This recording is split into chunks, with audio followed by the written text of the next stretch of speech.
Welcome, dear listeners. I'm Jonathan Carlin. And I'm Benjamin Carlin. And we invite you to join us through the Griffin Door, your one-way ticket to the enchanting world of Harry Potter. So grab your wands and dust off your broomsticks and join us as we unlock the riddles inside Goblet of Fire, Chapter 28, The Madness of Mr. Crouch.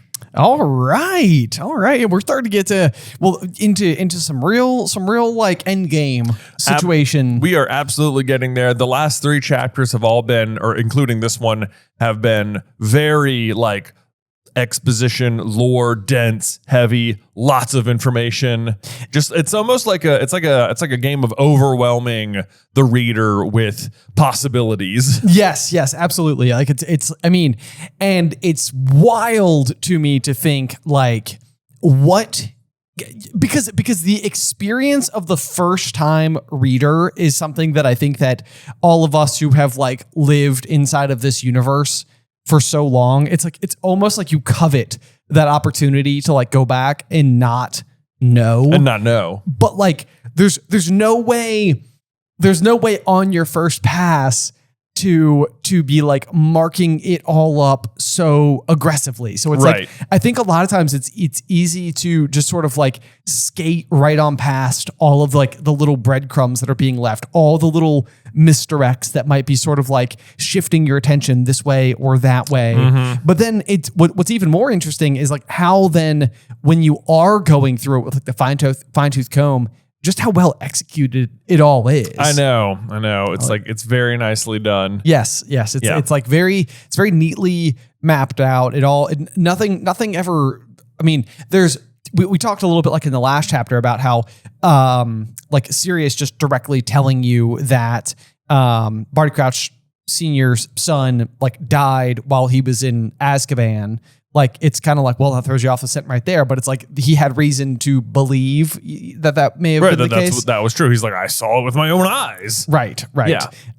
So hard to refute that. Hard to refute that. But it all ends up piecing together so well. So anyway, all I'm really trying to say is that I'm very grateful for this experience of reading through the series in this way, because I think it is really giving us a lot of opportunity to just appreciate the words on the page. Absolutely. Yes. I mean, I feel like I'm learning so much. I feel like if you've ever considered like writing or anything, go through a book that you've read many times like this and just do exactly what we're doing. Yeah. Because I feel like you'll just learn a lot about like writing and structure and stuff like that. That's exactly it. Yeah. And it's like all of the things that you just take for granted as world building, the frequency that it's sort of like, okay, this entire subplot is here so that like so that there's recurring opportunities to keep coming back to these situations. Like, like we talked, I think, a little bit about like Winky the house elf and SPEW and like the inclusion of that in the story and the way that it keeps kind of allowing us to like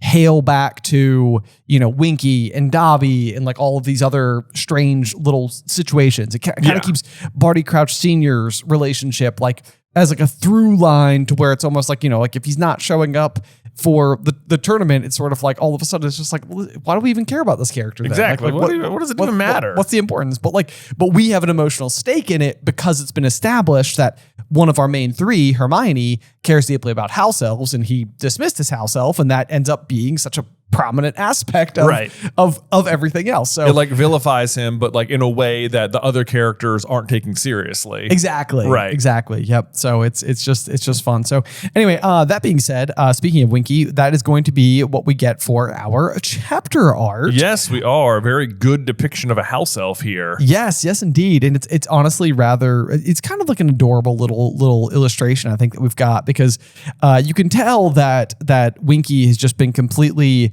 wrung out. You get a good glimpse at that squash tomato shaped nose. Yes, you do. Get to see it. Which looks more okay than what I picture, which is usually like so very like bulbous and almost kind of like off-putting. I know, like if you just took a tomato and put it in the middle of her face. Right. Yes. Yeah. Yes. But then it's like, okay. All right. I got it. I got you. I can see how this works. Then you got like the little, kind of tattered looking, clothing. There's like a sock hanging off sort sort of haphazardly, and then all the little butterbeer bottles that are strewn about. You know, her. I always imagine butterbeer bottles to look more like just regular beer bottles, but this has got like that, like almost like a red stripe kind of bottle shape to it. You know, and it's a better shape, I think. It is. It's fun. It's more whimsical. It's more like a potion bottle almost. That's it. That's it. Yeah, I like it. I like it. So anyway, with that being said, you want to go ahead and dive on in with the first line of the chapter? Well, I will, but we should actually also talk about the title, The Madness of Mr. Crouch, because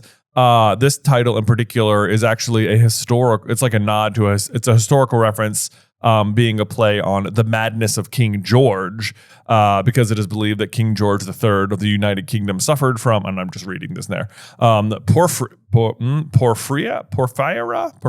a blood disorder that can cause a variety of symptoms, including mental changes like confusion and hallucinations. He was considered mad in his later years, and in particular was noted for talking to trees, which Mr. Crouch is going to be seen doing in this very book. And the thing I think he's referenced as it's Mr. Crouch will be talking to oaks, which is also what King George was talking to, was an oak tree. No way. So there you go. Fun fact. That is a very fun fact that I had no idea about. That's super interesting. Yeah. That this would be like an homage to that. Like, because it's also sort of like, I wonder why. Like why? Yeah. Like that's like that's one of the things you read and you're like, it fits perfectly, or is it just a coincidence? Or right. Yeah. No, like, it can't just be a coincidence. Can't just be. Exactly. Okay. Well, that's very interesting. So yeah, we'll come back to that. What feels like 3 chapters from now, because this lone chapter I feel like has got like 3 major like sections to it. This does have like major sections to it, and yet it also feels like a somewhat forgettable chapter. It could have a little bit of that luster to it. You're right. Yeah. You're right. Yeah. But otherwise, yeah, it's not going to be forgettable because so much happens.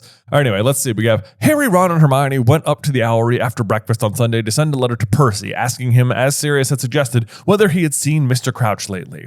And then the dragons arrived. It's a good one because it does feel a little bit like it's like, okay, they got up, they had breakfast, they went to the Owlery, they sent a letter, and then things went haywire. Yeah. But to be fair, that is kind of what's going to happen. That is kind of what's going to happen. And notice they're sending this letter to Percy. This is a Sunday, the day after they went to Hogsmeade, which I think we have the date for in the last chapter. It's like the end of the first weekend of March. Okay. Right. So yeah, the first week of March, we'll assume that just for clarity, we'll say it started on a Monday, that March 1st was a Monday. Then there was Saturday, they went to Hogsmeade. Sunday, they're sending Percy the letter. Okay. Right. He is going to take a full month to respond to them. And even when he ultimately does respond, it doesn't even seem like he is like he's not even going out of his way to send the letter of his own accord. It's included with Mrs. Weasley's care package for the Easter holiday. Yeah. So it's sort of like, you almost wonder whether or not he's like, when you get a chance, could you just drop this in the mail to Ronald? I know. It's almost like, well, I guess maybe he responded to it right away and then Mrs. Weasley just didn't send it for a month. But even that doesn't sound right. Because Percy, it's like, he seems like he's such an efficient person. Yes. Most of the time. So it's like, it baffles me. Because even this chapter, Ron is going to say something like, what? That won't be Percy's reply. We only sent it yesterday. And I'm like, what do you mean? What do you mean? Why couldn't it be? Why couldn't you expect to get mail back one day later? Well, I mean, it's hard to say. Like it's hard to know like what the owl post is like and what type of like cool down times the owls themselves may need. But alternatively, I also think that this sort of like demonstrates something that we know about Percy, which is that he just highly values work in a lot of ways, to the detriment of his relationship with the rest of the family. Yeah. So it's almost unsurprising that like Percy might take something like his job so seriously to where like he would never allow his in-tray, to become full because he's going to be so on top of everything. But then but then like maybe like, sort of set aside other responsibilities like his family, as just sort of like backburnered, like, I'll get to it when I get to it kind of thing. I know. But it's like, if it's a month late on this kind of response, it's like, you figure just, why are you even responding at all? Well, there's that. Especially because what he's going to say is, don't bother me. Right. It's like a month later. If you haven't responded a month later, message received. Right. Yeah. The other kind of funny thing about it too is I'm fairly certain that Ron's birthday is March 1st or March 2nd. Oh, you're right. So it would have just happened. It would have just happened. So that's the other thing too, is that like he'll even sign his letter that we get back at the end of this chapter with like Happy Easter. Period. Yes. Yeah. No exclamation point. No exclamation point. A little bit rude. It is. But that being said, like it wouldn't be unusual for Ron to have received mail from Molly and Arthur as like a birthday type of piece of communication anyway. Right. Actually, it's so funny you bring that up because in this chapter, Ron is going to be like, you shouldn't have got me that Chudley cannon hat for Christmas or whatever. And it's like, well, he didn't get you anything for his birthday that was mentioned. That was mentioned. Yeah. So there you go, Ron. Hope you're satisfied with your lack of a gift. It almost feels like the creation of their specific dates and birthdays came like, after the fact. It does. Maybe it does feel like that a little bit, perhaps. Like, because it doesn't seem like Ron's birthday is ever until book 6. Until when he turned 17. Yeah, I don't think it's ever like a plot device. Right. Yes. Yeah, it never really comes up. So anyway, it doesn't matter. But it is around Ron's birthday. So everybody just keep that in the back of your minds. Wish him a happy birthday. All right. Let's see. It says they used Hedwig because it had been so long since she had a job. Which also then is Hedwig at the burrow this whole time for like a month waiting to send back?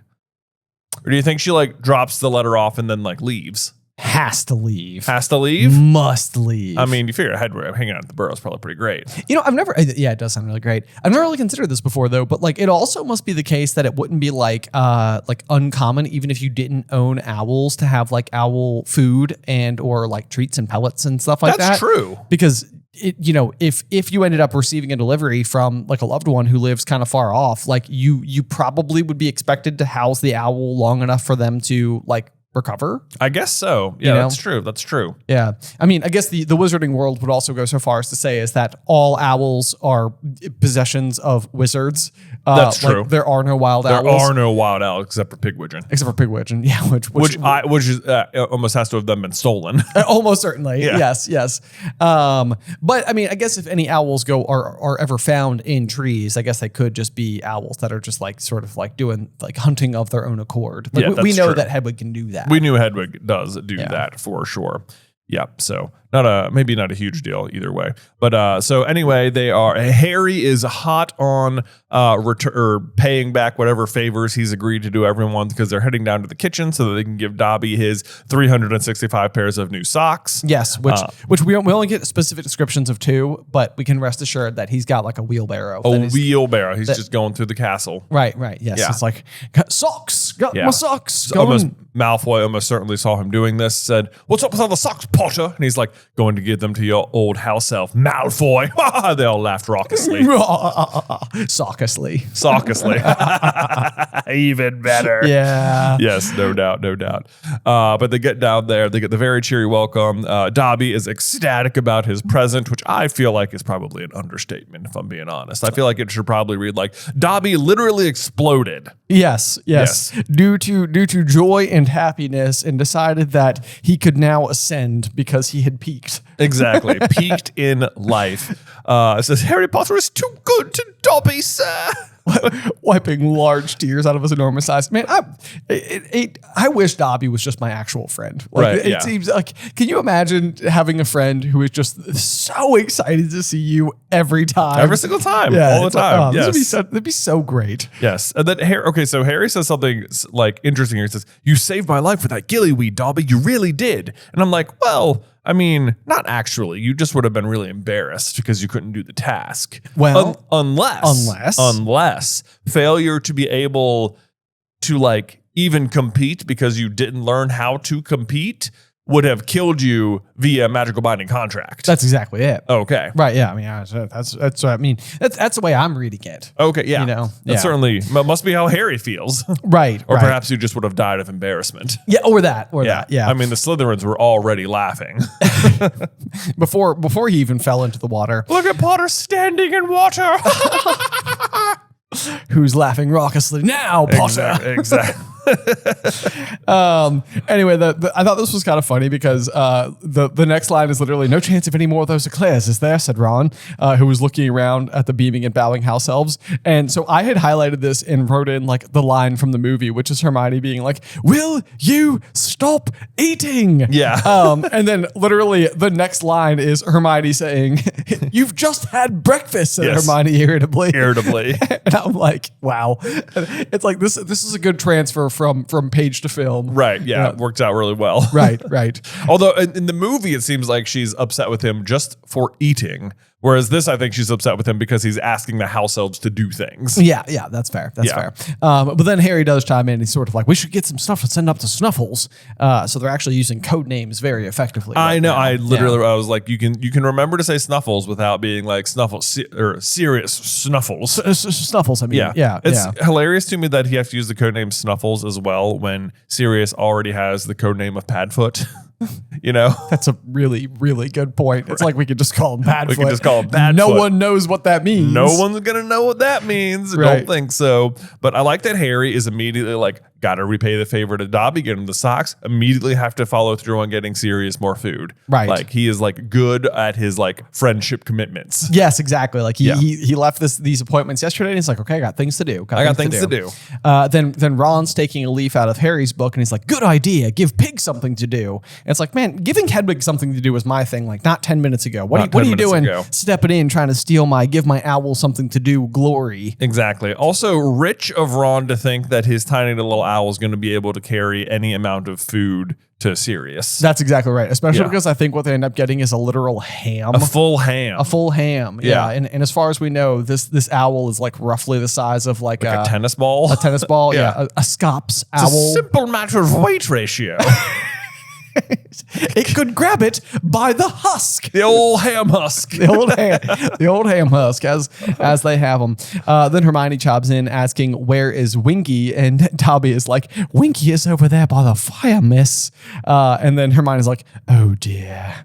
And they look over by the fire and they see just truly a pathetic sight. I know. She had allowed herself to become so filthy that she was not immediately distinguishable from the smoke-blackened brick behind her. That is pretty filthy. Yes, that is proper camouflage going on. Man. Her clothes were ragged and unwashed. She was clutching a bottle of butterbeer and swaying slightly on her stool, staring into the fire.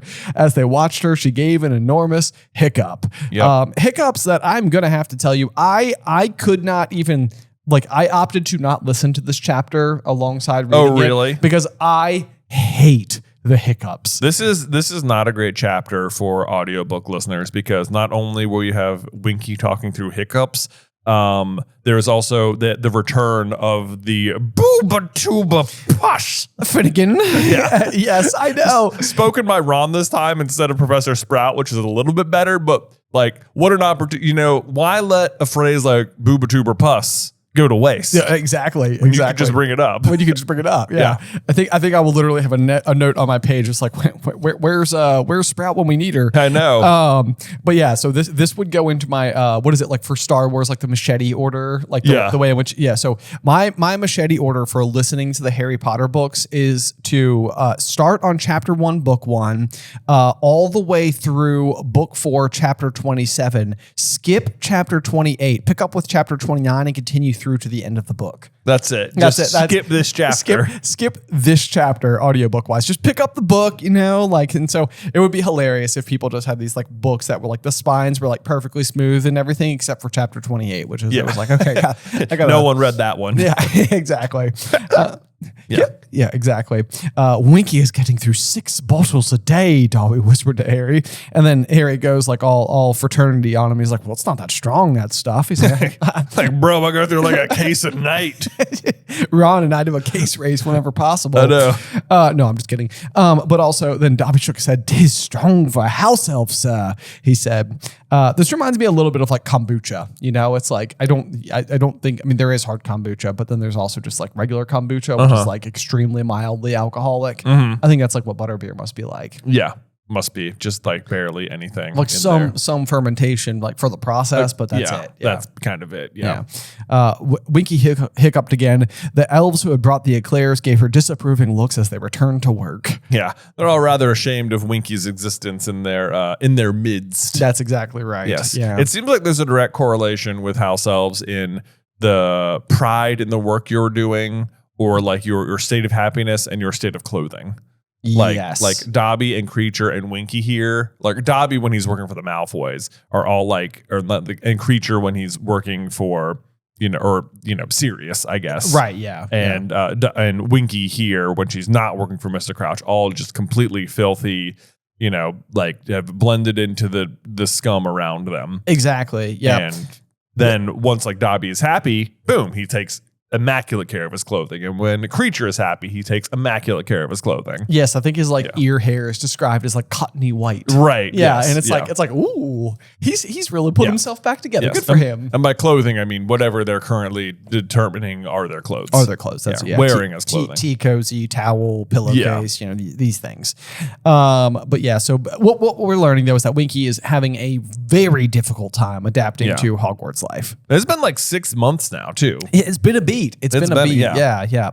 You're exactly right. So Harry goes over and as always is just, completely respectful. Hey, Winky, you don't know what Mr. Crouch might be up to, do you? Because he stopped showing up to judge the Triwizard Tournament. And obviously this comes as a bit of a surprise for Winky, who's like, Master has stopped coming. Great hiccup. Thanks. I'll do no more. Okay. Yeah. There you go. You get one hiccup. Yeah. Let's see here. Well, I think is it crazy too is that like, Dobby says Winky still thinks Mr. Crouch is her master, sir, and nothing Dobby says will persuade her that Professor Dumbledore is her master now. And it's like, it's interesting like that they consider Dumbledore like their master instead of just sort of like working for Hogwarts in general.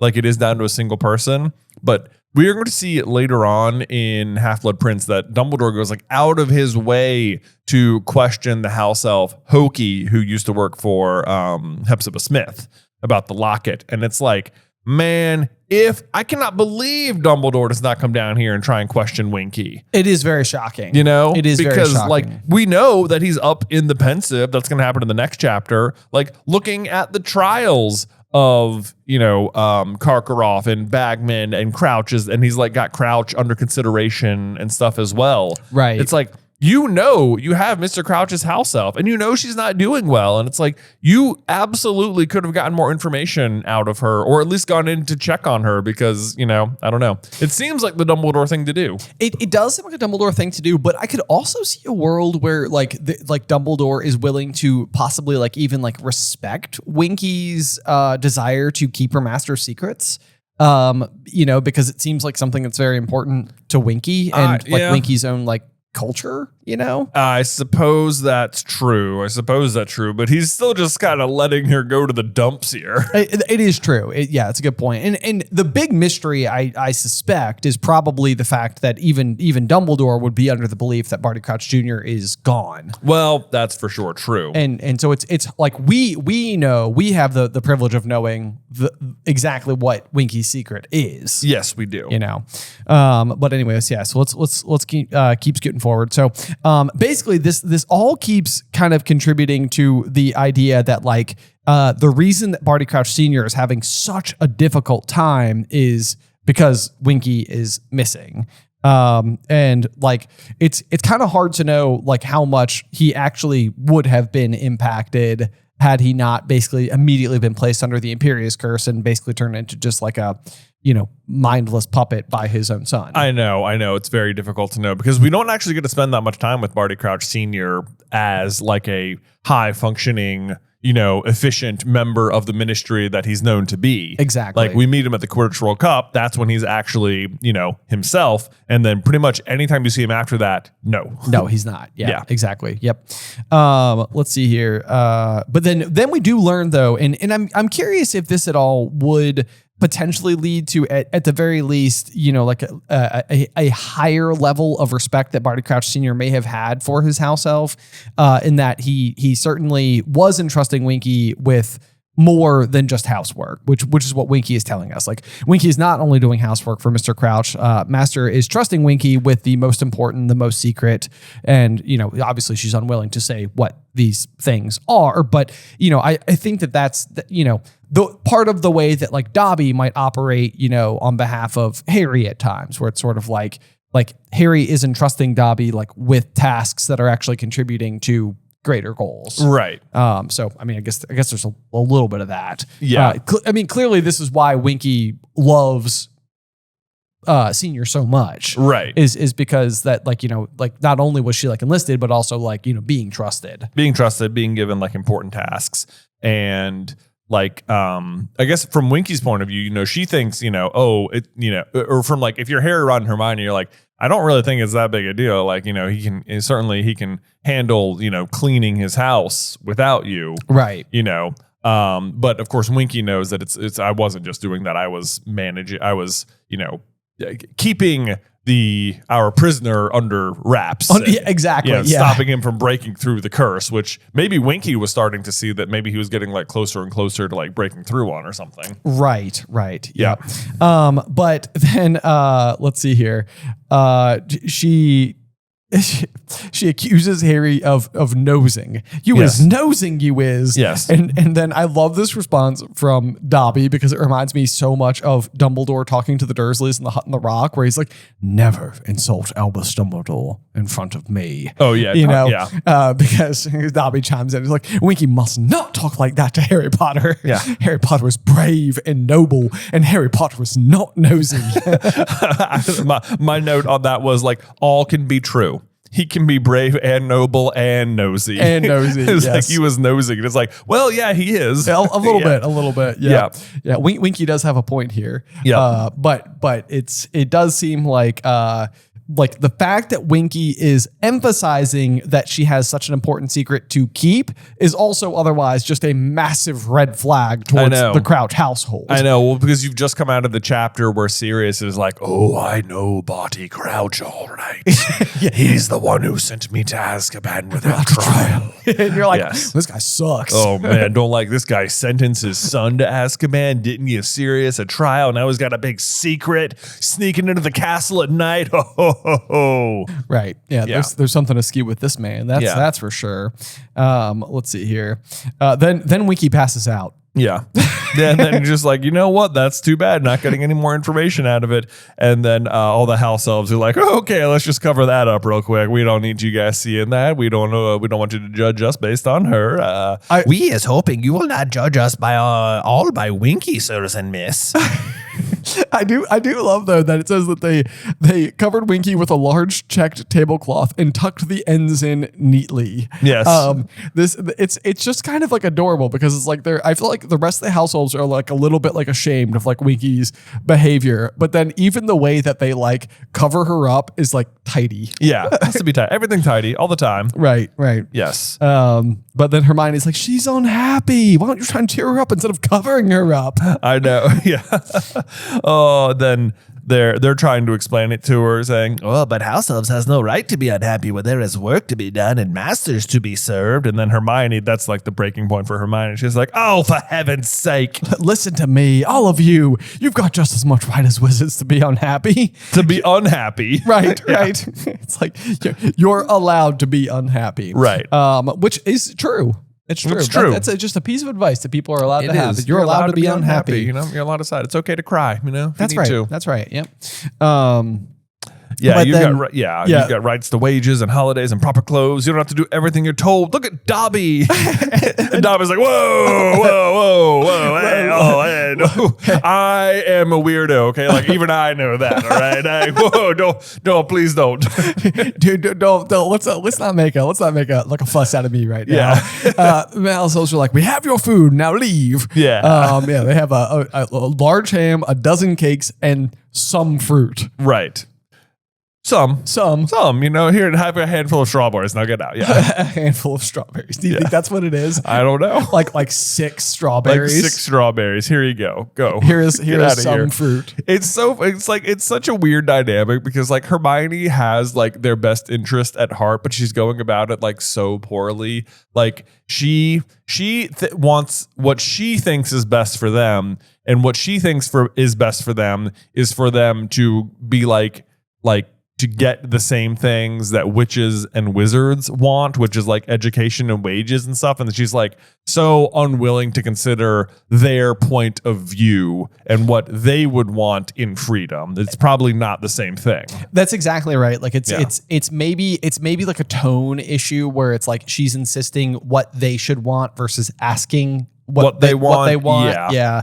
And to be fair, I mean, I do think that this is the thing we keep saying about Hermione. So it's like she is correct in that like the house elves have clearly been like brainwashed, and it's so been baked into their programming to believe that they must live this life serving others, and it's like that's not what they need to do. But it's figuring out what would be like a happy middle ground, and right. At the very least, I think Dobby has some measure of that, which is his own kind of weird, like I'm compensated, but I'm compensated in an amount that I am comfortable with. Right. So there's that.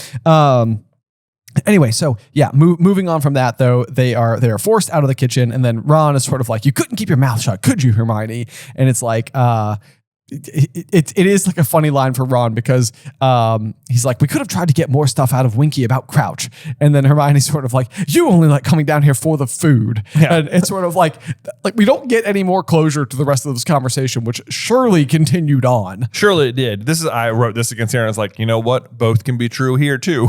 That's like, right. I'm allowed to enjoy coming here for the food and to care about Mr. Crouch's secrets. That's right. Yes, exactly. Right. Yeah, it's like we're all in the fact finding mission together. Right. You know, like I do want to know what's happening. Right. Our dear friend's life could be in danger. Exactly. However, I am hungry. And the eclairs are good. You can't deny it. They gave us a whole husk of ham here. All right. Oh, husk. Yeah. Good. Is that the way that we would measure hams? No, I don't think so at all. Multiple husks of ham. Yeah. How many husks of ham you got over there? That's right. They could go make themselves some hot ham water. It's got a smack of ham to it. Okay, if anybody gets that reference. Oh, please let us know if you got that reference. Yeah. All right. Anyway, sure enough, they go back up to the owlery where they just were. It says Pigwidgeon was much too small to carry an entire husk of ham up to the mountain by himself, so Harry enlisted the help of 2 school screech owls as well. So they set off into the dusk, looking extremely odd, carrying the large package between them. Yes. It does seem like this would be hard to imagine. It does. It's sort of like I imagine like it's tied to each owl in 2 different directions. They're both flying It's also just like annoying. They're like, don't use Hedwig. It's too conspicuous. And it's like, oh yeah, but 3 owls carrying a giant ham isn't conspicuous. Right. That's fine. No one's gonna look up and be like, what the hell's happening there? Oh my gosh, sorry, I just swore. Don't say that. Anyway. What did you say? I just said what the hell's happening there. Oh, yeah. I see. Yeah. Okay. Yeah. Anyway, there is much owl talk in this particular chapter. There is indeed. There is, but this one is very fun. Okay. This one's very fun. All right. Are you ready? Yeah. So Harry is up at the owlery. He is staring out at the grounds by himself, leaning on the windowsill, looking out at the grounds at the dark, rustling treetops of the Forbidden Forest and the rippling sails of the Durmstrang ship. An eagle owl flew through the coil of smoke, rising from Hagrid's chimney. It soared toward the castle, around the owlery, and out of sight. All right. Pretty random description of that eagle owl you got right there, right? Yes, indeed. Yeah. Do you know what eagle owl this is, Ben? It's got to be Draco's. It is not Draco's, Ben. This is the eagle owl coming from Voldemort to Barty Crouch Jr., telling him that Mr. Crouch is gone. Because in the very next chapter, what you're going to see is Harry riding on the back of an eagle owl, bringing the return message that it's okay, I cleared it up. Because this is it. This is the message coming to Barty Crouch being like, look, hey, be on the lookout. Oh, wow. We got a problem here. So that's that eagle owl. Wow. Yes. Very cool. Right? Man, okay, yep. That flew literally like an eagle owl right over my head. Yeah.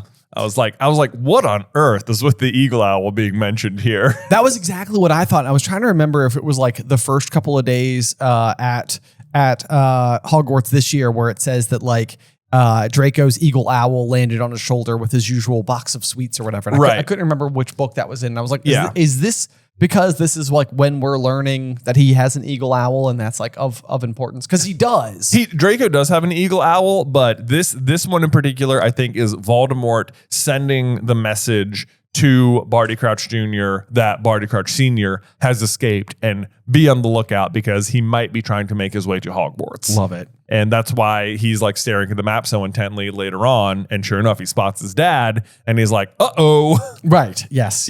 Okay, there we go. But yeah, so then Harry's looking out. He also sees Hagrid digging energetically in front of his cabin.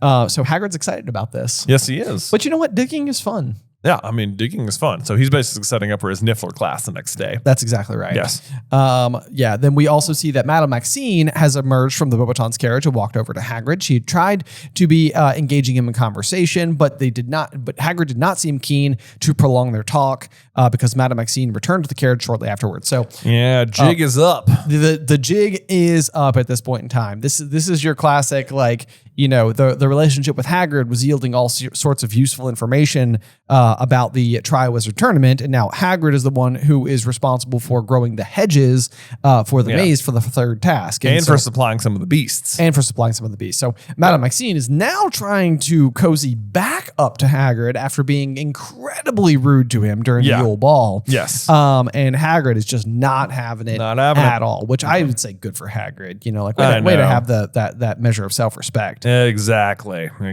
So Harry just continues to watch Hagrid digging until the darkness swallowed him and the owls around Harry began to awake, swooshing past him into the night. That's right. Yeah, there you go. But so by breakfast the next day, Ron and Hermione are no longer sniping at each other. And even though Ron predicted that the house elves were going to be rude to the Gryffindors because of their exchange, the bacon, eggs, and kippers were quite as good as usual, which it's good to see that they're branching out from their like oatmeal and, you know, baked potatoes here. Porridge. Yeah. Yes, indeed. Look at these guys having a regular non-bland breakfast. Good for them. Good for them. But so then it's kind of interesting because you had the line that you mentioned earlier that like Hermione is looking up eagerly to see the owl delivery and everything, and Ron is sort of like, Percy won't have had time to answer yet. We only sent Hedwig yesterday. And then Hermione is like, no, I've actually taken out a subscription to the Daily Prophet. So she's like looking for the mail, which on some level it's kind of surprising that it's taken them this long to do this. When like I think that like the Daily Prophet is not a terribly expensive subscription, and it's also like they keep being the last people to know about everything. That's why I was like, it took you guys 4 years to do this. Right, exactly. Yeah. Yes. And I mean, to be fair, she does say that the reason that she wants to do this is because she's tired of being the last one to hear it and hearing it from the Slytherins instead. But then ironically, I guess, or coincidentally even, it's just like an owl does arrive, fly right down to Hermione, but it's not carrying a newspaper. Nope. And instead, it's got a whole bunch of hate mail. Yes, it does. Because of Rita Skeeter's article in Witch Weekly magazine about Harry and the love triangle between her and Crumb. Yes. And the hate mail is, you know, pretty bad. I mean, it's a good way to like establish that a lot of the wizarding world is just sort of like ready to be negative about stuff. Yeah. You know, I mean, one says you're a wicked girl. Harry Potter deserves it better. Go back where you came from, Muggle. Like, that is some just prejudice on your sleeve there, you know. It's incredibly rude. Incredibly rude. So rude. And then what the next one she says, Harry Potter can do much better than the likes of you. You deserve to be boiled in frog spawn, which like, oh my gosh. I know. It's like, goodness gracious. That's so detailed. It is very, very specific. Like, I wonder if like this person writing this letter was sort of like, you deserve to be boiled in what would be particularly disgusting. What would be the worst? Yes. But anyway, I did mark that down as a little piece of trivia there. So boiled in what? Boiled in frog spawn. Yeah. No way in the world we're going to remember that. Boiled in frog spawn. Commit it to memory. Boiled in frog spawn, boiled in frog spawn. Right. Okay. And then she opened the last envelope, which I'm surprised that she keeps going, honestly. I know. When a yellowish green liquid smelling strongly of petrol gushed over her hands, which began to erupt into large yellow boils. Yes. Undiluted booba tuba pus, said Ron, picking up the envelope and gingerly sniffing it. I'll tell you what, I'm impressed that Ron, really took in that lesson. He knows exactly what it is. He's got it in one. I know. Yeah.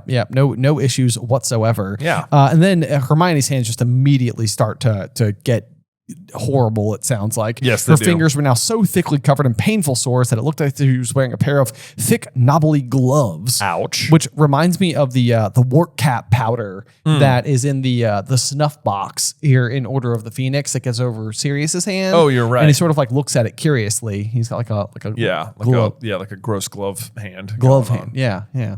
You see something flying in the air? I think I just sound like a weird floaty. An eye floaty, huh? An eye floaty, They're always so hard to look at, aren't they? They are, yes, but that one it looks like a fire, like an ember from a fire. Maybe I was it's a like, what is message. that? Yeah. Divination. Yes, indeed. Let's see. So they send her up to the hospital wing, and then I think this is funny. It says, "You bring her up to the hospital wing," said Harry. "We'll tell Professor Sprout where you've gone." And I'm like, I feel like Professor Sprout, probably the person you want to talk to. That's exactly She's right. the one who taught you about the Buba Tuba Plus. Finnegan. I was like, she'll have hate to have missed this. I know. I was like, what? Booba tuba plus? Yeah, what a great opportunity to show the class. Right. Yep. Yes. But then let's see here. We get another one of the letters that says, "I read in Witch Weekly about how you are playing Harry Potter false, and that boy has had enough hardship, and I will be sending you a curse by next post as soon as I can find a big enough envelope." I know. And I'm curses come in large sizes? I know. I'm like, I was like, how would this work? Right. And also, why would you send the first one, letting her know you'd be sending the second one? Right. Yeah. Just wait Just wait. and send the curse. Yeah, Now she's just exactly. going to throw it in the fire. I know, right? The curse isn't even going to work. Not even going to work at all. Yeah. Right. Anyway, so just, I guess you can't think these people are super duper intelligent. They're sending hate mail to a 14-year-old girl. This is a very good point. Yeah. Yes. These are not the most reliable people in the world. No, maybe not.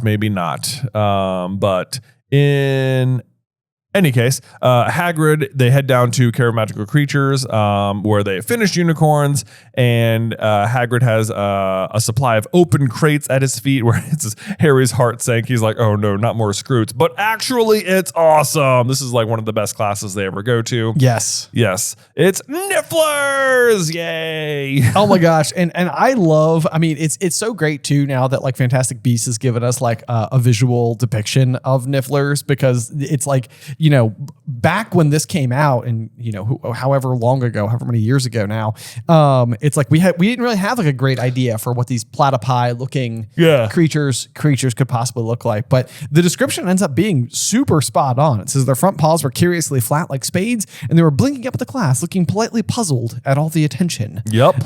They like sparkly stuff. There you go. Look. And one of the Nifflers had suddenly leapt up and attempted to bite Pansy Parkinson's watch off her wrist. Nice. It's so classic that it's like one of the Slytherins that it's always the Slytherins that the beasts are attacking. I know, right? It's like they can like tell the character. Of course. Even though Harry also is wearing a watch. He is indeed. Yes. Useful little treasure detector, said Hagrid happily. Thought we'd have some fun with him today. See over there? He pointed to the large patch of freshly turned earth. Harry had been watching him dig from the hourly window. I buried some gold coins. Got a prize for whoever picks the Niffler that digs up the most. Just take off all your owls and choose a Niffler and get ready to set them loose. This is such a fun class. It really is a fun class. It's like it's so minimally skill based, and yet you still get to see like what they're best at, and what I bet they're it would doing. just be like plain interesting. Yes. And then I get you get to find out they really were quite cuddly. And then this line, I don't know if it's just the delivery from Jim Dale, but it always like catches me off guard. It's just like, Harry, you didn't really need to say that or something. But it's like, hey, Colin, where's Hermione? She'd go to the hospital wing, said Ron. We'll explain later, said Harry. It's just like, I don't know. It's just such a weird Like, we obviously owe Hagrid an explanation big time. He needs to know all the intimate details of what happened. Right. It's like, I don't know if Hagrid even, like it's nice that you're going to tell him, but it's like, do you think it's like due information or maybe Harry's just trying to like ward off Ron before Ron goes and spills the beans. Sure. Yeah.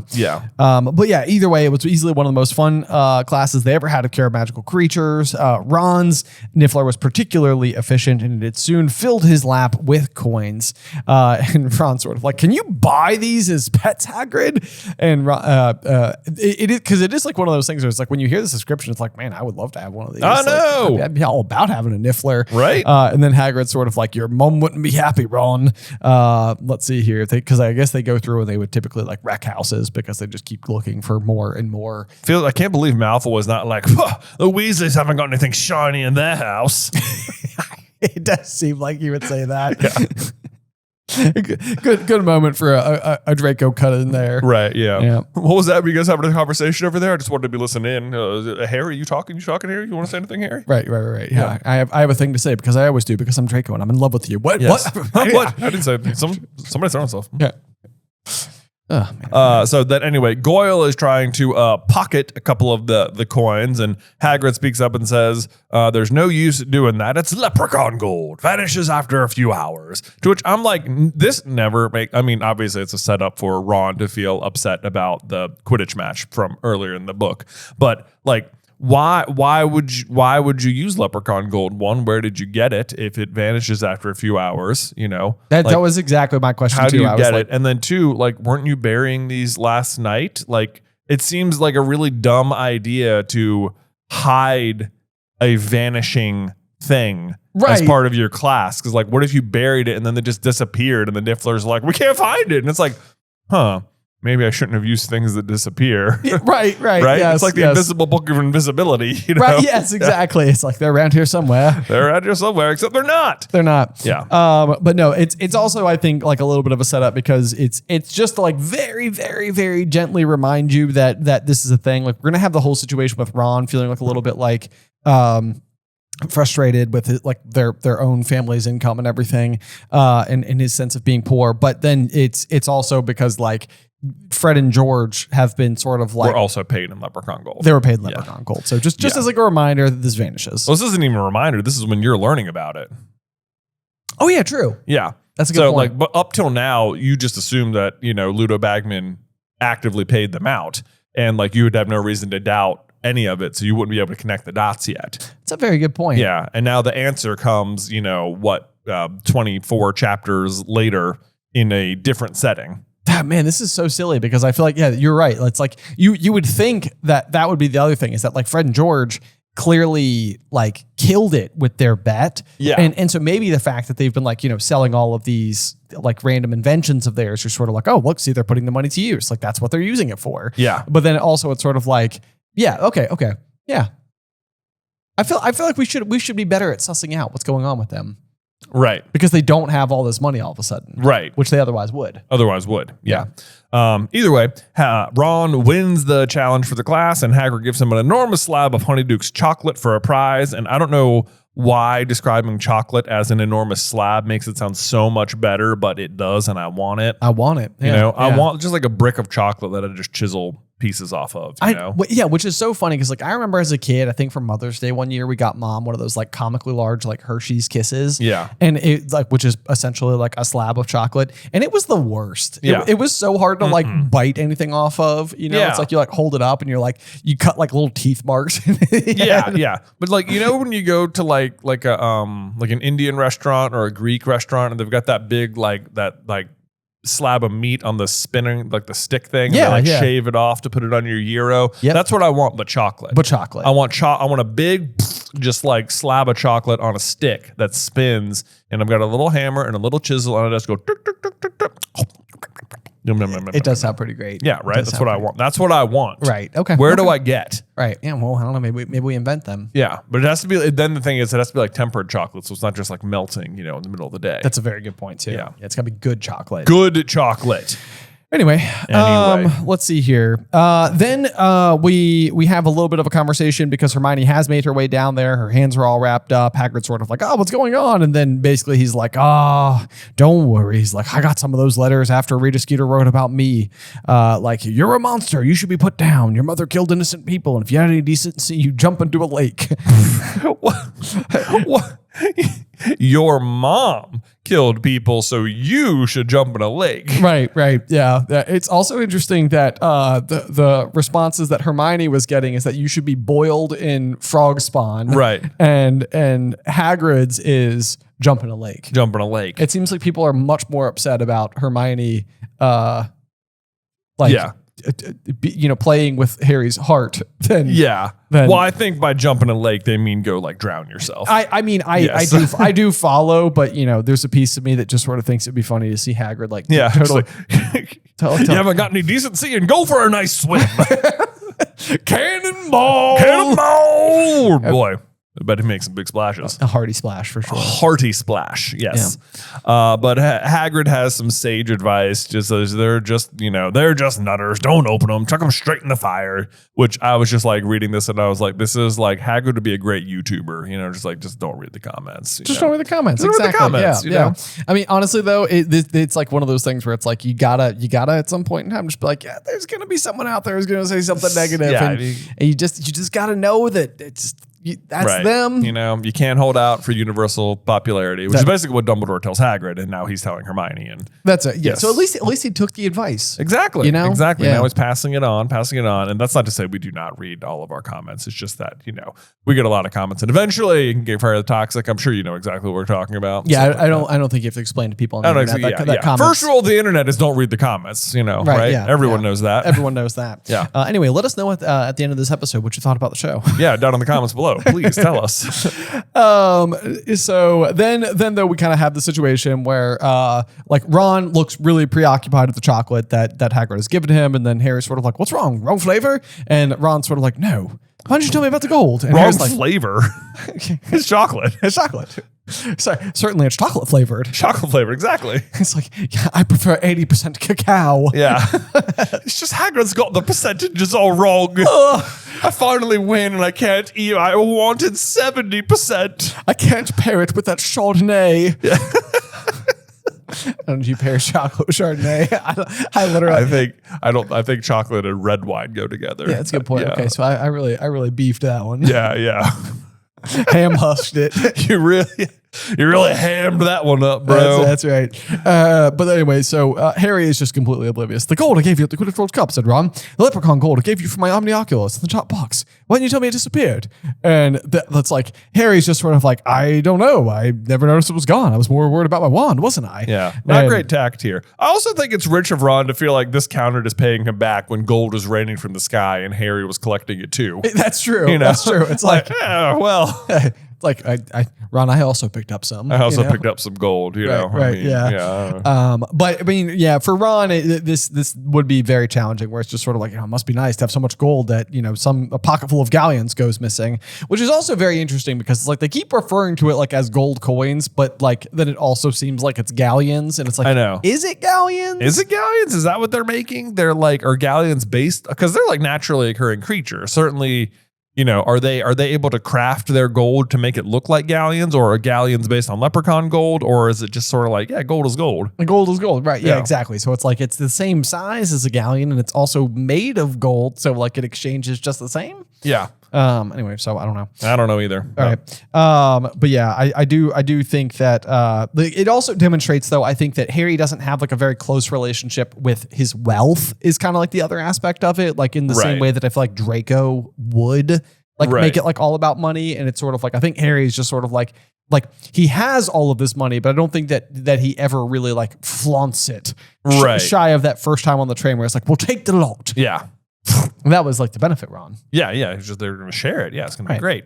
Yeah, I know. But it's like even that is just like difficult for Ron. He's just like, oh, yeah, all right. Well, you know, it's like, it's nice that you could even have other things on your mind. Right. Yes, Right. exactly. Yep. Yeah. But then we do get another little nod because Ron says, like, I don't blame Fred and George for trying to make some extra money. Wish I could. Wish I had a niffler. And even that's kind of funny because inside of the context of this, we are learning about the leprechaun gold and the consequences of leprechaun gold. And those consequences are never felt more by anybody than Fred and George. Who an entire book-long red herring revolves around. Right. Yes. And then it's like this whole sentiment. It's like it's rare for Ron to speak up about this so much, and you know, Harry and Hermione are just sort of like, oh, they like it's like they really don't know what to say, and it's like it is definitely a tough one. And I don't know if I would either, but Hermione recovers faster because, you know, or he says, I wish I had a Niffler, and she's like, well, we know what to get you for Christmas. And then she switches the subject and says, oh, come on, it could be worse. At least your fingers aren't full of pus. And then let's see what, I hate that Skeeter woman. So she just like hard left turns out of this conversation. Yeah. This is like talking about the weather. It's like cut back to safe ground. It's like, you know what we both hate?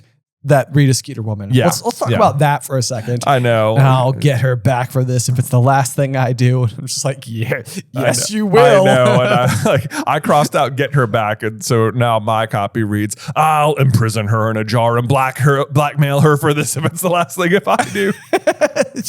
Also accurate. Yeah. Oh, man. Woo. And it's sort of like, it's almost like she does get her, but it's like, if only you'd let like Rita Skeeter would have been, you know, how much different would it be if Hermione doesn't trap her and just lets her write about Voldemort coming back right away? It's true. You know, yeah. It's like she wins the day, but it's like it actually might have been better for her to be, you know, writing about it. To be out there like doing because Rita Skeeter is going to love to slander even Fudge. I know, you know, yeah. Like she the thing at the beginning of this book is that she's just like, oh, the ministry's doing a terrible job. Exactly. Like, yes. Yes, that's exactly. You need her to be writing that stuff. Like, right away. Maybe if anything, that's the instance where you need her investigative journalism side overwhelming her gossip column side. Right. Because what she's literally I guess she would have overheard maybe like I don't know, but she's like in the hospital wing overhearing them talking about Voldemort coming back. Right. You know? Right. Yes, exactly. Yes. So it's like, unless she's like, oh, they're all clearly making this up. Now's the moment to not. It's like, who does she want to slander? It's either Harry or Fudge, you know, two of her favorite targets. So. Exactly. Yeah. And then the big question is sort of like, it's like, because it doesn't even seem like in the beginning, Rita Skeeter has it out for Harry. You know, it's like if anything. Oh yeah, not initially. Right. Yeah. He's just a good subject. So is Rita Skeeter just like out for herself? Like is everything? Absolutely. Yeah. So anyway, yeah, you're never safe. Never safe from that acid green quill. But in any case, the hate mail continues to arrive for Hermione over the next couple of weeks. Even people who didn't read Witch Weekly knew about the supposed Harry Crumb Hermione triangle now, and Harry's starting to get sick of people telling him that Hermione wasn't his girlfriend, which I'm like, just lean into it, guys. You know, maybe just try it out. Who knows what could happen? Hold hands. Hold hands, you know? You know what? Just be like, yep, it's happening. Cool. All right. Look, she's not playing me. We're actually dating. Ha! Take that, idiots. Exactly. Yeah. What I do think is kind of interesting here, though, is that, you know, earlier in the series, I think that you got like the whole situation where Hermione's like, ignore them. Yeah. And really what's bothering her the most in this situation is not necessarily like the damage to her reputation that's going on. It's that she can't figure out how she's doing it. Right. And it's like, for someone as logic driven as Hermione is, it's like, this is driving her crazy. It's like, I want to know how she's listening into private conversations when she's supposed to be banned from the grounds. Yeah. It's like, this doesn't make sense. And it's like, because she can't reconcile it, she can't like calm down. Right. It's making her so angry. And is driving her crazy here. Yeah. So, but then she's like, you know, she's determined to figure it out because she hangs back after their next defense against the Dark Arts lesson to ask Moody if he saw anyone under an invisibility cloak. And I love how it says how their class, what is this? The rest of the class was very eager to leave. Moody had given them such a rigorous test of hex deflection that many of them were nursing small injuries, which when it sounds like, oh, that's Moody. He's just being tough. And it's like, what's actually happening is Barty Crouch Jr. is like, yeah, today we're going to be practicing deflecting hexes. I'll be trying to hex you as hard as I can. Good luck. Exactly. Yes. It's like, is he working them hard, or is he just literally messing with the students? He's like, I am bored today, and therefore I will be casting twitching charms on you. That's exactly what he's doing. He's just bored. He's just like, you know what's going to be fun today? Torturing the students. I'm just going to do that and call it, we're practicing deflections. Right. They're bad at it, so I'll just do it. They're bad and I'm good. Yeah. And I said twitching because it says that Harry had such a bad case of twitchy ears that he had to hold his hands clamped over them as he walked away from the class. Yep. Which is also kind of interesting because I think it speaks to Harry's specific propensity towards defense against like the dark arts, because like he's able to, like, when they're doing the Imperious Curse, Harry like casually walks out of classroom while like Ron is like skipping every other step. Right. And now it's like hex deflection, and where he's just sort of like doing like more of like generic, blockage of spells. Presumably Protego. I don't know. Right. Yeah. So if anything, it does still seem like this would be something that he'd be like excelling at. But it is interesting to me that like this is an instance where like even Harry wasn't able to like rise to the challenge necessarily.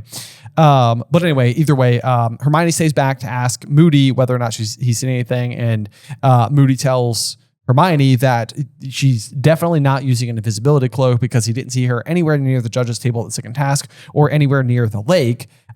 Which I also think this is kind of interesting because it's sort of like, that means that Moody's eye can see through Harry's Deathly Hallow invisibility cloak, but also maybe can't see or register if somebody's an animagus, which feels like it would be like easier to do. I don't know. I mean, if you're just shaped as an animal, I don't know how it would see through it, That's true. I mean, I don't know like what's packed inside of that, like that like, little shape. Right. Like, is your internal anatomy just the internal anatomy of the creature, or is it like something different? I don't know. Yeah, I don't know. I mean, it's a beetle anyway, so who knows what he would be seeing. or if it's like a needle in a haystack. It's like, are you even paying attention to it? Right, exactly. Yeah. I suspect you just sort of look like a regular dog on the inside. I don't know. Just like dog organs. You just got dog organs. Or like if you're like a cow, you'd have like multiple stomachs all of a sudden. All of a sudden, yeah. You can just eat a ton. And then when you turn back, it'd be like, who knows how that would work? Golly jeepers, I'm full. I know. Wow, I'm full. That'd be so annoying. You're like, you spend like all this time becoming an animagus and you're like, and I'm a cow. I've been turned into a cow. Can I go home? I go home. It's like, yes, I am an animagus, but like I never use it. Right. That's exactly it. Yes. That's like somebody who like buys like a RV, but they never take it anywhere. Right. It's sort of like, I've got one in the driveway, but like, was it expensive? It's like extremely. Absolutely. I pay for it every month, and it's like you don't use it. Like, most certainly not. Certainly not. Yeah. Let's see here. So then Harry ends up offering a really specific suggestion though, because Hermione is like, I want to know how she's hearing me talk to Victor. And Harry goes, maybe she had you bugged. And then Ron is sort of like, Bugged? What? Like put fleas on her or something? And then Harry starts to explain that hid microphones, recording equipment. And it says that Ron was fascinated, which I sort of love because that's very like Ron being his father's son. It absolutely is. I also love that Harry kind of just gets it in one. He's just like, it's bugs. Right. Yeah, it's bugs. And it's funny too, because I'm pretty sure that later on Hermione is going to explain that this is how she ultimately figured it out. Yeah, that Harry gives her the idea. Yeah, because she's like bugged. Yeah, exactly. Yep. And then she's like, aren't you ever going to read Hogwarts history? Nope. And then, what's the point? You know it by heart, unless it's about the Chamber of Secrets, which she did, which is in there, but she just forgot. Yeah. These things happen. But then we learned that, like substitutes for magic, muggles use electricity, computers, and radar. All those things just go haywire when they're around Hogwarts. There's just too much magic in the air. This paragraph is definitely like why don't they just use cell phones? This is like a response to the readers. Right. Well, why don't they just have CD players or something? Right. It's like, because it won't work. That's why it won't work, because magic. That's why. Yeah. This is actually kind of fun though, because we just made a video over on the Super Carlin Brothers channel talking a little bit about like whether or not the castle of Hogwarts itself is like sentient, or like if the magic sort of like operates as like its own sort of like mystical third party, similar to like the Force and stuff. Right. But this idea of there being like a lot of like magic in the air, I feel like kind of helps aid that sentiment, right? Where it's like there's like a tangible like ness to it. It's like it's in the air. And in fact, I was actually like, is this how the Ford Anglia comes to life? It's because it got near Hogwarts. It got near Hogwarts. I love that idea. It also reminds me of like when they're in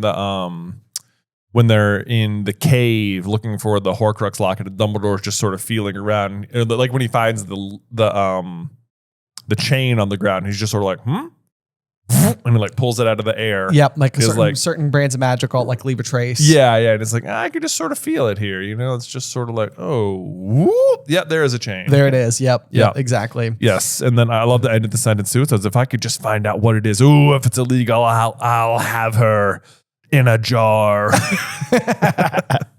It's like, I'll keep her prisoner and commit my own crime. Hermione gets a little unhinged at the end of this book. She does. Yeah. She does not like to be eavesdropped on, which is fair. People don't like that. People don't like it. Let's see here.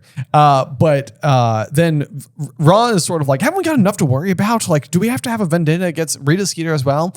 And like, okay, so this is like one of those things where it's like, I know that we go on and on about like the Harry and Hermione bit, and I think on some level it's like we're having fun, and I know that like it quietly peeves, like not peeves, but like I know some people just disagree.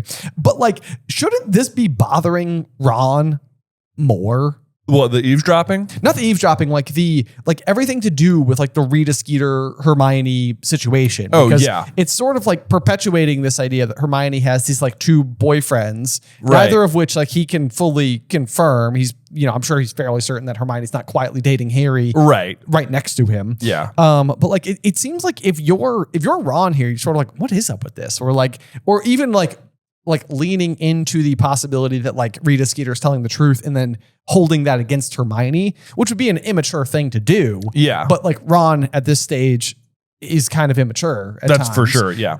So I'm surprised that this whole thing is not bothering him more. Like he's not more fussed with it. That's true. Okay, we have an answer to our question from earlier. Okay. So first off, we hear that Harry is working flat out just to get through all their homework. Though he made a point of sending regular food packages up to the cave in the mountain for Sirius. After last summer, Harry had not forgotten what it felt like to be continually hungry. I like that Harry is just like, yep, no, I understand. I completely understand. Right. Can't be living off of rats up there. No, so not at all. Good for Harry. But he encloses notes, but they were still waiting for an answer from Percy. Which, though we mentioned this earlier, how long is it going to take? It's about a month. And at this point, like Muggle mail would be faster, I think. Right. But so we wondered, like, is Hedwig there the whole time? And it sounds like yes, because it says Hedwig didn't return until the end of the Easter holidays, which if you recall, this is taking place they send the letter at the latest on March 7th. And this is the end of the Easter holidays. The earliest Easter can be is March 31st. And that's like rare because I know that because that's our mom's birthday. Yeah. But usually this is in April and this is the end of the Easter holidays. So this is like a full month later. Right. That Hedwig, and it's like how inconsiderate. Like what if Harry needed to send other messages? It's true. Like I need my owl, please. Please send my owl back with a response. Come on. Pronto haste, especially because I feel like there are instances where Hedwig is sort of like, bother them until they send me a response. I know. And like Hedwig will do that. I know. And it's like, come on, dude, this is a fairly important response. It is. Yeah. Yep, absolutely. Yeah, but it comes back with the Easter package from Mrs. Weasley, who has sent them all chocolate eggs. Harry and Ron's were the size of dragon eggs and full of homemade toffee. These would be huge if these are to be the same size as like the egg that Harry got. Shoot. Man, right? Having the idea, I love me some toffee. I've made it myself and everything too. And I mean that is a lot of toffee. Yeah, it is. If these dragon egg sized chocolate containers are full of it. Yeah. That sounds so good though. Hermione's, however, was smaller than a chicken egg. Wow. And her face fell when she saw it. Wow. Your mum doesn't read Witch Weekly by any chance, does she, Ron? Yeah. Sure, Ron. Get it for the recipes. Yes, this is another sentence. You can just get this chapter on the audio, but get it for the recipes. It really it's like I love Ron and I want to punch him in the face here. I know. And it's like it's not his fault. It's just like the delivery is just so skin crawly. I know. Yeah. But it is surprising to me that Mrs. Weasley takes the article so seriously because even earlier in this book, she was just like, oh, Rita Skeeter. Oh, but I don't like her very much. All I can think is that this is speaking to the like kind of like irrational love you would have towards your own children, which is how she views Harry at this point. Yeah.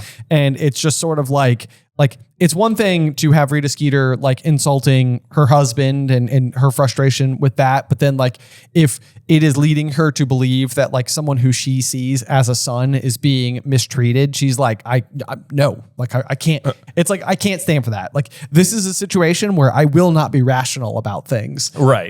Even though it's just inaccurate. And you kind of wish that Miss Weasley was like, Hermione, she's not like this. I know. Yeah. Come on now. Right. But also we get Percy's letter, which was short and irritated and a month late. Right. And we basically says, that, as I'm constantly telling the Daily Prophet, Mr. Crouch is taking a well-deserved break. He's sending in regular hours with instructions, unlike you.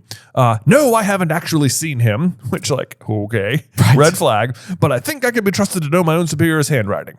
Wrong. And then he ends it with Happy Easter, period. Yes. Please don't bother me again unless it's something important. But yeah, this whole letter is just full of it's like, what? Because it's just like Mr. Crouch is taking a well-deserved break. It's like, so from Sirius's perspective, it's like, if he's ever taken a day off of work, he'll eat buckbeak. Right. And so that basically what that's telling us is that this is a man who does not take sick days. He does not take vacations. Like this is somebody who shows up and is at work all the time. Workaholic.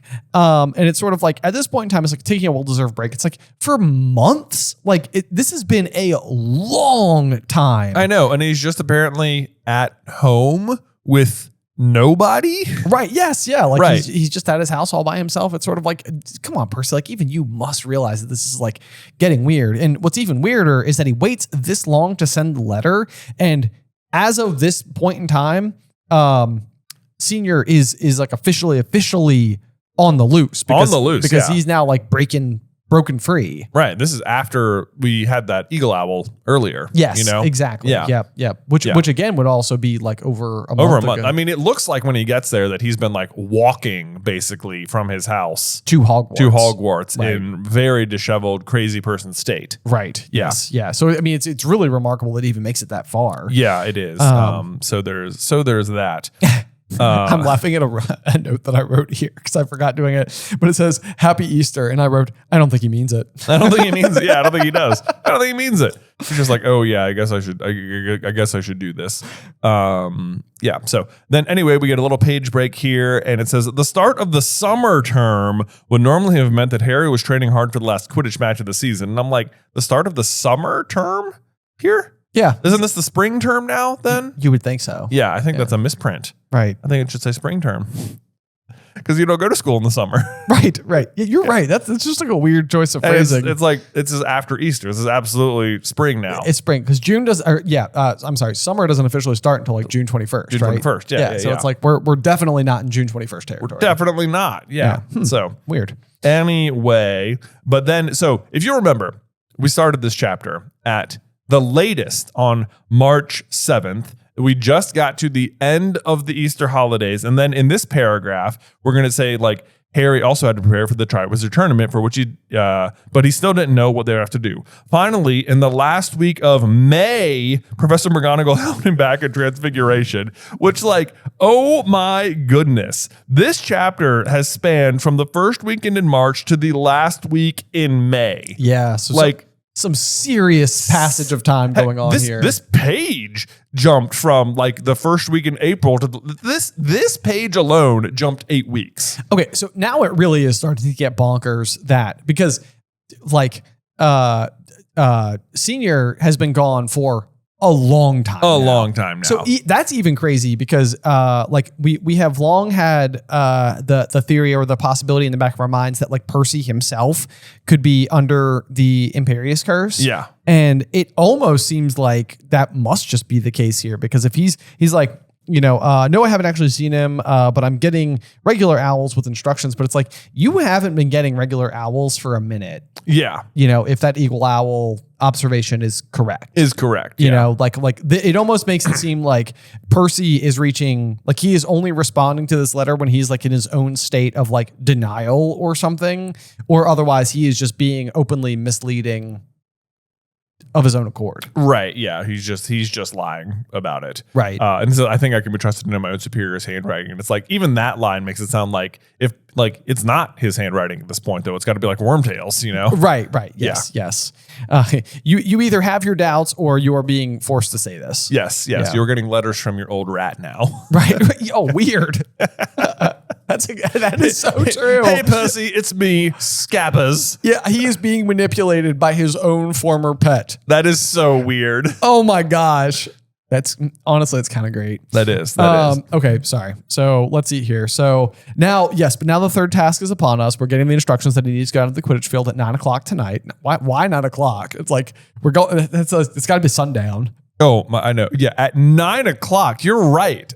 You're right. It is straight up dark outside. Right. Yeah. So the fact that they could even say like, I'm sure you can see what we're doing here, and I'm like, actually, it's pretty dark. It's super. It's 9:00 in May. Yeah. 9:00 in May. So May 9:00. It's dark at 9:00 anywhere. It is May 30th, just for reference. I have this information on my watch in front of me. So it's May 30th as of recording. And my watch tells me that I will have sundown today at 8:33 p.m. So there you go. I guess they do meet at 8. Well, they head down at 8:30. Right. Yeah. 9:00. It's ridiculous. Right. Yeah. Why on earth would it be 9:00? Either way, they run into Cedric. What do you reckon it's going to be? Cedric asked Harry as they went down to the stone steps into the cloudy night. Yeah, night. There we go. Yeah. Cloudy too. So yeah, cloudy. Not even. Yeah, even if there's the lightest bit of sun out. Too bad. Yeah. Fleur keeps going on about underground tunnels. She reckons we've got to find treasure. Oh, you know what that means? Cedric and Fleur still talking. Still talking. Keeps going on. That phrasing isn't just like, oh, I ran into Fleur. She thought it might be this. Keeps going on means multiple conversations in which Fleur has brought up underground tunnels. Yeah. Which I also think this is kind of interesting because she goes on to marry Bill, and what Bill does for Gringotts is collect and bring back treasure. Oh, that's true. So like it almost makes you wonder if like Fleur has some type of like propensity towards like treasure hunting herself. Although, do you think maybe Fleur thinks it's underground tunnels and finding treasure because Madame Maxine knows that Hagrid is submitting creatures and she saw him doing the nifflers? 1,000%. That is absolutely That is it. definitely what it. Oh my gosh, you're right. I even wrote how specific, but like on my page, like okay, yep, no, that's definitely what it is because Madame Maxine is attempting to get like whatever she possibly can out of Hagrid, right? And all he was willing to say is that I'm digging up this dirt to bury coins, right? For the nifflers. For the nifflers, yeah. Wow, right. Oh, it's right there, right? Man, that's pretty good. What do you think Cho thinks about Fleur Delacour? I don't know. Nothing good. She's even warming up to Harry at this point in time. I know. Cho's over there like, come on. She's like, one of these Hogwarts boys. I mean, can they see me? Too bad she picked the only two boys. Maybe this is why she likes Fleur, but like Cedric and Harry, because they're not able to be put under her spell. It must be like so hard to know who you can trust. Like who likes me for me versus who likes me for my villainous. Oh, that's a good point too. And Cedric and Harry are like both immune. They're both immune because they have such high strength of character. I suspect Bill has high strength of character as well. He almost certainly must. Certainly he does. There's no way to deny it. Head boy. He was cool. Yeah, actually, oh man, I like that a lot too. Yeah. Like this is what's so great about this is why she's like drawn to them because it's like her charms don't work on them. Right. Yeah. I mean, oh man, yeah. It's even interesting too because like, well, I mean, obviously she loves her husband, but like there's the whole situation where Bill, who was regarded as quite handsome, it's like when he gets like mauled or whatever, Molly is like, oh, he was supposed to get married, and Flora's like, what is that supposed to mean? Right, yeah. She's like, he likes me for me and I like him for him. Yes. Because I know what him is. Exactly. And because it's like he likes me for me, and because it's like, yeah. Because it's not because of my Vila charms. Yes, exactly. That's what I was trying to say. I was like, as I was saying this, I was like, does this make sense? But yes, it does. Yes. Yeah. All right. There we go. Man, what else? That's a fun little subtlety right there. That is. If we are in fact correct. Of course we are. Yeah, of course we are. Come on. They walked out to the Quidditch stadium, and Harry and Cedric are both indignant. Like, what have they done to it? To which I'm like, you could still play Quidditch. You guys remember the game is played in the air, right? In the air, yeah. I want you guys to know. Right. But I do like this thought that like sports ballers are sort of like, don't mess with off field. Yeah. But obviously the Quidditch pitch was no longer smooth and flat. It looked as though somebody had been building long, low walls all over it that twisted and crisscrossed in every direction. "They're hedges," said Harry, bending to examine the nearest one. Yeah. Yeah. Way to go, man. Good one. What do you reckon these things are? Bushes? I'd call them hedges. I hide behind the Dursleys all the time. All the time. Don't want to brag or anything. So I won't.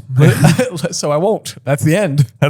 Yeah. But so anyway, so Ludo Bagman walks over. Harry and Cedric made their way toward them, climbing over the hedges. Fleur beamed at Harry as he came nearer. Her attitude towards him had changed completely since he had saved her sister from the lake. Very good flower pot moment there. Yes, indeed. Yep. What do you think? Said Bagman happily as Harry and Cedric climbed over the last hedge. Growing nicely, aren't they? Give them a month and Hagrid will have them 20 feet high. Don't worry, he added, grinning, spotting the less than happy expressions on Harry and Cedric's faces. You'll have your Quidditch field back to normal once the task is over. To which Harry, well, one of them will. Yeah. Oh no. That is, hilarious. And so he basically, wait, man, my kid figured out where on the page you were for that. Oh, sorry. It's top right. No one spoke for a moment. And then Maze. That's right. Okay. Yeah. So it says, I love it. I feel like Bagman does a really bad job describing it too, despite it being pretty obvious. It says, a maze. The third tack's really very straightforward. And it's like, well, except that it's a maze. It's anything but straightforward. Mazes are decidedly not straightforward. It's like their defining feature. That is what makes them mazes. Exactly. And then he says, the Triwizard Cup will be placed at the center of the maze. The first champion to touch it will receive full marks. And I'm like, no, full marks doesn't matter. It's you will win if you get it. Could you imagine if Fleur got there first and she got 50 points, but because she's so far behind in the standings that Cedric was 10 feet away, got 48 points, and they're like, congratulations on getting there first. Cedric, you win. You win. I know. Yeah. So it's really the whole, the entirety of the first two tasks has just been able to determine, has largely just been about determining the head starts. Yes. Yeah. Yeah. That is what it is, which for a maze, it's kind of tricky, It's like, how much does the head start even matter? I mean, it does matter, but right. Yeah, it's a good question. I mean, to be fair, the two champions who go in first do get there first. Well, but also to be fair, Moody curses the other two. Also, to be fair, that does happen. Yes. It's a very good point. The other thing I do think is interesting about this as well is that the Triwizard Cup is always intended to be in the center of the maze, which of course we all know. But I also definitely think that it also means that the Triwizard Cup was always intended to be a port key that brought you back to the front of the maze. Right. And that is sort of like the aha moment for the crowd watching. Yeah, who won? Who won? Because otherwise the other big problem is that you then win all the way in the middle where nobody can really see, and then you're by yourself, and then you still have to exit. Get out. You got to make your way out of the maze with the cup now. Right. So to me, it makes a lot of sense that otherwise what would happen is it would sort of be you would grab the cup and it would shoot you forward, and there you are standing holding your prize. Right. Plus then it guarantees whoever touches it first is who touched it first. Exactly. Because they're attached to it. Right. Yeah. Let's see here. So then we get the explanation. There's going to be obstacles. Hagrid is providing a number of creatures, which is clearly something that Madame Maxine knows, but not what those creatures will be. Let's see here. The champions who are looting on the points, we get a head start into the maze. So basically we get the rundown, which is that Harry and Cedric will go in first, followed by Mr. Crumb and then Miss Delacour. I know. He says, should be fun, eh? I love Harry's responses. Harry, who do only do well the kind of creatures Hagrid was likely to provide for an event, thought it was unlikely to be any fun at all. Yeah. Which, how right you are. It is zero fun. Right. However, he nodded politely like the other champions. This is kind of one of those things, too, where it's all of these people were vying for the opportunity to do this exact thing, and then they all seem just kind of exhausted with the process. Yeah. Yeah, I'm sure it'll be fun. I'm sure it's going to be exhausting and scary too. Yeah, right. And then this is very well, if you haven't got any questions, we'll go back to the castle, shall we? It's a bit chilly. Which I'm this was such an informal meeting that took 30 seconds. Right. It's like everyone meet me out there at 9 o'clock in the dark when you can't see the maze. And you get out there and it's like, well, we've got a maze. First to the center wins. And it's getting a little cold if you ask me. Let's head back up. Let's go back inside the castle. It's like all right. Yeah. Feels like you could have told us this inside. But maybe this was just a weird opportunity to get everybody on the ground so that other things can happen. Yeah. Maybe. Yeah, because that is exactly what's going to happen here. Both Crumb and Bagman are going to try and snag Harry, while Fleur is obviously like, well, you three dummies, I'm going to head back up with Cedric and talk about what other things. What do you think, treasure hunting? What do you think, treasure hunting? But yeah, so anyway, then Crumb taps Harry on the shoulder and says, could I have a word? To which I was like, that's never good. And then Harry's like, yeah, all right. And then he says, will you walk with me? And I was like, oh, it's just getting worse now. Yeah. And I was like, this is like one of those situations where it's like, oh man, when somebody like pulls you aside to like have a conversation, it's like, this is I did something to upset you. Oh boy. I'm about to be accused. Meanwhile, Bagman's been cut off entirely. He clearly was about to say the exact same thing. That's exactly right. Yeah, he's looking a little perturbed. I'll wait for you, shall I, Harry, shall I? Yeah. And Harry's like, no, I think I can find the castle on my own. Thanks. Yeah, suppressing a smile. He's like, nah. No, I'm all good. We're good. Yeah, so it says Crumb did not set a course for the Durmstrang ship. Instead, he walked towards the forest, which this is also why. It's a strange decision, but I think it's because like Crumb has like he's dealt with fame a little bit already because he's a like Quidditch sensation or whatever, but he's also been the victim of this eavesdropping by Rita Skeeter. So it seems like he is attempting to go somewhere where he believes privacy will be more available. Sure. Okay. Is sort of like what my thing is, because then he does go on to say, "Don't want to be overheard," said Crumb shortly. And so then immediately, like once they get into the forest, he turns to Harry and he says, "I want to know what is there between you and Hermione?" And Harry's like, nothing. And Crumb's just looking at him like, yeah, okay, I'm going to need more than that. Going to need more than that. Right. We're friends. She's not my girlfriend. She never has been. It's just that Skeeter woman making things up. And then Crumb's like, she talks about you a lot. And Harry's like, yeah, because we're friends. I feel like this entire conversation makes Crumb look doesn't make him look great, okay? Because he says, the whole thing, he says, yeah, I want to know, he said, what is there between you and Hermione? It's like, okay, first of all, that article came out at the latest, again, in Witch Weekly on March 8th, right? Right. It has been 8 weeks. No, longer. Longer. It has been, right? Because it's March to April. 8 weeks seems right. Yeah. Right? All of March, all of April, all of May. You're right. 12 weeks. It's been 12 weeks since the article came out. And you haven't talked to Harry in 12 weeks about this? Right. It's been bothering you for that long? Because before you were seeing him in the library all the time. Also, if him and Hermione are spending any time together, it means that he's just sitting there quietly stewing, being like, I know. And it sounds like they are, because he says Hermione talks about you very often. And it's like, okay, does that mean that either means that you haven't asked her about it? It's like, what? You haven't asked her? What is there between you and Harry Potter? You know? And it's like, certainly you must have asked her about it, right? And she must have told you the exact same thing, which means it means either you haven't asked her about it, which means you're bad at communicating with her, or two, you did and you don't trust her. And neither of those is great responses, Crumb. Yeah. It's true. So I don't, whatever. It is funny though, because I do think it's funny that Harry's like, I couldn't believe that I was having this conversation with Victor Crumb, the famous international Quidditch player. It's like, you're jealous of me. Right now. To me, I know. I love how he's like, it was as though 18-year-old Crumb thought Harry was an equal, a real rival. To which I'm like, dude, you're beating him in this tournament, and you're probably the other most famous person in the wizarding world. It's true. What are you talking about? It's like, Harry's humility knows no bounds. It really doesn't. Yeah. You have not. No, said Harry very firmly. Crumb looked slightly happier. He stared at Harry a few seconds and said, you fly very well. I was watching in the first task. Yeah, I was like, oh, that would have been nice. I would have liked to have watched the other people, but I couldn't because I drew the last one, had to do the hardest dragon. No big deal. No big deal. I won, by the way. Yeah. I won.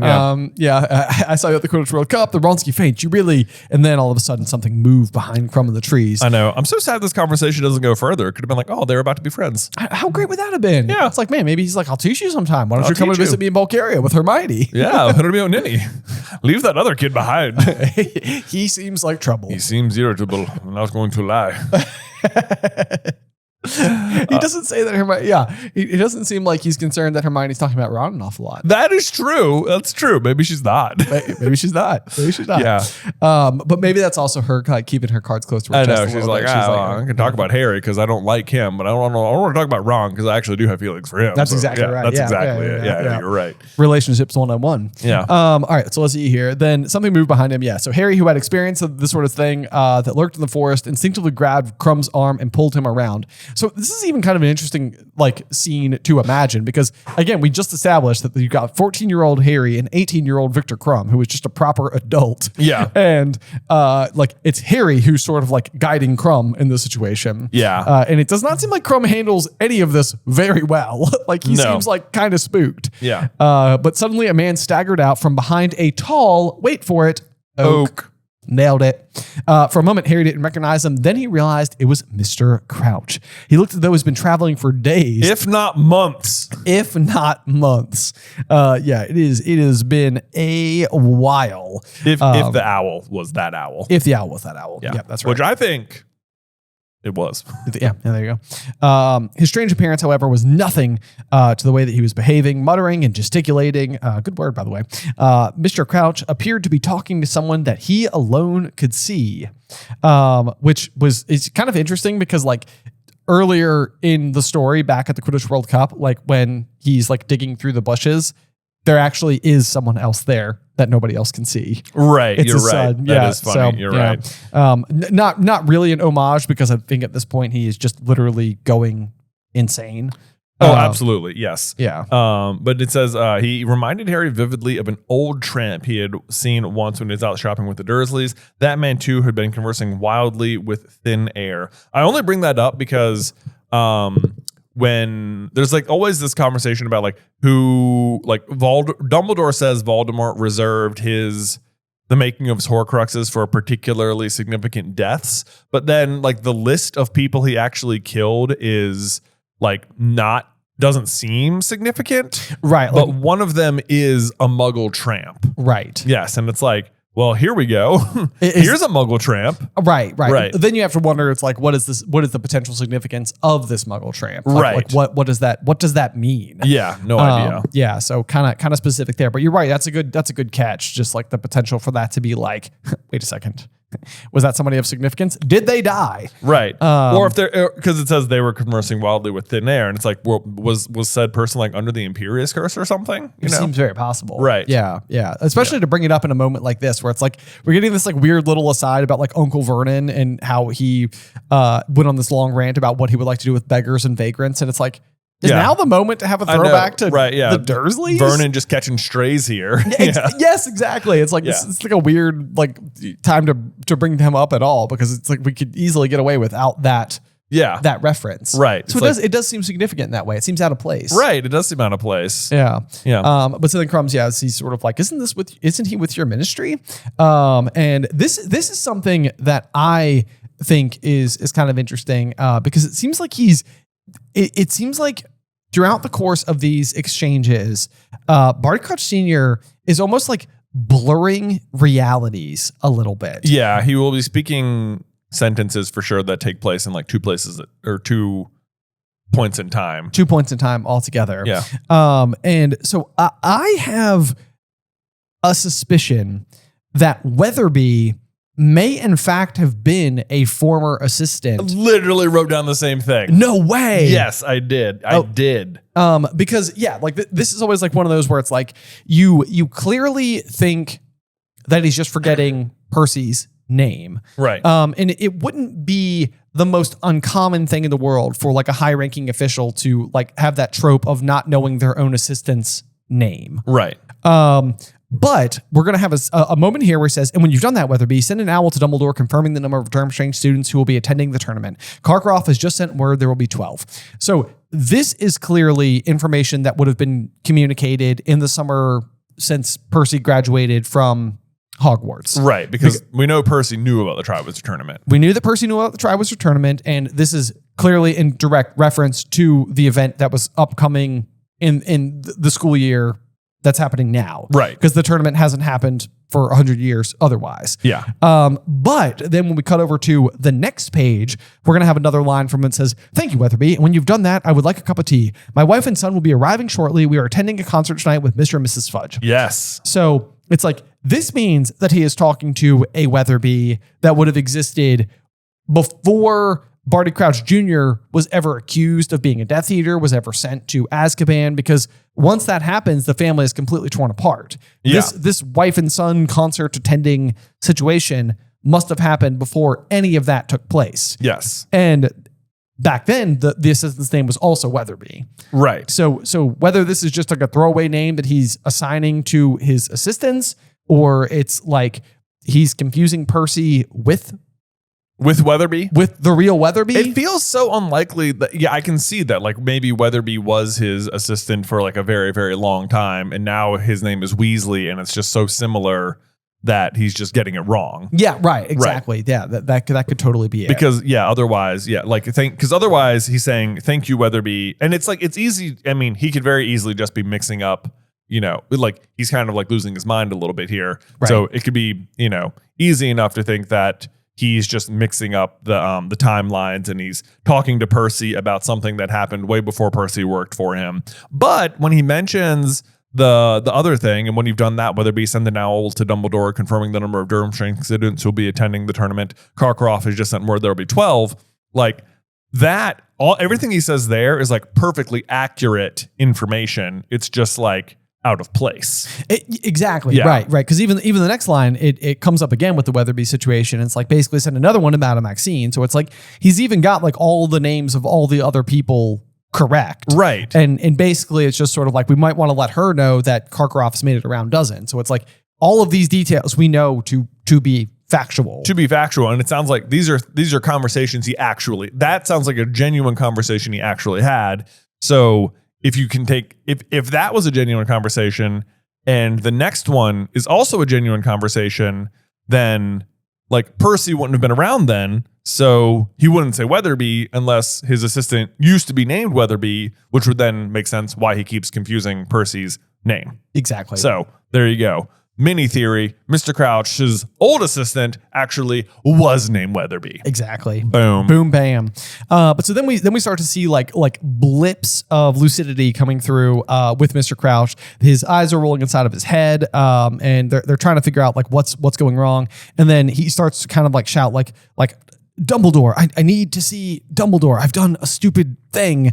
And it seems like every word that he's speaking is costing him this like terrible effort. So you can almost imagine here that he is like actively fighting the Imperious Curse. And it's almost like he's trying to get like his head back above water. Right. And it's kind of like he can like, use a lot of force to like to get something out. Yeah. But it's almost like doing that is not easy at all. Yeah.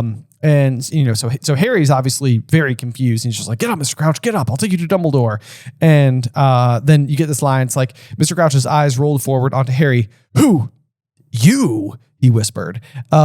Which is it's kind of like it's weird. Like, do you think that in this situation right now that this is like Barty Crouch Jr. seeing through the eyes of his father and realizing that Harry has found Senior? Oh, I don't think so. No. I think this is just Barty Crouch Sr. literally saying, who are you? Who you? It's hard to know because is he like, it's like who, and then like recognizing Harry and being like, who, you? Right. Or is it, who are you? Because Harry responds as if it's the latter, and he just says, I'm a student at the school. He doesn't even say I'm Harry Potter, Right. Yeah. But then he says, "You're not his," whispered Crouch, his mouth sagging. His meaning Voldemort?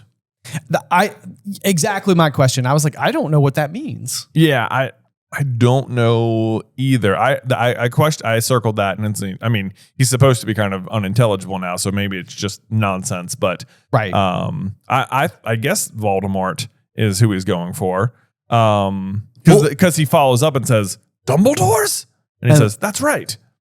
So that makes it seem like his in question would be Voldemort. Okay. I guess. Or, yeah. Yeah, it's that one. All I could write there was just a question mark. I was like, I'm not exactly sure who the his would be. I know. But yeah, so then he gets a couple more like Warren Dumbledore's out, and then he kind of goes back to just like the like kind of old recorded mixtapes of his life or whatever, and that's when you have the conversation about going to the concert with Mr. and Mrs. Fudge, and he's now just speaking fluently to a tree again. Yeah. So there you go, and then we get this. We get the other famous line that I feel like we use all of the time, and yet comes from like a semi, a source that is losing their minds. Yes, my son has recently gained 12 OWLs. Oh, satisfactory. Yes, thank you. Yes. Very, very proud indeed. So then that we use that information that Barty Crouch Jr. received 12 OWLs as like a lot, like a hard fact. I mean, I think you use the same logic we were using before, which is that like the things that he's saying about like preparations for the Triwizard Tournament seem to be incredibly accurate. So why wouldn't this be? Oh, I agree. I mean, I think he did. But it's just like this is where that line is. Right. Yes, exactly. Yeah. So anyway, at this point in time, Harry's basically just like, you stay here with him. Harry said to Crumb, I'll go get Dumbledore. I'll be quicker. I know where his office is. And Harry's just slightly flexing his incredible speed here as well. He's like, I'm quick on my feet. I'm quick on my feet. Yeah. I don't know. Me and your girlfriend had a bit of a race last year. I like dusted her. Okay. Right. And she was out of breath. It took 30 seconds for her to catch up. So, no big deal. We were hiking to a port key to come see you at the Quidditch World Cup. I mean, it was embarrassing, if I'm being honest. She was like, she almost didn't make it to the boot, Right. Yep. She almost didn't make it to the boot. Yeah. So then you get like what is otherwise, honestly, kind of like a creepy piece of dialogue. Like, don't leave me. I escaped. Must warn. Must tell. See, Dumbledore. My fault. All my fault. Bertha dead. All my fault. My son. My fault. Tell Dumbledore. Harry Potter. The Dark Lord. Stronger. Harry Potter. He even says my son right there. I know. But it's followed with my fault. So you're like, oh, yeah, it's your fault that he's dead because you sent him to Azkaban. Like, that's how you interpret it. Exactly. But what he means is my son is free. It's my fault because I broke him out of Azkaban. Right. Yes. Right. But even the fact that he's saying Harry Potter here, it's like he doesn't even know he's talking to Harry Potter. Like that's the thing. Like that's the thing. He asked like the who you, and all Harry said was, I'm a student at the school, not that he's Harry Potter. But it's easy to misinterpret it as if he's like saying like Harry Potter, like, I need you to help me. Harry Potter, help me. Yeah. But it's like, he doesn't know it's Harry Potter. He doesn't know it's Harry Potter. He's just saying, like, I need to talk to Dumbledore. The Dark Lord is getting stronger. He's trying to get Harry Potter. Right. Yes. Yeah. Yep. Let's see here. So then Harry's just basically like, Crumb, keep an eye on him. I'll be back with Dumbledore, and Crumb's sort of like, hurry, please. I was like, oh God, I just wanted to ask about Hermione. I'm stuck with this. It's like getting kind of past 9. I don't know if you saw. We had that whole meeting. It's probably 9:07 by now. Might even be. Yeah, right. Exactly. Right. Oh my gosh. Harry whips up to the castle fast as you like. 5 minutes later, I mean, that is moving. It's booking it. If I am not mistaken. It gets to there, uses the password from a couple years ago, Lemon Drop. So pretty good memory on Harry there. Yep. When in comes Snape to just, I don't know, be a jerk for basically, I mean, the only reason Snape shows up here is so that Moody has a reason for being there later, effectively, like from a writing point of view.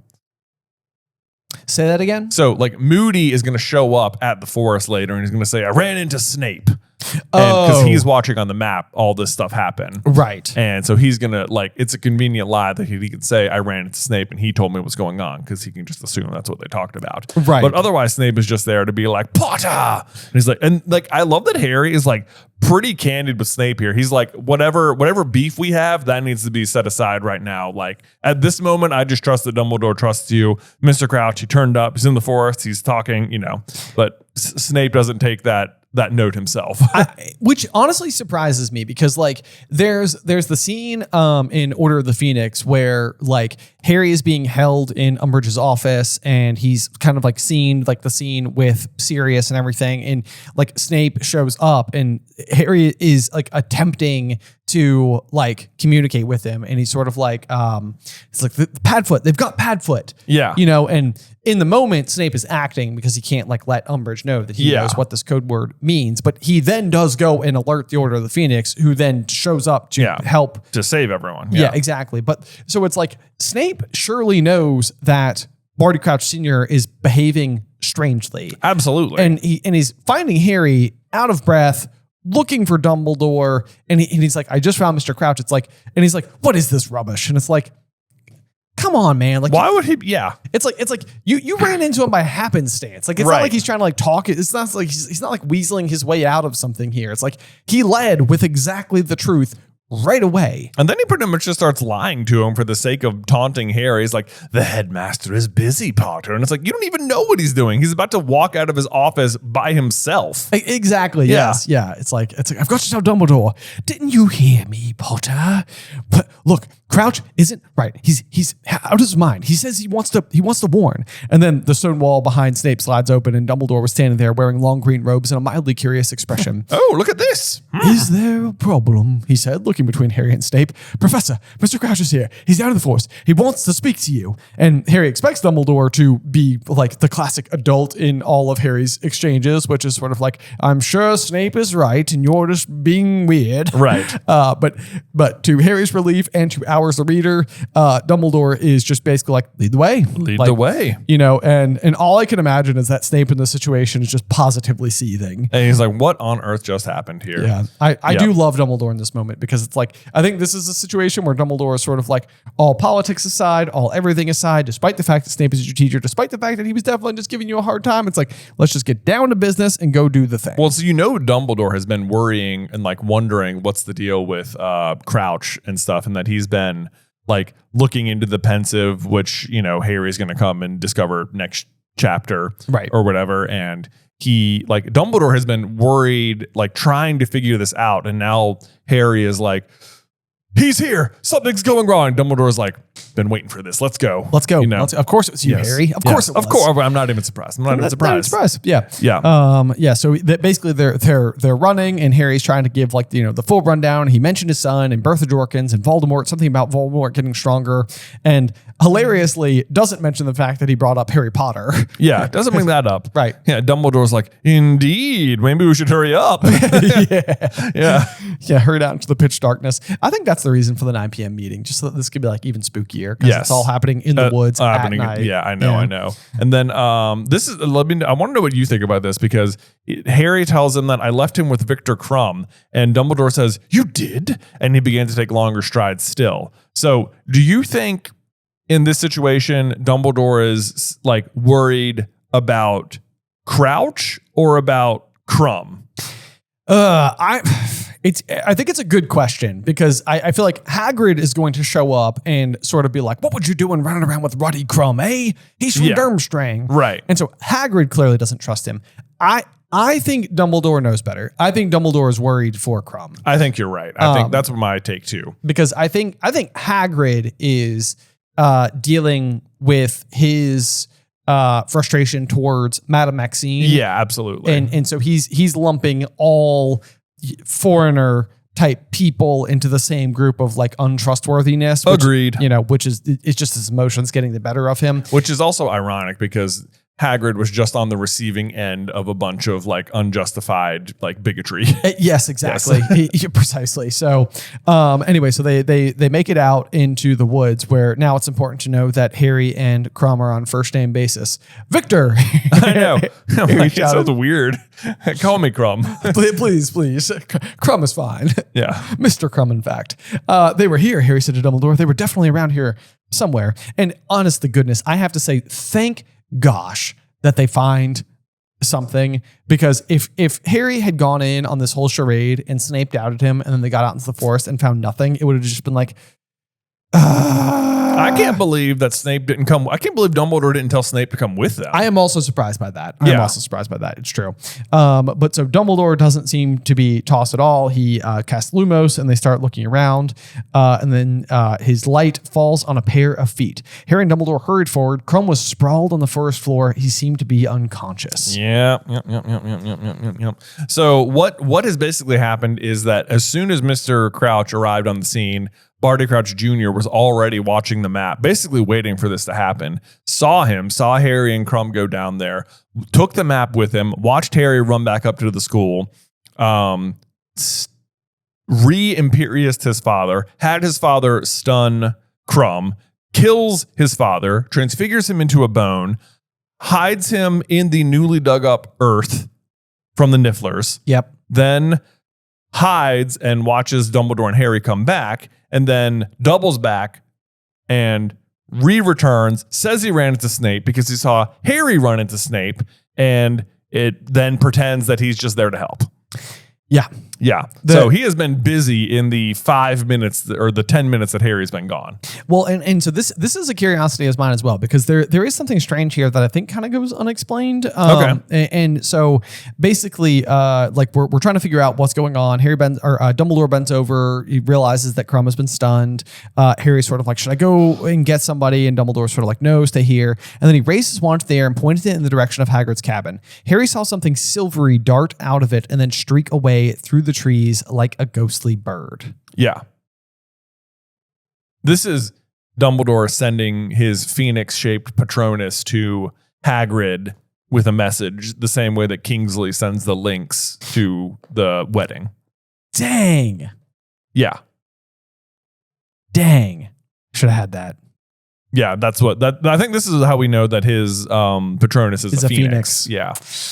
Yep. Okay. There we go. Yep. Good call. Good call. There you go. Yep. Yeah. Then Dumbledore bent over to Crumb again and uses the spell Renervate, which basically gets Crumb back awake. And Crumb immediately is just sort of like, he attacked me. The old man attacked me.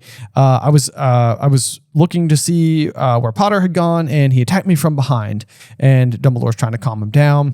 Professor Dumbledore, he said with his eyes widening. Harry, what the? Oh, sorry. Let's see here. This is let me back up. He attacked me, Crumb muttered. The old man attacked me. And then Hagrid comes panting into the scene. He's like, Professor Dumbledore? Harry? What the? So this is basically Hagrid having received the message. Yes. Okay, got it. Okay, Yeah. I'm completely up to speed now. There we go. That's how Hagrid sort of is on the scene. Yeah. Also, I think it's interesting, like Dumbledore casts this message-bearing Patronus non-verbally. True. Yeah, Yeah. That's a good point. Yeah. That's pretty impressive. Pretty impressive power. But it's also maybe because he's with Harry. Yes. No doubt. What does he say in the cave? Like Harry's trying to like reassure him that he's gonna be okay, and Dumbledore's like, I know. I'm with you. I'm with you. I know. Yeah. I'm like, oh, what a good line. Yeah, it's great. Dumbledore's like, why wouldn't I be? You're here. You're here. I'm great. We're good. Yep, I love it. But so then let's see here. Hagrid, I need you to fetch Professor Karkaroff. His student has been attacked. When you've done that, kindly alert Professor Moody. Yes. And then this is when Moody all of a sudden, and you could imagine how strange this would otherwise seem, because he's basically just showed up in the middle of the woods with no prompting. I know. And yeah, exactly. And it should otherwise appear as suspicious to the reader that it's like, oh, somebody attacked Crumb and Barty Crouch Sr. is gone. And what you think has happened is that Barty Crouch Sr. attacked Crumb and then just vanished himself into the forest, just being lost and crazy. Right. But actually what's happened is Barty Crouch Jr. was there and he killed his dad and attacked Crumb. Right. And then doubled back. Right. Yeah. Yeah. So anyway, I'm here. Moody was limping towards them, leaning on his staff, his wand lit. Dang leg, he said furiously. Would have been here quicker. Quicker. What's happened? Snape said something about Crouch. Oh, that's such fast thinking. It is. It's so fast. He's so quick on his feet for somebody who's got one wooden leg. It would have been great if like this was like a lie you were able to catch, but like Harry did bring up Crouch in front of Snape. Exactly. Yep. He's figured out a lot very fast. Yeah. Yes. Yeah, because for clarity, he did not talk to Snape. Yeah. In case you missed it, he's lying. Yeah. yeah. Karkaroff, please, Hagrid, said Dumbledore sharply. Oh, yeah. And so Hagrid runs off and goes to get Karkaroff. I don't know where Barty Crouch is, Dumbledore told Moody, but it's essential that we find him. I'm onto it, growled Moody. What He hack. Swan and limped off into the forest. It's Limped like, into the forest. Does nothing. too late. Yeah. Too late. He's just wandering around. Right. He's like, I gotta make this look good. It's like on Survivor when you've already got the idol, but you have to pretend to keep looking for it so that no one thinks you have it. Exactly. Yeah. Exactly. Yes. Let's see here. But then, okay. Then we have Karkaroff return wearing his sleek silver furs, and he's looking pale and agitated. And he's sort of like, what is this? What's going on? And Crumb is just immediately like, I was attacked. Mr. Crouch, or whatever his name. And he's like, Crouch attacked you? Crouch attacked you? And is this Karkaroff asking the Triwizard Judge? Yeah, I think so. It's like, Yes. who else would it be? Who else would it be? Barty Crouch Jr. That's right. Junior. Igor. Dumbledore began, and then like Karkaroff's not having it. To him, it's all about the tournament. Just treachery, he bellowed. It's a plot. This is not an equal competition. I'm like, wow, you are not reading the room at all. At all, dude. Yeah, do you think if they attacked your student, they'd be like, Karkaroff, come look what we did? Yeah, exactly. It's like, we fetched you, my friend. Yeah, dude, come on. Right. But then similar to Dobby defending Harry earlier, Hagrid is about to do very much the same, where he says, oh, Dumbledore, talking of rebuilding old ties and forgetting old differences. Here's what I think of you. And then he spits on the ground, and Hagrid is like, oh, that was a mistake. Yes. Basically choke slams him. I literally have never insulted Albus Dumbledore in front of Hagrid. Yeah, basically. I mean, that's literally what happens. Apologize. Apologize. And Dumbledore's like, Hagrid, no. Yeah. His eyes flashing. And yeah, so clearly, I mean, it's good that obviously Dumbledore is sort of like, no, that's not the way we do things, Hagrid. Yep. Put him down. Put him down. Escort Harry back up to the castle.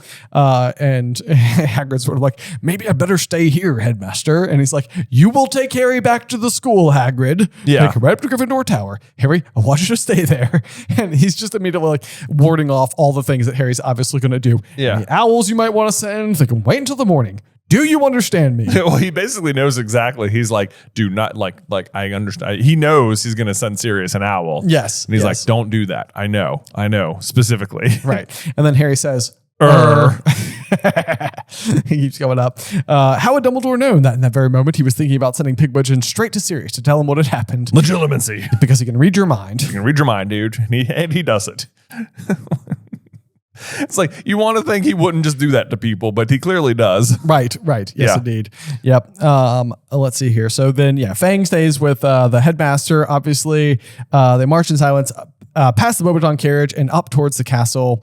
How dare he, Hagrid growled as they strode past the lake. How dare he accuse Dumbledore, like Dumbledore doing anything like that? Like Dumbledore wanted you in the tournament in the first place. Worried. I don't know when I've seen Dumbledore more worried than he's been lately. Yeah. Hagrid gets it. Hagrid gets it. Yeah. And I think it's even like, it's kind of cool because like Harry really like cares for and watches Dumbledore closely enough to know that like he has been very preoccupied with the events of this school year. Yeah. Like he knows what's going on. But then this is where we kind of get like the little bit of like Hagrid's bias. He's like, what were you doing wandering off with Ruddy Crumb? He's from Durmstrang, Harry.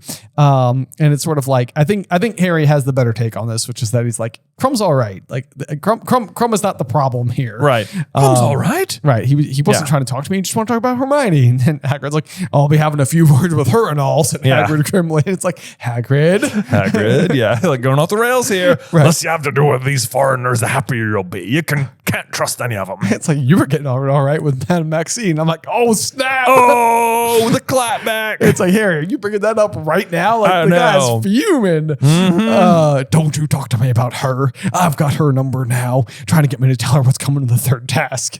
Like, she's passing false notes to Fleur. I think it's funny that because of Hagrid's accent, like the T isn't written down, so it just says you. If you're not reading it carefully, it just says you can trust any of them. You're right.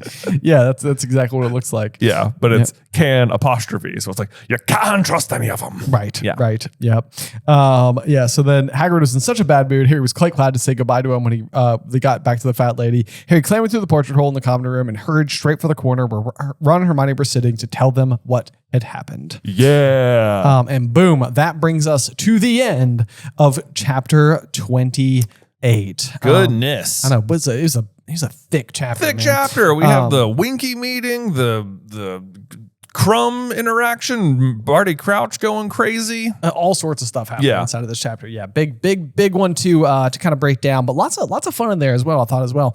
But do you have a review for us, Jay, to close out the day? I absolutely do have a review for us from A Bookish Girl. Oh, all right. So I had this question in a couple of in a row. So I was like, I'm just gonna address it. And I think we've talked about it, but okay. Even so. It says, hey, brother, I love your podcast so much. It gives me something to look forward to, and I listen it constantly. I love as you guys go on a long tangent. It's kind of our specialty. It is. Here we are coming up on the 2-hour mark. I know. I love how you guys unveil theories I have never thought of before. My question is, since Harry and Hermione time travel back on to save Buckbeak, would Lupin have seen 2 Harrys and Hermiones on the Marauders map when he was examining it before heading to the Shrieking Shack?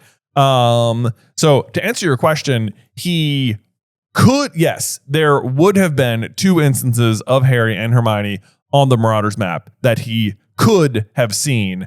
But I think this is a great example. The same reason Fred and George never noticed Peter in Ron's dorm room. It's like, It's like they could see it for sure, but they're just not looking for it. You're not you're staring, you're expecting to see Harry and Hermione right here, and that's where they are. So you're not looking for other stuff happening in other places. Right. Exactly. Yeah. It's kind of like if you hear hoof steps, think horses, not zebra. Right. It's like it's like you wouldn't necessarily jump to the most unusual potential outcome. Right. And I think, it really all depends, I think, a bit as well as to how you sort of interpret the map. Because the movie sort of creates the map prop too, that's got all the different folds and layers to sort of depict all the different floors and stuff that you might be on in the castle.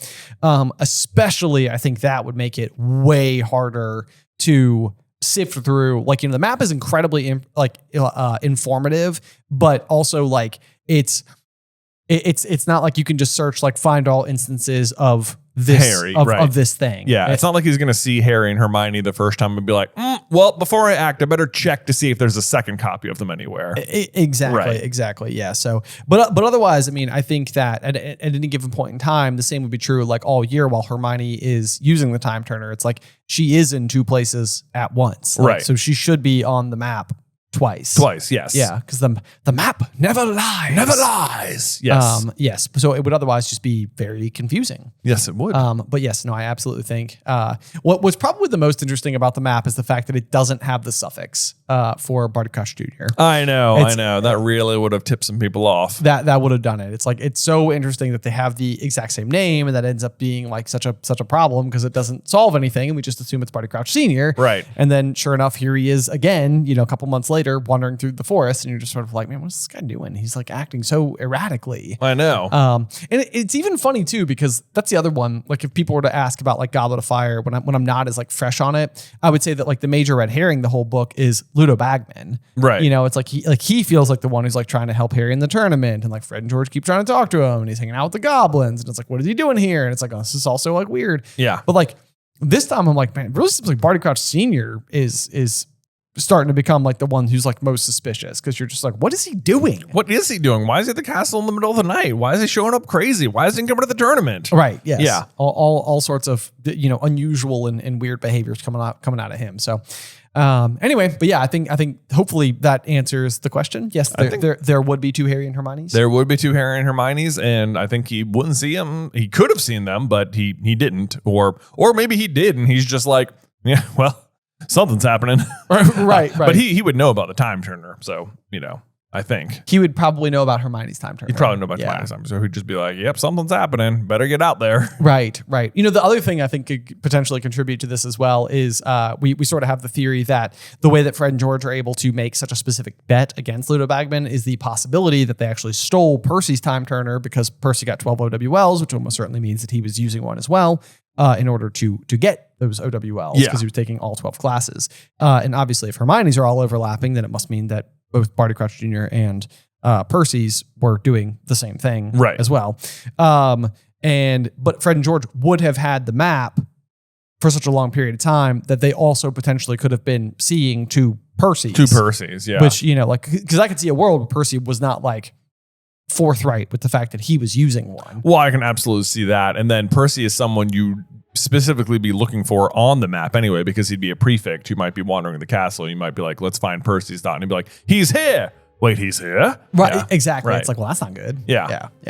So anyway, I think there's a decent chance that's how Fred and George could have unraveled that particular mystery. I agree. But with that said, I think that brings us to the end of another episode of Through the Griffin Door. It sure does. Thank you as always so much for listening, and make sure you join us next week for Chapter 29, The Dream, here on Through the Griffin Door. Today's episode was edited by Isabel Chrisley. Vaishon Brandon does our art. Catherine Stein is our production manager, and the show is hosted by me and Jonathan Carlin.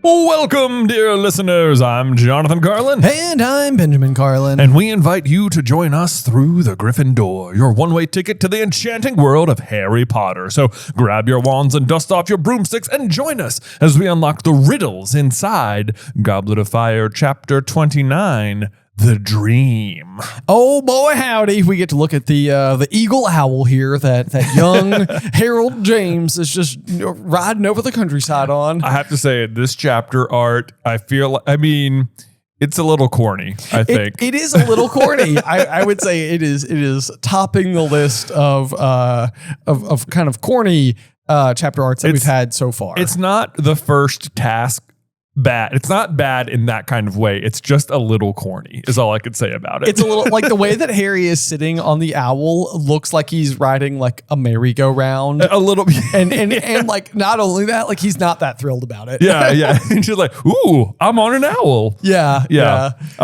So yeah, let's we could talk about that. But also before we do that, before we dive into the episode, Ben, why don't you tell all the listeners about our lovely Gumpster Fire pin? Yeah, we've got ourselves a little bit of a special offer going on over on the Patreon. For annual signups, we are going to be sending out starting on July 1st. If you are an annual member through July 31st, you will receive a Gumpster Fire pin in addition to your book page. Yes. And so we've of course got Gumpine over here, who is our own lovely snowy owl who delivers all of the owlry letters to us here on set.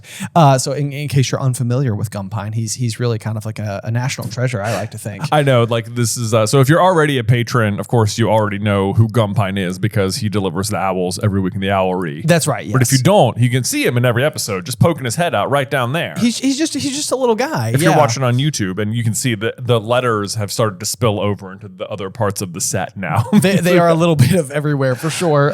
Which honestly is kind of amazing because Isabel here in office does such a great job of like doing hand calligraphy for every single letter.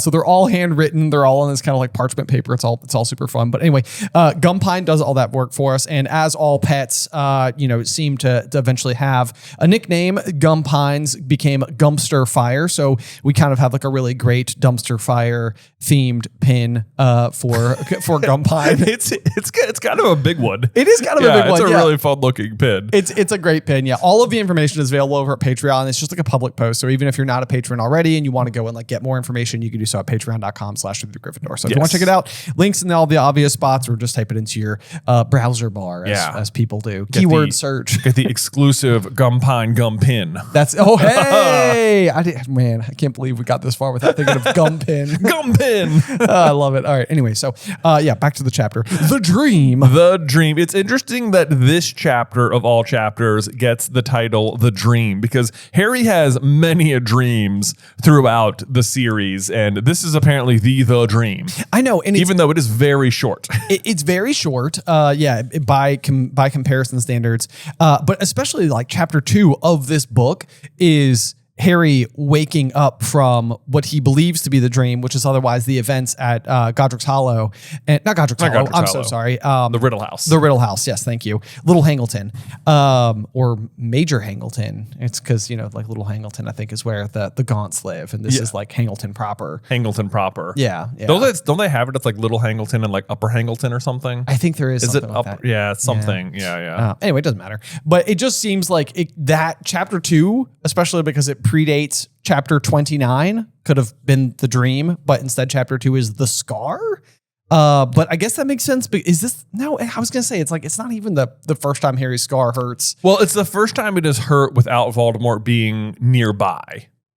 Okay. Yeah. Okay. So this is the first time we're getting like that sort of like echolocation situation going on. Right. Okay. Where he's like, they're seeing into one another's minds. Exactly. That's more what's happening in this one. Although even that being said, even in the dream, he's not seeing it from Voldemort's point of view. He's still seeing it as like a third person in the room. Which is strange. It is strange. It doesn't seem like that's how it should work. And I mean, it almost feels exclusively done so that you, the reader, are left in the dark about what's sitting in the chair. Right. So that you kind of get like that, like because the chair kind of like slowly turns at the end and Harry sees like what's sitting in it. Right.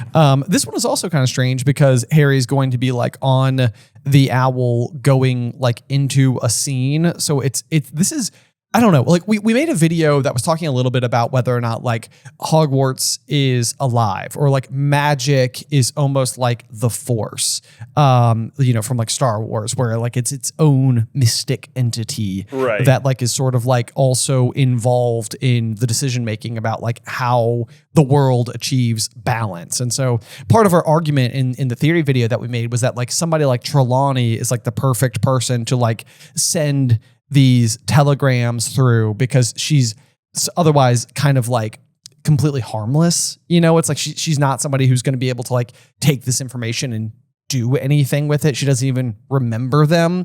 But like the fact that she like delivers the information to Dumbledore of all people. I know. It feels like no coincidence that Dumbledore is the one, like of all people, Trelawney makes the prophecy to him. Yes. Yeah. So basically what I'm trying to say here is that like we know that Harry and Voldemort have that like soul connection because the piece of Voldemort literally lives inside of Harry. And so often we're going to be seeing like directly into Voldemort's mind. And that makes perfect sense through the Horcrux connection. This is almost like something else is giving him a glimpse into what's going on because the owl, I'm pretty sure, is going to fly to the scene. Well, that's the clairvoyant vibrations of the room, of course. It does happen in Trelawney's office. So or not office, in her classroom. In her classroom. So there's that. So we'll get more into it. Of course, it's the eagle owl, which you so astutely pointed out. A couple of chapters ago, is the one that Harry is watching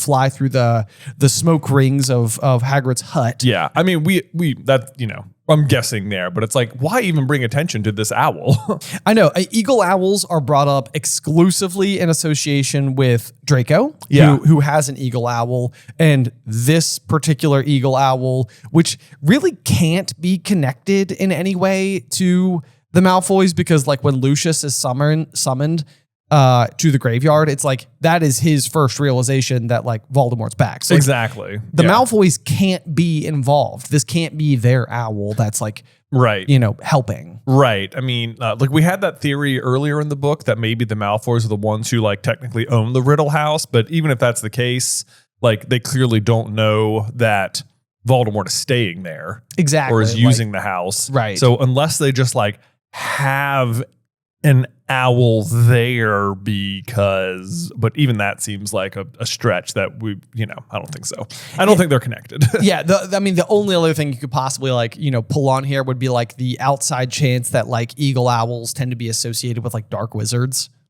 Maybe. Which we have no basis for whatsoever. Right. Yeah. So anyway, I think it's a fun theory if Harry happened to see the owl arriving that Mr. Crouch escaped, because even as you're reading through that last chapter, it's sort of like, or even in this chapter, they're going to say like, he couldn't have disapparated. He seemed too weak to do that, which would mean that he couldn't have like apparated even close to the castle. He would have had to have like basically walked from wherever he lives all the way to Hogwarts. Right. Which, if they take a train for like 8 hours, and who knows where he lives? I guess you could take the flu powder from anywhere in the UK to London every morning to work at the ministry. True, but I've always assumed he kind of lived like kind of London Central.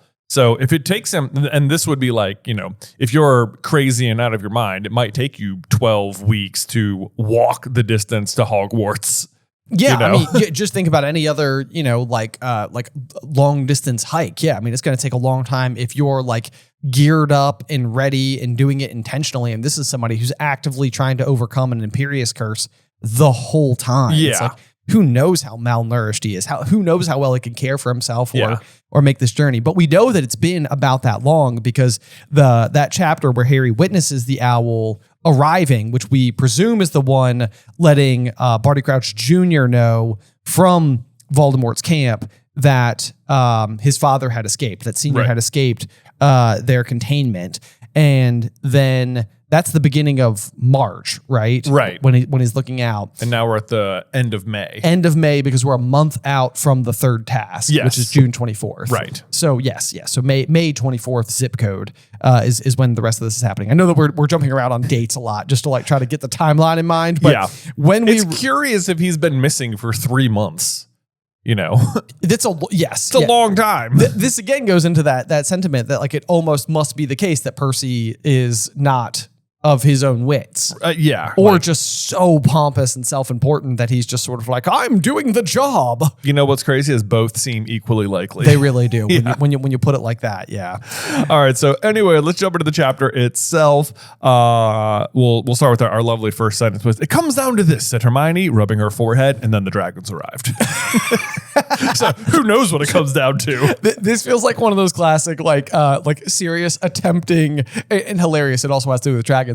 Sirius being like, all you need to do is one simple spell. And then Ron comes down the stairs and cuts him off. Right. So Harry doesn't get to hear the spell. Right. And so it's like, this is Hermione being like, okay, it's very simple. It all comes down to this. And Hermione rubbing her forehead. And then the dragons arrived. Right. She never got to explain. Yeah, too bad. If only she'd finished that. Right. But what she does say is that either Mr. Crouch attacked Victor or somebody else attacked both of them when Victor wasn't looking. So she is right. It is one of those things, and it is in fact the latter. So someone else attacked both of them, which is, of course, Barty Crouch Jr. described as Mad-Eye Moody. Right. Yes, exactly. Yes. But yeah. So then, and so I wrote down, I thought that this was just kind of like an interesting way to play it, but like either Mr. Crouch attacked Victor or somebody else attacked both of them when Victor wasn't looking, which she is correct. Like those are the options. And then Ron follows up with, it must have been Crouch, which is incorrect, but also sort of correct when you think about the fact that Mad-Eye Moody is Crouch. Is Crouch, right. Yes. Yeah. And I think what he actually does is even have... Does he like re-Imperious his father to have him attack Crumb? Is that what we find out later? Yeah, that does sound... Because he says he attacked... Because Crumb said he attacked me. Right. Yes, which would make the most sense. So I think he's under the invisibility cloak while he's out there, maybe. Is he? Is he? How would he have it? He has his own. Oh, he has his own. Moody does, doesn't he? Oh, okay. I guess so, because he had one at the Quidditch World Cup. Right. Yeah. You're right. So it must have been Crouch, said Ron at once. So Ron is sort of right, sort of wrong about that. He said that's why he'd gone when Harry and Dumbledore got there. He'd done a runner, and I just crossed that out and said he died. Yes, exactly. Yeah. And then Harry's like, I don't think so. He seemed really weak. I don't reckon he was up to disapparating or anything. And then you get the classic Hermione interjection. You can't disapparate into Hogwarts grounds. Haven't I told you enough times? Yes. Although this is something that I'm not sure whether or not it's an issue, because later Moody is going to tell Harry that they were like off the map. or at least the boundaries of the map. Right. So then it's kind of like one of those questions like, how far can you get from Hogwarts into Saporate? Because in Half-Blood Prince, Harry and Dumbledore can just go down to Hogsmeade. So like sometimes it's almost like, okay, well, I mean, if you can apparate and separate into Hogsmeade, like that's pretty adjacent. It's pretty close. Yeah. Or is it in Fantastic Beasts when they just sort of like are like at the end of the bridge? That is also the case in Fantastic Beasts. But that feels like one of those things where it's just like, did you guys even read the books? I know. It's also, and I guess you could be like, well, that was like 80 years ago. So maybe this protection wasn't in place they've yet. expanded it, or maybe it wasn't. Yeah. Like, that they bring that up all the time though, guys. Yeah. Anyway, and she says you can't separate in the Hogwarts ground, but you know what? They are going to be able to use. You can port key, which also seems like a weird, just like security problem. It does. Because the port key in the Triwizard Maze is going to work, twice. Yeah, so it can not only get you away, but it can also get you back. Right. Yeah. Which is very surprising. And then even in Order of the Phoenix, I'm pretty sure that Dumbledore will create a port key using, is it the head of the wizard statue to like send Harry back? Oh yeah. And then Fudge is like, that was an unauthorized port key. Right. And then he also uses I think it's a teapot in his office to get Harry and the Weasleys to number 12 Grimmauld Place. Yes, you are correct. Yeah. Yep. So there are, to be fair, like the Triwizard Cup, like we know, it feels like the point was to have it be a port key anyway, to go from the center of the maze to the front of the maze. Yes. So that you wouldn't, it would be like, I won, and that would be it. So it's possible that like an enchantment had been lifted in that area for the sake of the tournament. Right. And then in both other cases, it's Dumbledore doing the port keys. And, as the headmaster, perhaps he just has that authority. Which I know what you're going to say. Dumbledore wasn't the headmaster at the end of the Order of the Phoenix, but I think the school still considers him the headmaster because it never lets Umbridge in the office. I would 100% agree. Yeah. This is another one of those instances where it's like, is Hogwarts alive? Because it's sort of like, it basically is just declining the sentiment that Umbridge has been made headmistress. And so it's sort of like, nope, I disagree. I mean, heck, even Fawkes arriving then in the Chamber of Secrets feels, 100% to that effect. It's like, how does Fawkes know? And Dumbledore's like, as long as those are people who are loyal to me. And it's like, the castle, like the governor's removed Dumbledore, but like the castle's like, but Dumbledore's still the headmaster. Precisely. Right. Yes, I think that's exactly what's going on. Yeah, it makes as you might. Right. Yes, the castle is sort of like, we get a say in this too, and that's all that matters. Yeah, so you got to play by some of the rules here. And man, we're still on the first page here. All right, so I like Ron in this chapter a lot, because like Hermione's going to do a lot of naysaying about like why it can't be certain things, but Ron is offering up like a million ideas in this chapter. He is definitely, he's trying so hard, and literally, so the next thing he says is, okay, how's this for a theory? Said Ron excitedly. Crumb attacked Crouch. No, wait for it. And then stunned himself. And then my note here says, back off, Ron. Theories are our thing. Yeah. So this is also wrong. And then Hermione says, oh, Mr. Crouch evaporated, did he? Which I was like, which I highlighted and was like, well, okay, that's true, Hermione, but that's a problem with your own theory as well from the front of this chapter. Right. Yeah. Yes, it is.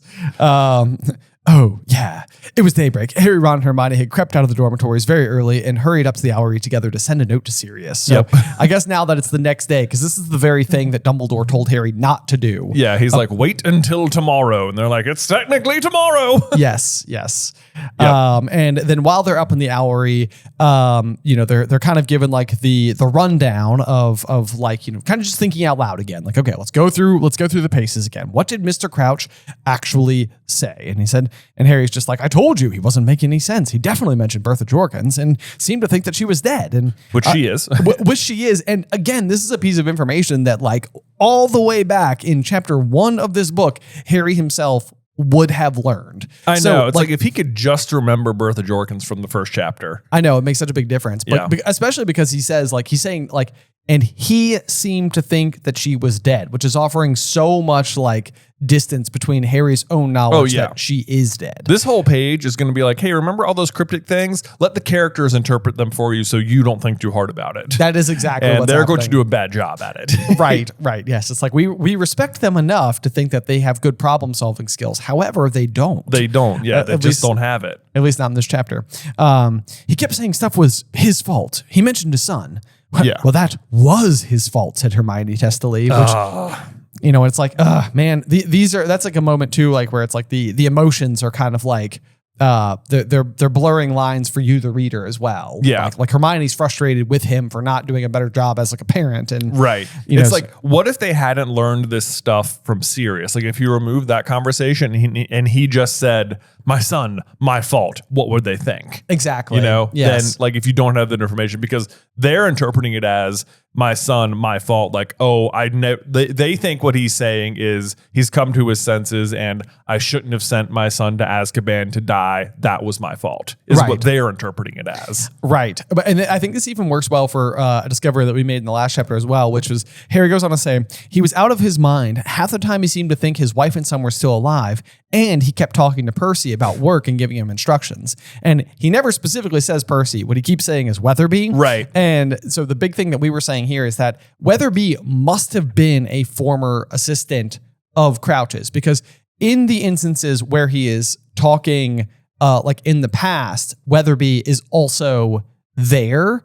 And those are the moments where he's like talking about going to a concert with, Cornelius Fudge and his wife and his son and wife were to be joining them. Yeah. And he's giving instructions to Weatherby. So it's just kind of funny because like then sometimes, he's speaking in the more modern era as well. But it seems like Weatherby is the only thing that exists in both situations. Right. And it's like, if you think about it, Percy just got hired this past summer. So when you meet Crouch and Percy at the Quidditch World Cup, like Percy has only been working for him for like at max 7 weeks. Right. So he's so pompous after just 7 weeks. He really is. Cauldron bottoms. Cauldron bottoms indeed. But in any case, if Percy was hired to fill the former Weatherby's role, then it means that Weatherby, if Weatherby was a character, it means that Weatherby would have been working with Crouch in that department with him, like as his assistant since before Barty Crouch Jr. had been sent to Azkaban. Yeah. So he'd have been working with him for like over 15 years. Right. In which case, it is so much more believable to me that Barty Crouch Sr., man of 250 languages, is just like by force of habit calling Weasley Weatherby because that's what he said for 15 years. Exactly. And not just forgetting his name, which just doesn't sound like him. It really doesn't. Like this is somebody who's so meticulous in every way. You know, he's got like the perfectly straight mustache and he's dressed so exactly correctly that like even Uncle Vernon couldn't tell the difference. And you know, it's like everything is just so to be making this like glaring error about who your assistant is like, that doesn't fit. It doesn't seem like it fits. I can believe that it's just a bad habit, like born of years and years of tradition. Now, the really fun thing would be if we could figure out somebody that we would believe to be Weatherby. Oh. You know, because then it's sort of like, is this a person of significance? Because they would have been working on the right arm of otherwise a rather important ministry official for such a long period of time. Yeah. Yeah. That is true. It's interesting about the dinner with the Fudges as well, because they'd be going to that dinner with the Fudges. If it's before his son is sent to Azkaban, then neither of those people, then that's before Fudge is the minister. I know that's a good question. Now I'm curious to see. Yeah. I mean, believably, he was also just a high ranking official at the ministry. Because otherwise, why would you get sent up the ladder so high? Right. But that's the other thing, too, is that Fudge ends up basically taking his job. Yeah. I never consider that Fudge has a wife either. Yeah, that's a good point. And she never comes up except for that one sentence. Right. We're digging so much into a sentence that most people consider just a nonsense sentence. Well, that's the entire point of this podcast. I know. Yeah.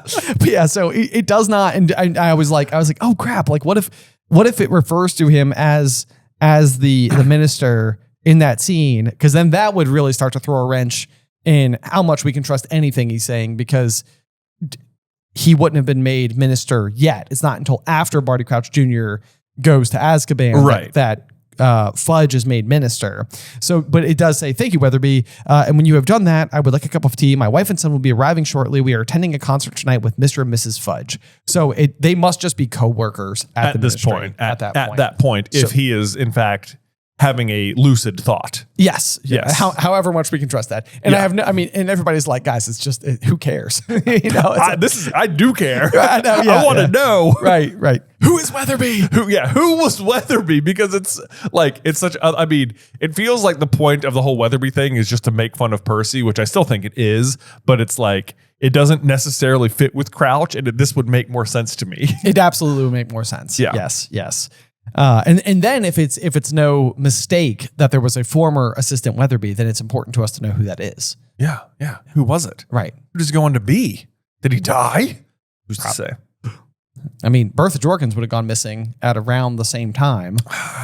That's true, but it feels like we'd know more. Well, but Barty Crouch Sr. is so good at covering stuff up. Oh, Weatherby died, but then we'd hear about him from Voldemort, though.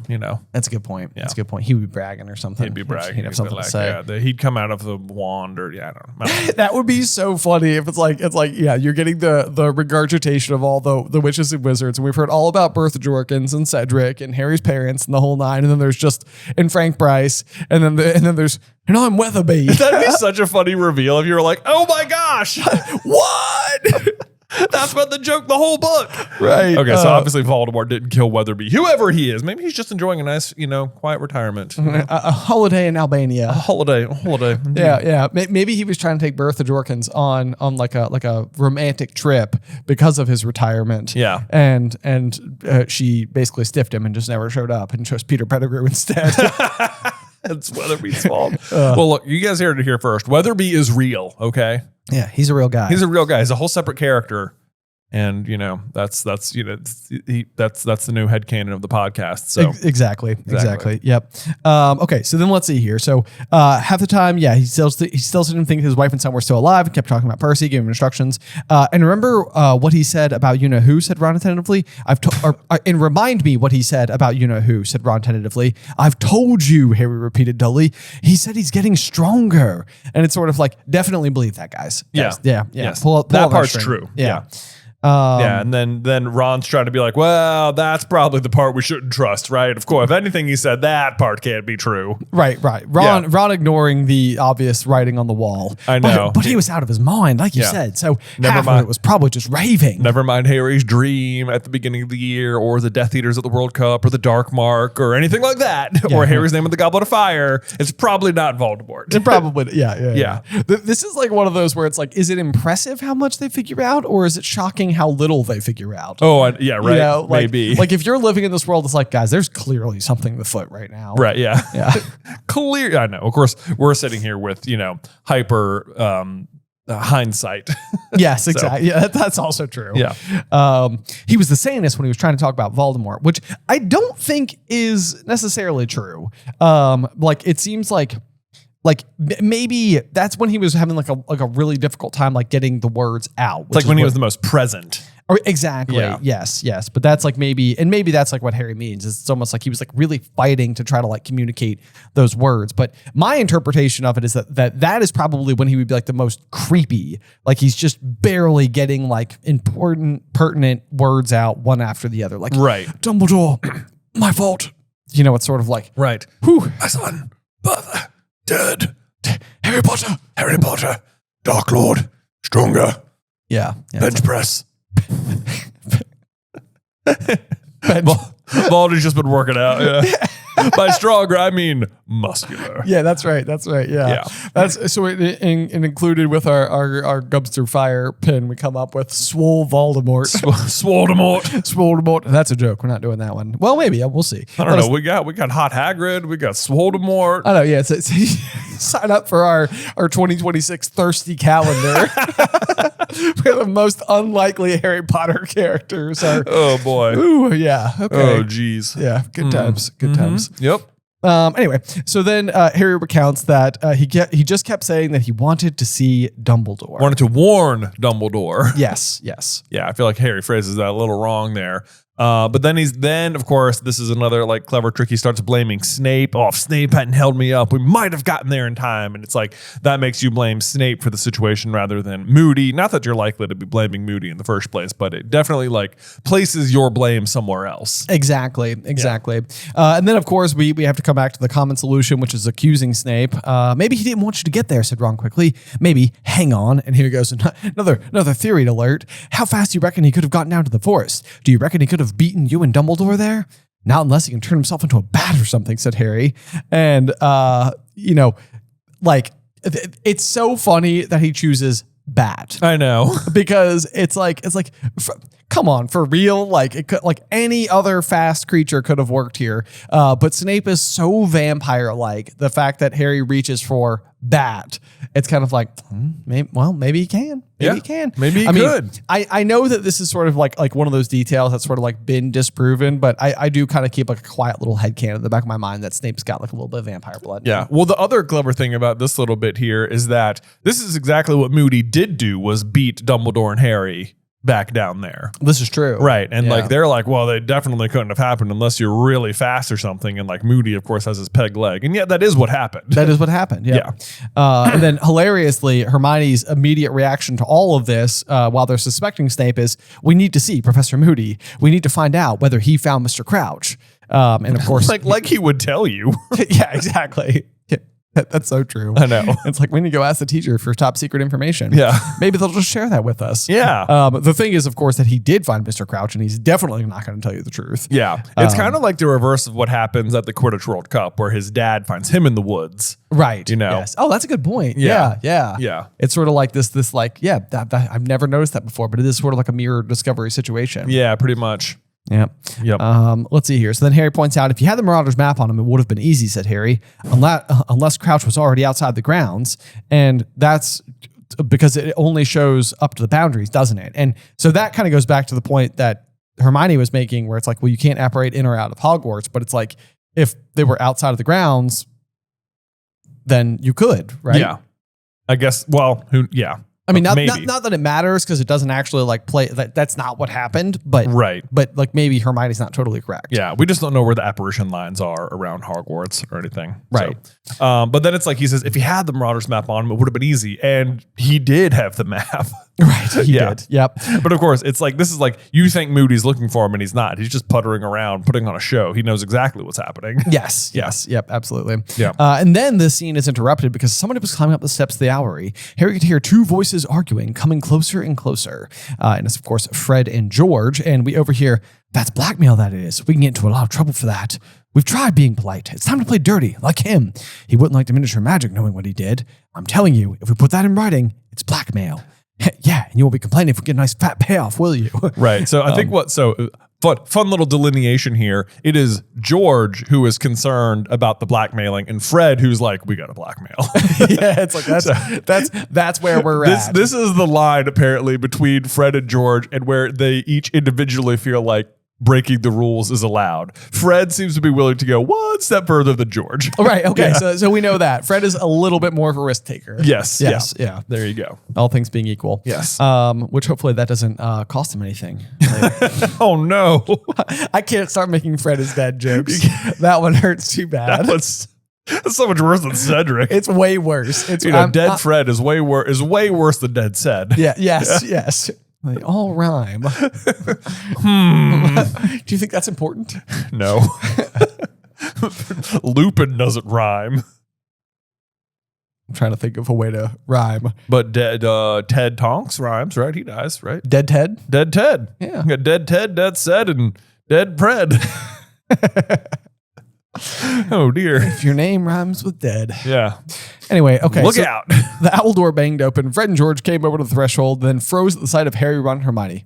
What are you doing here? Ron and Fred said at the same time. This is sort of like an adorable scene. It is. Because they're all kind of doing things that are secretive, and they both have a member of each party saying the same things at Yeah. each other. So Ron from the trio side and Fred from Fred and George's side, and then sending a letter, said Harry and George in unison. Yeah. What at this time said Hermione and Fred? Fred grinned. And I just think this is adorable. Like, this is like one of those like HBO moments where it's like, Yeah. please give us this moment. Yes, Like, like- it will be great. Got to get this line. Yeah, this one needs to be in there because it's just a funny scene. He gets all 5 characters talking. Yeah. Exactly. Very fun. Yes. But yeah, so I love that. Hope they include that. And Fred just sort of like, all right. You do your thing, we'll do our thing. See you later. we have reached a deal. Yep. He was holding a sealed envelope in his hands. Harry glanced at it, but Fred, whether accidentally or on purpose, shifted his hand so that the name on it was covered. If only Harry could have read Ludo Bagman right here. I know. know. Yeah. My note says, maybe it's neither. Maybe it was the wind. Yeah. Who's to say? Who's to say? Yeah. But of course, Ron overheard it and says, who are you blackmailing? And it's like, oh gosh. Uh-oh. And the grin vanished from Fred's face. Harry saw George half glance at Fred before smiling at Ron. Don't be stupid. I was only joking, he said easily. Didn't sound like that, said Ron. Didn't sound like that. Fred and George looked at each other. Then Fred abruptly says, I've told you before, Ron, keep your nose out of it if you like the shape it is. Can't see why you would, but This whole exchange has to be in the show. it's so good. Can't see why you would, but. Yeah, totally got him. I love it's like he can't resist. He wants him to butt out, but he's also sort of like, yeah, but you know what? I need to throw a dig in here as well. Exactly. Yeah. Exactly. Yep. Yep. Let's see here. So then we get kind of a hilarious line though, which is that you're starting to sound a bit like our dear old brother you are, Ron. Carry on like this and you'll be made a prefect. And Ron's like, no, I won't. And it's like, oh, yes, you will. And yet just months, not long at all. Because what is it? We're at the end of May. So we have like 11 weeks before it's going to happen? Yes. Right? Yeah. Incoming rapidly. Right. Yeah.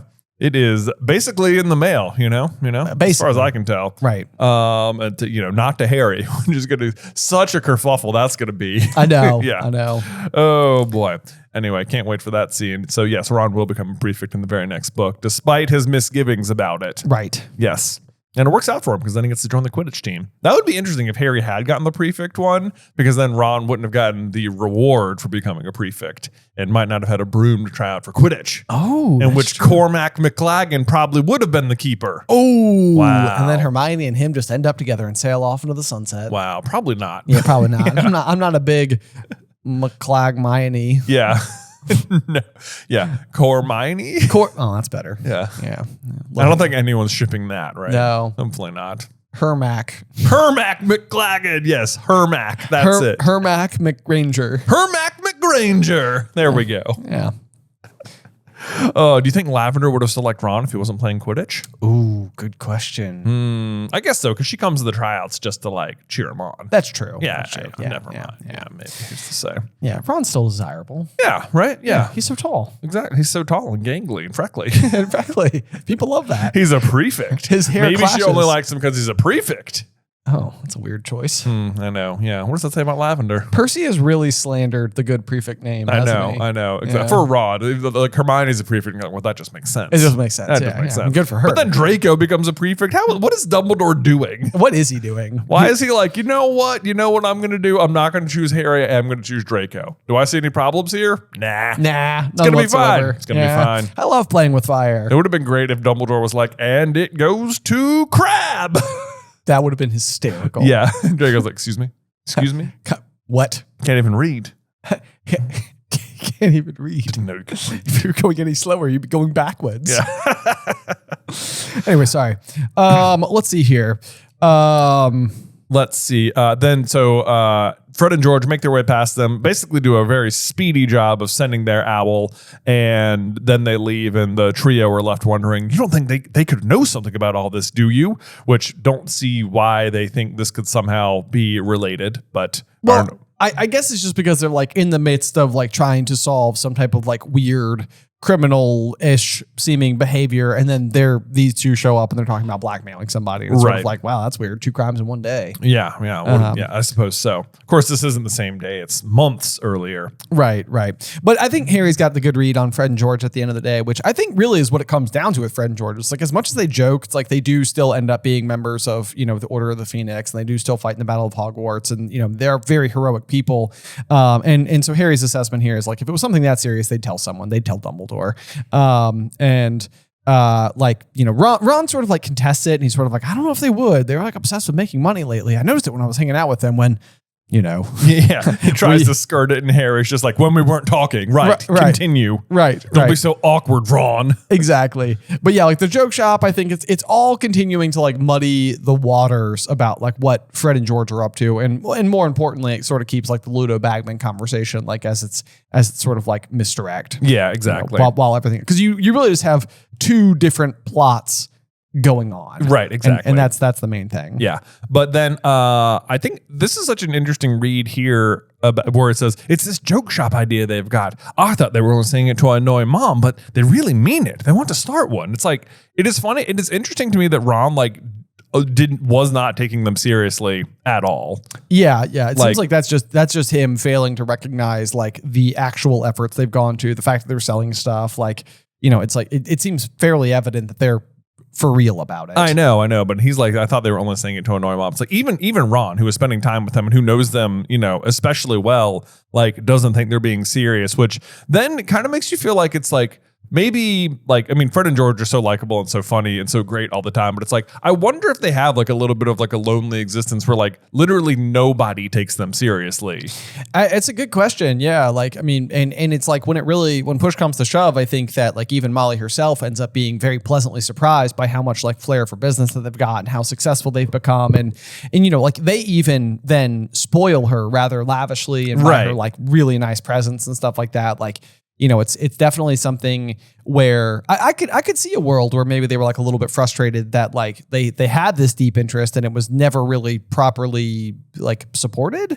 Other than just by each other, but maybe that was enough to like spur them on all the while. Sure. But you're right. Yeah, it's a very good point. Like, and maybe even coming from like the Weasley household where, Charlie's working with dragons and Bill works for Gringotts and Percy immediately went and got a job at the Ministry working for, Barty Crouch Sr. It's like maybe on some level, it's kind of like, yeah, jokes are all good and fun and everything, but you're gonna have to find like a real career someday. And like that's what our family does. And they're definitely walking to the beat of their own drum. There's no doubt. Yeah. Yeah. They're like, we have a real career in mind and we are going to be good at it. Exactly. But that takes a lot of courage. It does. Gryffindors, That's exactly right. Yeah. Exactly. Yeah. But we're also getting kind of like the setup here as well, because like Dad can't help them and they need the gold to get started. And so that's like laying the groundwork a little bit for what will be the conclusion of their plot at the end of the year, which is that Ludo Bagman is unable to pay them, but then Harry is going to have this pile of gold that he has no interest in keeping. Yeah. And so I want to say the gold he gives them is more than they would have gotten in payout from Ludo. Is that something we knew? I think so. How much is the bet with Ludo? 37 galleons, 15 sickles, 3 knuts, and a trick wand. And he gives them 10 to 1 on. So they only would have gotten like 370 galleons from that particular bet. Okay. Whereas Harry gives them almost triple that. Okay. Yes. So that's it's plenty enough to get going on. Yeah. Okay. I gotcha. But they have to buy Ron some dress robes. They do have to buy Ron some dress robes. So we have to deduct that. Yes. So take that out of there. Right. Don't think that's going to cost them very much. I don't think that's too bad. Yeah. Yeah. Nope. All right. So moving on here.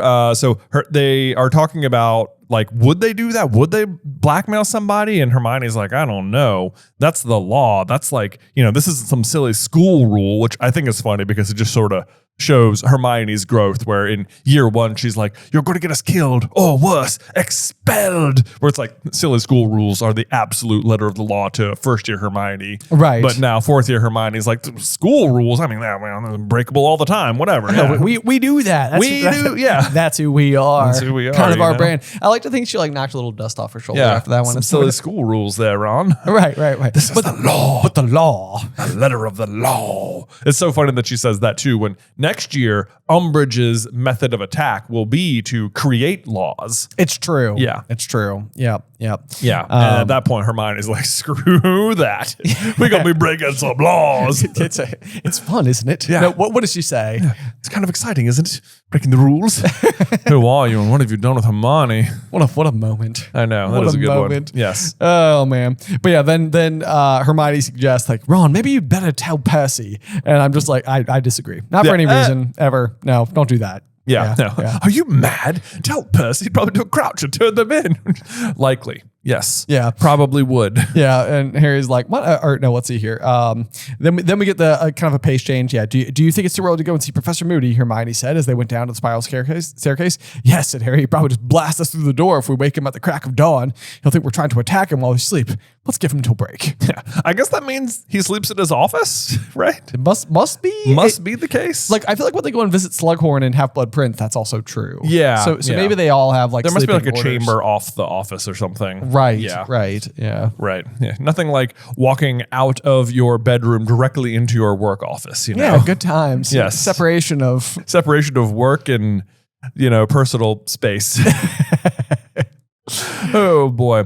Then we get another update on Harry's watch, which apparently we need to know the status of at all times. I'm not gonna lie to you. I am like so confused and perplexed as to why the watch thing continues to come up. I know. I'm it feels like the sort of thing where you're like, are we supposed?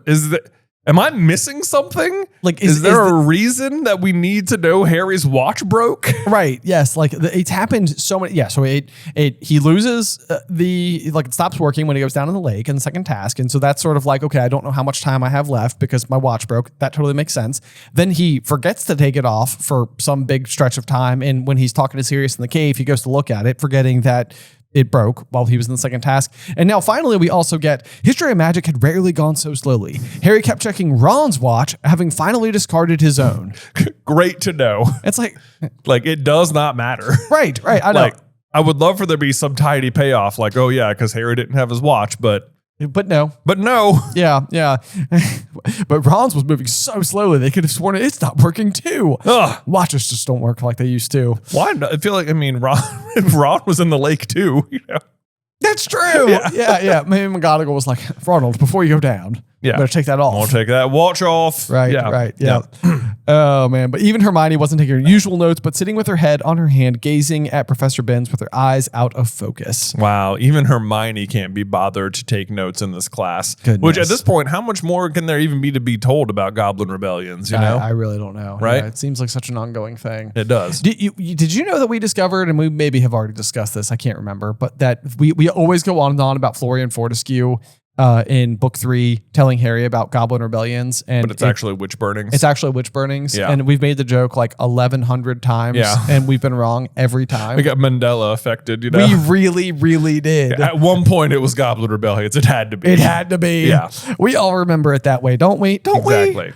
Yeah. Well, apparently not. Apparently, yeah. So anyway, even just one paragraph later, they finally head down to Professor Moody's room and says he looked as tired as they felt, which to me is kind of confusing because it's like, why would he, he knows the truth. So why is he even staying up all night, Well, he was digging the hole. Digging the hole? To plant the bone in. To plant the bone in? Feels like he has a wand. People forget they can do magic so often. Maybe it's like the Dobby situation. He's sort of like, yes, I turned my father into a bone, and yes, I'm going to bury him in this, patch of freshly tilled earth, but got to do it by hand. Got to do it by hand. That is so no, it is not like that. No, I know. Harry is being the most of noble at that moment. Yes. This is the bottom of noble. This is the guy who just murdered his dad. It's not good. It's not good. Yeah, he didn't dig it by hand. I think we can be fairly certain about that. Should have taken him about 3 seconds. Dirt. It's not even you have to I don't know how much magic it would require to move loose dirt versus unloose dirt. But this is just move the dirt. I mean, we watched Slughorn do it at Aragog's exactly. funeral, where he's just, it makes the satisfying flump, flump. Yes, exactly. You know how dirt sounds. Yeah. You've dropped a pile of dirt into a hole all at once before. Yes, I have. Yeah. Anyway, so they run into Professor Moody at long last. Yes. Hello, Potter. His magical eye followed a couple of passing first years who sped up looking nervous. It rolled into the back of Moody's head and watched them around the corner before he spoke again. I just highlighted that because it just reminds me vaguely of Crabbe and Goyle under Polyjuice Potion in Half-Blood Prince again, where they're standing guard outside of the room of requirement. The fact that Moody is paying these first years so much attention is sort of Why? Why? Yeah. Just like his constant paranoia, I constant guess vigilance. so. Yeah. Yeah. Suppose so. But they immediately start questioning him. Harry has no preamble at all. It just says, "Did you find him, Mr. Crouch?" No. So this, I mean, it's like, to me, we were sort of joking, like they just assume Moody will tell them, but he pretty much does. He pretty much does. Well, he's as, lying. You know, he's but lying, yeah. of course. Yes. But Right. Yeah. Harry's like, "Did you use the map? Because I want some credit for that." yes. "Of course," said Moody, taking a swig from his flask. "Took a leaf out of your book, Potter. Summoned it from my office into the forest. There wasn't anyone on there." Yeah. I mean, I suppose that could, well, obviously that he might have summoned the map anyway so that he could see what Harry and Dumbledore were doing up at the school. True. But he definitely wasn't looking for his dad. He knows exactly where his dad is the entire time. Right, Yes. right. But yeah, then Hermione chimes in again, as she always does. "You can't separate on the grounds of Hogwarts, Ron," said Hermione. And you get this line from Moody, who's sort of like, "You're another who might consider a career as an Auror," he told her. "Mine works the right way, Granger." And Hermione flushed pink with pleasure. Flattery as a shield. Yes, Very indeed. effective. Very effective indeed. Yeah. Yep. And it's funny because I think this is gonna like get Ron all excited. And I know. He's gonna, like, I want to be told I could be a good Auror. it's like 2 out of 3 of us. Can we make it a full 3 for 3? Yeah, let's do it. Let's do it. The Triple Crown. Yeah. Let's see here. So yeah, like what is Hermione, like what Hermione said, not really that impressive. Like she said, like, "You can't disapparate," said Ron. So he did disapparate. Says, "You can't disapparate, but there are other ways." And he's like, "Wow, really good point. You should be an Auror." Like, wasn't that good a point? Maybe that's just him trying to divert them. Absolutely, it is. Yeah, Yeah. yeah. So Ron comes up with an actual solution here. Yeah, someone could have put him onto a broom and flown off with him, couldn't they? Said Ron, looking hopefully at Moody as if he too wanted to be told that he had the makings of an Auror. So love the enthusiasm from Ron here, and Moody does throw him a bone. Wink. Says, "We can't rule out kidnap." It's like, I guess that is technically possible. Right. Yes. It's like that one technically. Yeah. There's. I mean, sure. Why not? Yeah. Yeah. Let's see here. "Do you reckon he's somewhere in Hogsmeade?" "It could be anywhere. Only thing we know for sure is that he's not here." Yep. Which is that's like one of those lines where it's like I almost wish I had like a sliver of double meaning, you Right. know, like because he is there. He's just completely lying. Yeah, now he's just absolutely lying. Yes, yeah, he's really throwing them off. Definitely where he isn't. The only place we know he's not is here. So don't look here. You know, Don't look here. Anywhere don't- else, completely fair game. You won't Yes. find him.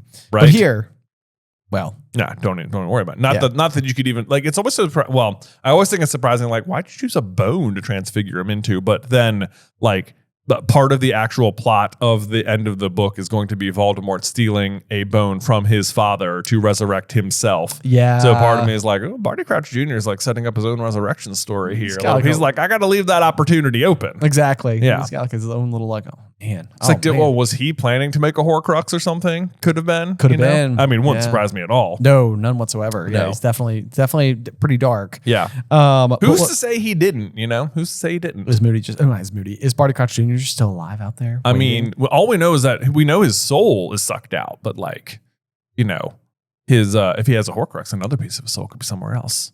oh, You know what I mean? Oh man, You know what I mean? I mean, we just saw him murder somebody. You know, Yep. literally right here. That could have been. Maybe this is the moment. Maybe he made a Horcrux that night. Maybe this is the real reason, because we've always complained that like Barty Crouch Jr. would be like the perfect, like, you know, like if you want to have Voldemort at the top and you've got Bellatrix on one flank, having Barty Crouch Jr. on the other makes so much sense. And I suppose the key reason that he's not there is because that like makes room for Snape to effectively take that position, or at some point in time, Lucius is supposed to be existing in that position. But man, Barty Crouch Jr. coming back would be a great like adult villain for Harry to have to face. Ben. Yeah. Ben. Okay.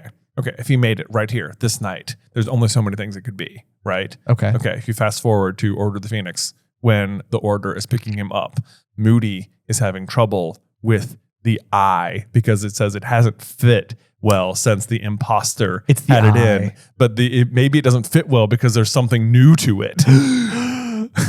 Oh my gosh. And then let's see, where does it go? Harry buries it. Harry doesn't he? buries it at the gnarled tree. Yes, the toughest tree in the forest. So we were even given given a very the location, like a very specific where it place is. for it to be. Yeah. Oh, that's so sequel bait. It is so sequel bait, Man. because he has just a husk of a body. He could even the soul could just go back into his body, straight up. He's just back. Oh, it's so sequel bait, man. Crap. Yeah, that's fantastic. I mean, I love that idea too, because then he just sort of continues to haunt Moody the whole time, Yeah. Yeah. Ooh. Man. Okay. That's something to ponder on right there. That's pretty exciting, though. That is. Yeah. Yeah. So now we have the Founder series that we want to do, and now I think we start building bricks for our sequel. Our sequel series here. Yeah. Sorry, Cursed Child, you're out. You're out. Yeah. I don't think anybody will be too upset. I don't think so. Anyway, in our version of it, Harry goes on to be Defense Against the Dark Arts teacher. Harry goes on to be Defense Against the Arts teacher. Exactly. Yeah, it makes more sense. It makes more sense. And he's a good dad. And he's a good dad. Because, Harry didn't get to have his dad. And it seems like the whole point of then having his own kids would be like being like a really good dad. Gets to be a good dad. I've digressed. Okay, we're getting off track here. In any case, Moody is in the Barty Crouch Jr. is in the process of lying to the trio. Says, "Now Dumbledore's told me that you three fancy yourselves as investigators, but there's nothing you can do for Crouch." The Ministry of Police said what he's saying is, don't investigate. Yes. Please don't look into this. Yes, Potter, you just keep your mind on the third task. Right. And basically, my interpretation of this advice is don't focus on messing up my plan. Focus on implementing it. Exactly. Listen here, y'all are getting way off track here. I want you to be focusing on doing what I want, not uncovering my secret. Exactly. Yes. Yeah. Yeah. Classic villains. Classic. Oh man, but then he keeps with the flatter. He says, should be right up your street, this task. From what Dumbledore said, you've managed to get through stuff like this plenty of times. Broke your way through a series of obstacles guarding the Sorcerer's Stone in your first year, didn't you? And Ron's like, us too. We were there. It wasn't Harry, not just Hermione, me. Me. I was really good at chess. Yes. We helped, said Ron quickly. Me and Hermione helped. Moody grinned. Well, help him practice for this one, and I'll be very surprised if he doesn't win, said Moody. I'll also be helping. Yes. We're all helping. We're all helping. Dude, one of my favorite scenes in Goblet of Fire, which is saying something because they live so much out, is when Harry goes into the maze and he looks back and Moody is staring back at him and he gives him a little that way. Yeah, like a little point to the left. To the left. Yeah. And it's just such a little you feel like he's helping so much, but he's obviously he's not. But obviously, even Dumbledore in that moment, I feel like is standing in the background being like, something seems weird here. Yeah, but he's like it's such a well concealed little hand motion. It is that he does. Yeah. So sneaky, pretty spot on. Yeah. Let's see here. In the meantime, constant vigilance, Potter. Constant vigilance. Except right now. Yes. Where I, the bad guy, am in front of you. Right. Let's see here. He took another long draught from a sip flask and his magical eye swiveled onto the window. The topmost sail of the Durmstrang ship was visible through it. Is there any part of you that thinks he's looking at anything special there, or is he just looking at the Durmstrang ship? I was wondering that as well. What is he thinking here when he's looking at the Durmstrang ship? You too, Council Moody. Or is he just supposed to be making is he saying constant vigilance and staring at the ship as if to say the real threat's out there or something? Is this beware of Karkaroff sort of thing? Like maybe he's almost trying to be like Karkaroff. Worry about him. Look about him. Look over kind there. of send him into a false run. Right. Let's see here. You can never have too many eyes out. Yeah. Doesn't that feel like with our Horcrux idea? Yeah. You can never have too many eyes out there. Never too many eyes out there. Keeping your body alive, your soul alive. Exactly. Yeah. Oh man. Oh, and then Umbridge gets the eye for a while. Oh, you're right. Gross. It would just power her up, wouldn't it? Absolutely. Ugh. That means, oh my gosh, that means she would simultaneously have the locket and the eye. Oh my gosh. It is such a trifecta of evil happening, if that's the case. If that's the case. Oh no. I mean, it's really taking a lot of boxes of mine. And I know. So. It's Umbridge is pretty bad. She's pretty bad. Yeah. Pretty awful. That's all three of the worst villains in one place though. Yeah. If that's the case. Man, that's like an Avengers level meetup, but like villains. Right. Yeah. Yeah, I don't feel like Barty Crouch Jr. gets enough credit for being one of the worst villains. You know, No, he definitely doesn't. No. But I mean, I think we're helping to rectify that. We make a big Exactly. deal about it. I mean, we've been talking. We have to talk about it basically every chapter. Basically, every time we're a little like people are like the horse is dead, guys. And, like move Like, on. No, Cedric's dead. Oh, you didn't think I could do that? Huh? Every episode, man, that was an alley oop. Thank you. Yeah, that was great. Boom. Boom. Okay. Anyway, so moving on here. Then we get an owl back from Sirius. Let's see here. An owl back from Sirius, as well as a copy of The Daily Prophet at long last for Hermione, who took out a subscription, as you guys may recall. Yeah. Finally, now in their 4th year. And what she says is that Rita Skeeter has not gotten wind of Crouch yet, which is a good thing. No, it's a bad thing.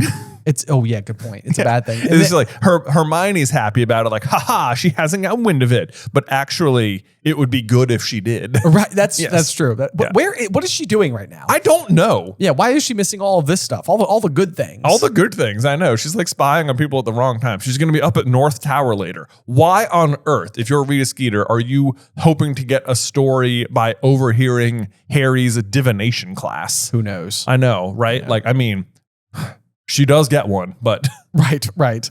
Either way, yeah, you're right. Yeah, she does. Either way, though, so let's get on to the letter from Sirius here, which it's kind of an interesting one because this book is full of misdirects. It's full of the red herrings. They're every which way. And Sirius is going to lead off with, Harry, what do you think you're playing at? Walking off into the forest with Victor Crumb. And it's sort of like, I don't think it's Crumb, guys. Like, I just don't think it's Crumb. yeah. You know, it's like I feel like Sirius throwing like a little bit of concern. That general direction is supposed to like maybe still fuel that Karkaroff fire. Maybe because we had a lot of Crouch happening here. Like with their Ludo Bagman just sort of reappeared to like, maybe offer Harry help again. Right. Now we're maybe throwing Crumb under the bus. Even this chapter is going to throw Madame Maxime back under the bus. Just sort of like, just really spread it out. Did you forget about that one? Yeah, no, she's still under consideration. Why not? Well, yeah, it could be anybody. It could be anybody. It could be anybody but Moody. Yeah. But yeah, so I'm surprised by that. I'm just sort of like, yeah. So anyway, then he's like, I want you to swear by Return Owl that you're not going to go walking with anyone else at night. Oddly specific. Yeah. Thanks, Dad. Yeah, okay. Yeah, there's someone highly dangerous at Hogwarts, and it's clear to me they wanted to stop Crouch from seeing Dumbledore. And you were probably feet away from them in the dark. That is true. Yes, you could have been killed. But it is like one of those situations where it's kind of like, but he wasn't.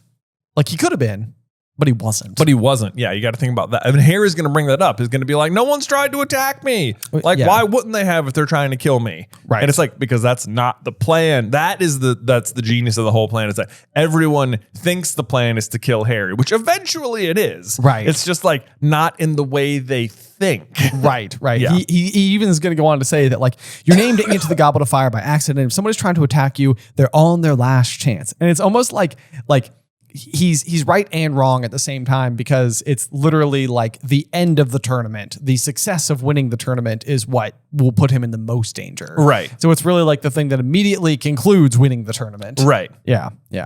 Let's see here. So then we get a bit of advice this time for once from Sirius, who says, practice stunning and disarming. A few X's wouldn't go amiss either. There's nothing you know about Crouch. Keep your head down and look after yourself. I'll be waiting for your letter, giving me your word you won't stray out of bounds again. Sirius. And then Serious of all people. I know. And then Harry is immediately like, who's he to lecture me about being out of bounds, said Harry in mild indignation as he folded up Sirius's letter and put it inside his robes. After all the stuff he did at school. And I'm sort of like, and kind of being like an escaped, believed convict on the run. Like, Right. It's like Sirius, as far as the government is concerned, is actively out of bounds. I know. Yeah. And it's like, everywhere. Yeah, everywhere he Yeah. goes. I think it's funny that Harry's like, when he was at school. Yeah, when he was at school, or every time. I mean, but speaking of the stuff he did at school, one of those things was literally try to kill Snape. True. Yeah. True. Yes. Don't go walking at night. I tried to kill someone. That's rich, Sirius. Yes, that's rich. Okay. Right, yeah. And it says, he's worried about you, just like Moody and Hagrid, so listen to them. Once again, grouping Moody and Sirius together. Like, Yes. I cannot believe how often it comes up. It really does. It's Yeah. like the number one way to like make you feel like Moody is safe. Exactly. Yep. And then Harry is like, no one's tried to attack me all year, which is not entirely true. I mean, there was the dragon and the mer people and stuff. So Well, there's that, but they were all like part of like a contest. Yeah. You know? They weren't Yeah. like, dark magic type things. you yeah, know? sure. The real thing to me is what Hermione points out, which is putting the name of the Goblet of Fire. Like that was the very indirect way of attacking him. Yes. Let's see here. So, yeah, and Hermione does say like, maybe they're biding their time. Maybe this is a task they're going to get you. And it's like, it is. Yeah. Yes. She's correct there. I know. Then Harry brings up the point you just said. It says, well, let's say Sirius is right and someone stunned Crumb and kidnapped Crouch. Well, they would have been in the trees near us, wouldn't they? But they waited until I was out of the way till they acted. So it doesn't look like I'm their target, does it? And it's like, ugh.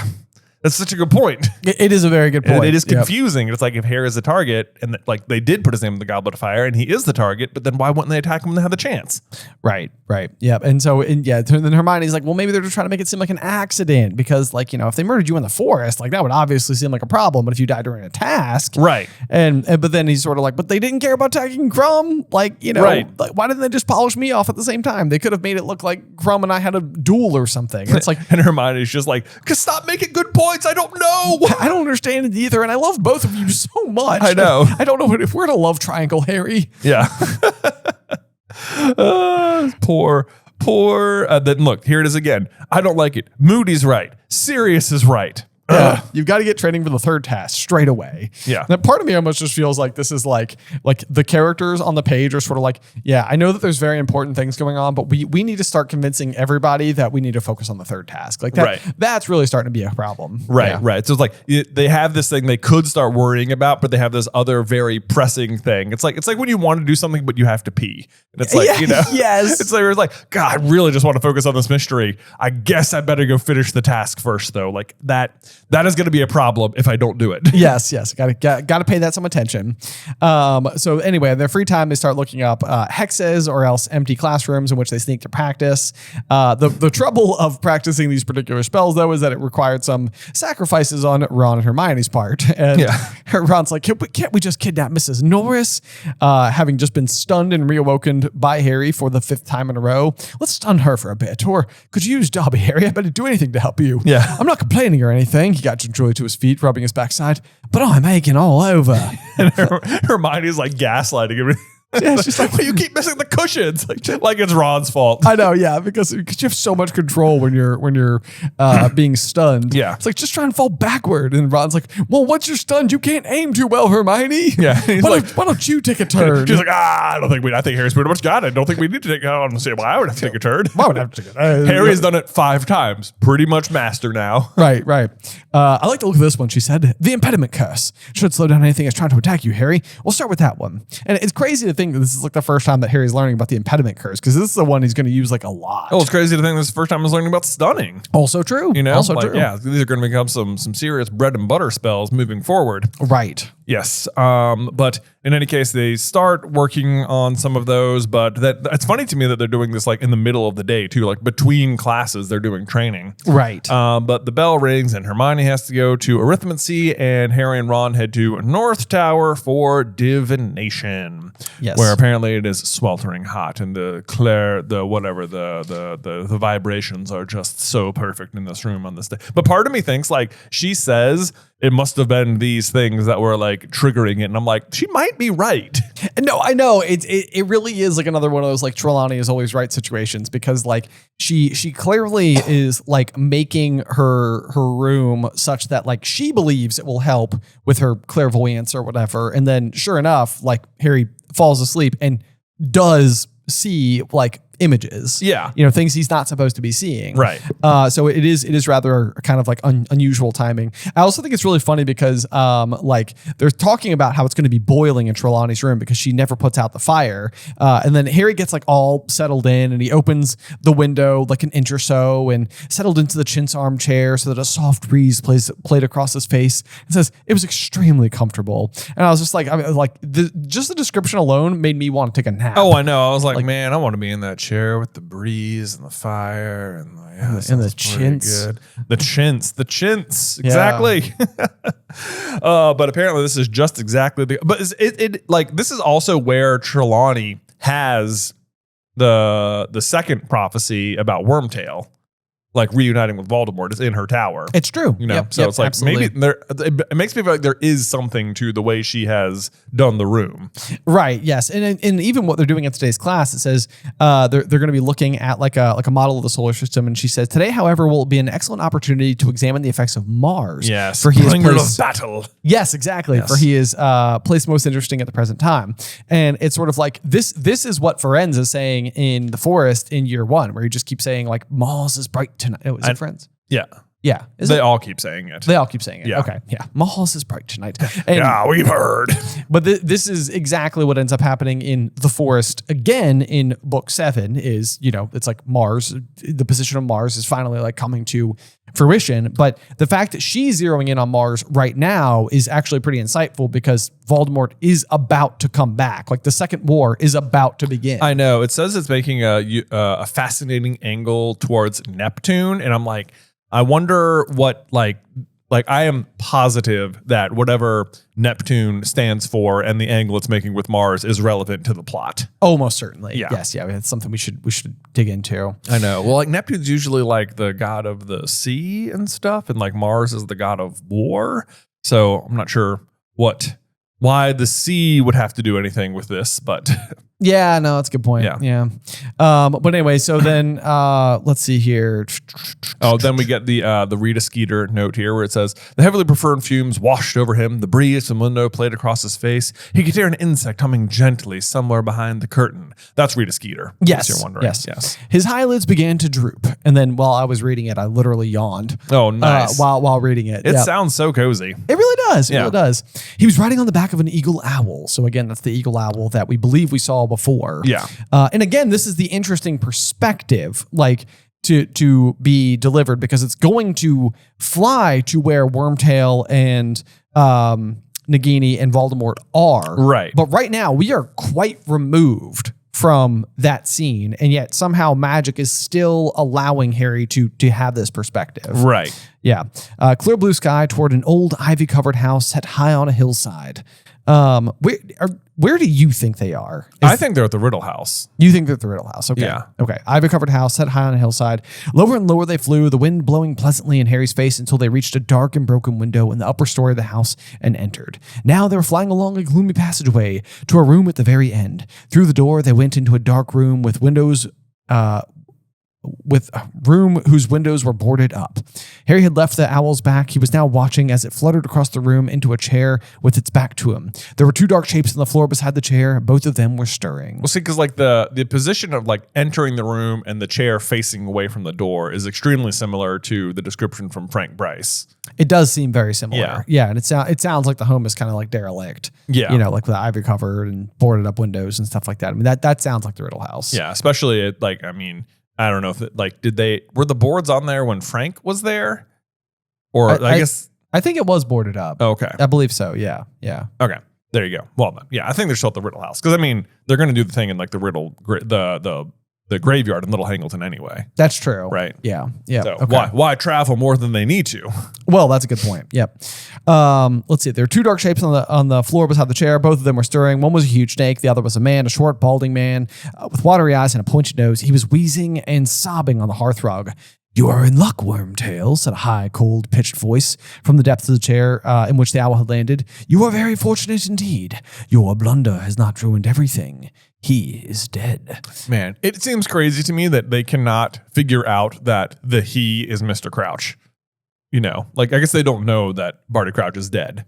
But Right. It's like, there was a blunder, now he's dead. It's like, you just ran into a guy who now you can't find. Exactly. You know, like, it's like these dots are starting to feel very close together. Yes. Yeah.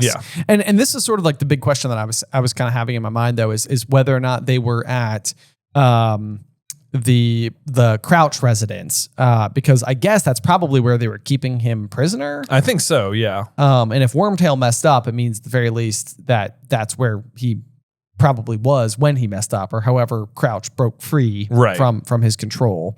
So that is the thing that Voldemort is blaming Wormtail for here, is for letting him go in the first place. And so obviously Wormtail is, pleading with him, and he's apologizing for this mistake. And basically Voldemort is like, Nagini, you are out of luck. I will not be feeding Wormtail to you after all. I almost don't understand his logic here. He's like, oh, good, someone else fixed your problem. That means you get to live. But it's like, he still let him go either way. Right. I don't see how this absolves Wormtail of any guilt. Right. Just let Nagini eat him. Just let him eat him, I mean, I don't think she would. He's pretty gross. She'd probably be I don't think so. Yeah. Doesn't like rats.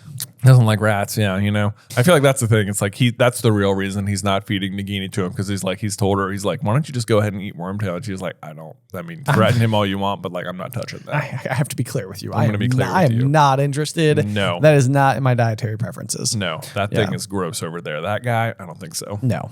Just kill him. But, don't, you can, I'll be threatening. I'll do that for you, Big V, but I ain't going to eat him. I ain't going to eat him. Yeah. Especially funny when you know that Nagini used to just be like a human person. Yeah. Let's see here.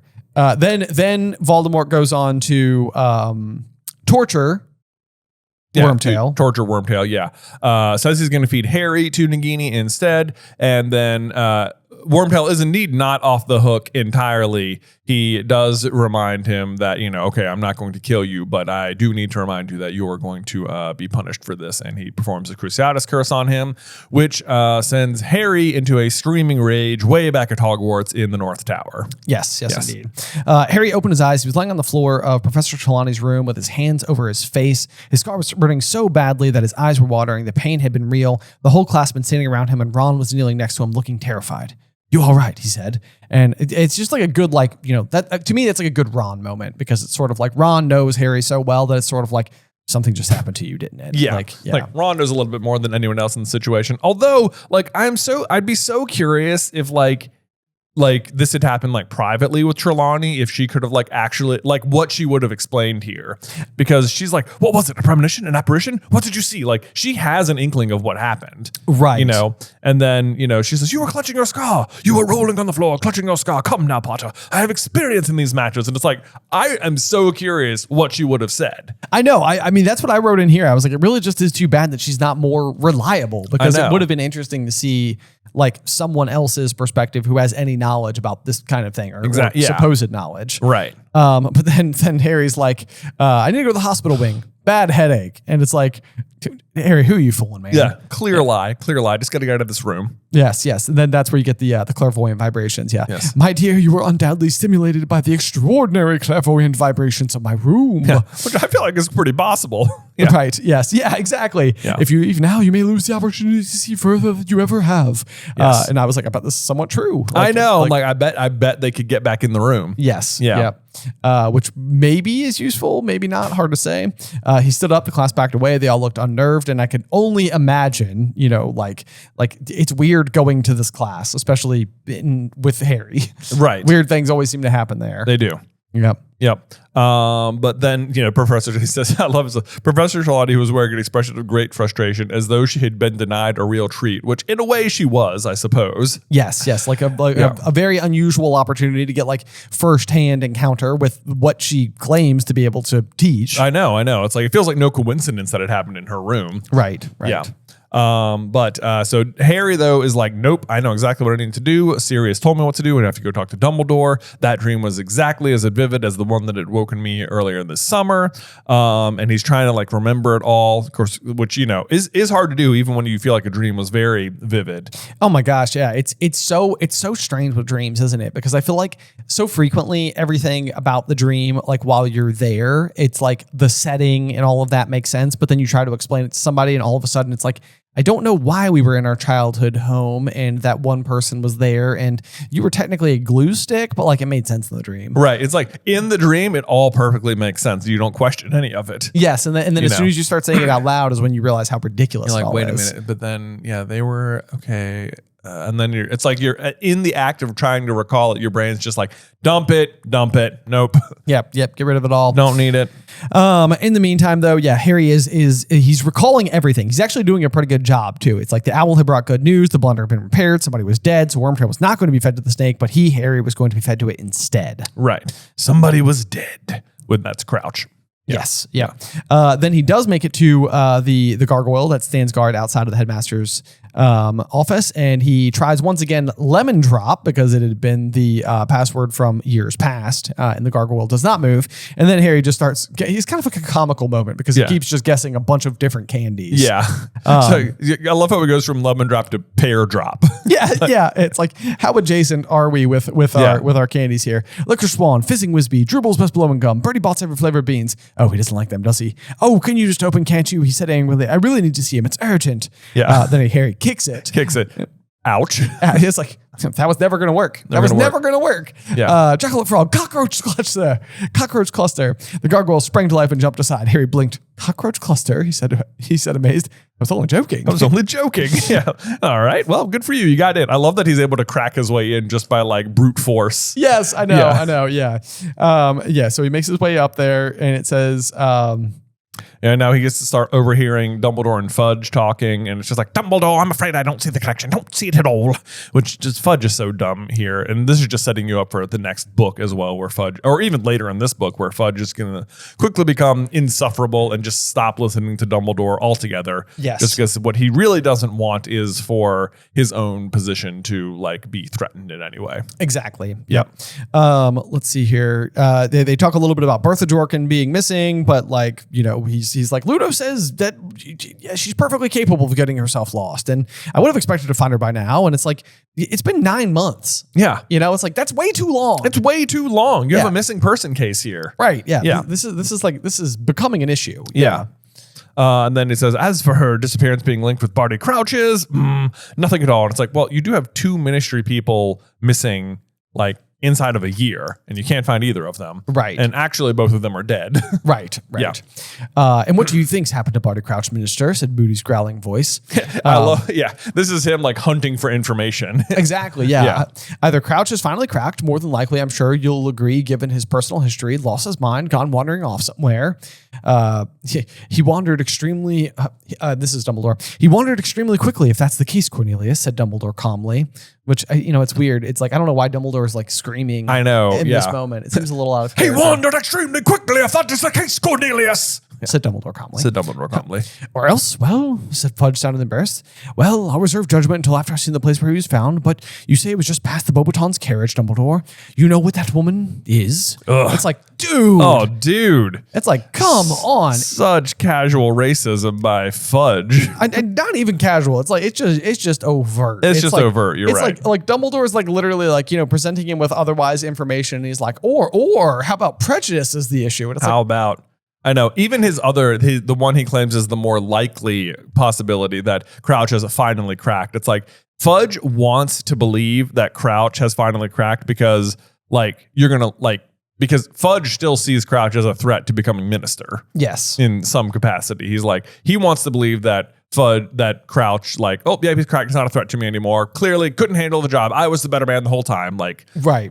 But it's because of his own insecurities that he wants to believe that. No, you're exactly right. Yeah. And then then the Fudge has the audacity though to try to turn this on Dumbledore. He says, like, Dumbledore, come now. Like, don't you think you might just be a little bit prejudiced in her favor because of Hagrid? And it's like, oh my gosh. Like, he's using prejudice like in the most upside down, reversed way ever. Oh, and Dumbledore is right onto him. He doesn't let him get away with it at all. He responds just as calmly, I no more suspect Madame Maxime than Hagrid. I think it is possible it is you who are prejudiced, Cornelius.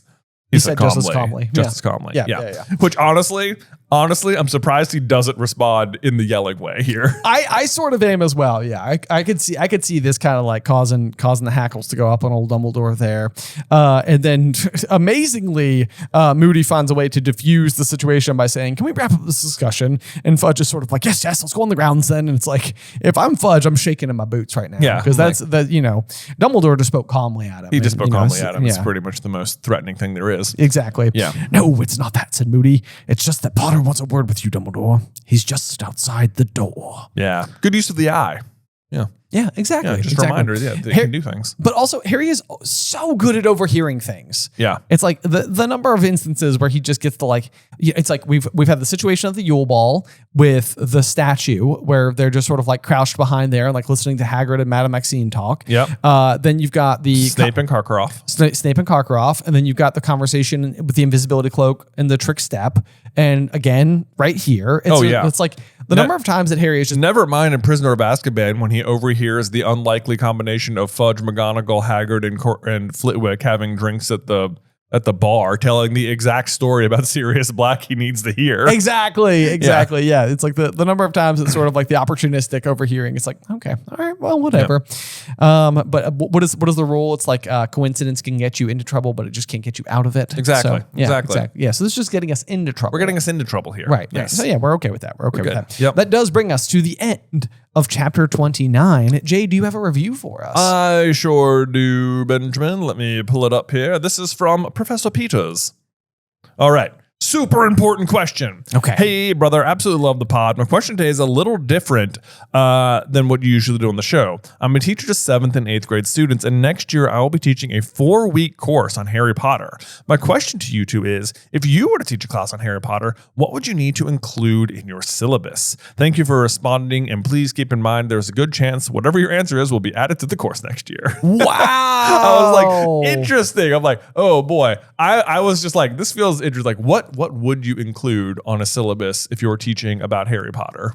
Man, a syllabus is an interesting question because I would like my mind immediately went to like a lesson, and I was sort of like, okay, I've got like an idea there, right? As to something that I think could be like an interesting way to like evoke critical thinking amongst young readers, right? Which to me would be Dumbledore's big plan, and I think just basically like getting through the story, and then like I think you could probably even show theoretically our video on Dumbledore's big plan from year one, because it's never on more proud display than it is in year one. Year one is definitely when Dumbledore has the most control over the situation. Exactly. Yeah. But I think being able to like witness all of like the various pieces and like seeing how each of the different characters are Ron has his strengths, Hermione has her strengths, Harry has his strengths, like, and the fact that like Dumbledore is allowing all of this to happen, it's like, that's to me, like when I can think this way, I think in doing all the theorizing that we've been doing, is almost like I think it helps me when I consume other media now. Yeah. Because I think of everything in like a much more critical lens, not like being critical of the piece, but thinking of it with layers. Yeah. And I think that's what young readers need to like help them expand their horizons. Yeah, I agree. And then I feel like focusing like on all the different, like a lot of the foreshadowing and stuff, like once you know what the answer is and you can go back and like identify all the moments of foreshadowing, I feel like that really helps like understand like how to like break down the story and stuff like that. Yes. But then on top of that is just sort of like the underlying, like the undercurrent of like good versus evil that is happening at all times, and like how like that is still the overall like theme of the entire story, that like love will always be the most powerful thing. Right. Yeah. Yes. Like, no, you're absolutely right. Like it's so in a world of magic, this inherently non-magic thing is still the most powerful. right. It's like magic is the fun like setting for everything, and it's like the reason they're powerful, but it is not actually like, and like love, I guess technically has like its own brand of magic that like, you know, shows up here and there, where it's, you know, like the sacrificial protection is like a form of like love's magic, and like the Patronus, maybe you could say, is like a little bit form of that. But like at the end of the day, it is just like the act of loving, in the same way that like music existing is like more powerful than magic itself. Exactly. Yeah. Yeah. Because that makes a lot of sense. So then another kind of curious question that I think could be sort of fun is like, when you and I talk a lot about like writing research papers when we were in these formative years that these students would be in, and sort of like the complicated nature, like research papers are not that complex when it really boils down to it. Like normally you're supposing, like you're making an argument, you are then supporting that argument, and then you are concluding that argument. Right. And so it's really like a 5-piece equation. It's like, here's the introduction, here's the supporting evidence, here's me taking all of that and telling you why I came to the conclusion I came to. Right. But for whatever reason, like I had a really hard time comprehending this as a student. And I tended to struggle with research papers as an assignment versus like creative writing assignments where I felt like I could just like be myself and just like let the thoughts pour onto the page. But then now what we do for a living is write theories, and writing theories are basically research papers. Like we will introduce the video, we will tell you the premise of today's video, and then we're going to support that evidence, and then we're going to conclude our argument. Right. And so each theory video that we make, for all intents and purposes, is like a little mini informal research paper with our own injections of humor and everything. I honestly feel like, if even maybe pick like 10 well-known Harry Potter theories or something, and just like assign them to different, like have your students like write a paper proving whatever the theory is. Exactly. And just sort of like, okay, find evidence for this in the books and present your argument for why it is likely. You know? I think that would be really cool, because I think that's a great way to connect with something that like it's the subject matter. Like the material itself is fun, but like, so that was the other big thing too. Like, when I was reading Dr. Jekyll and Mr. Hyde in 7th grade, I just didn't understand it. Right. So like, or even like one of my favorite books is The Giver. I think it's a fascinating thought experiment about utopias and stuff. And while the reading level is not above that of a 7th grader, the themes might be. Right. Because they're very complex themes. Like I start to appreciate it more in like my late 20s and 30s.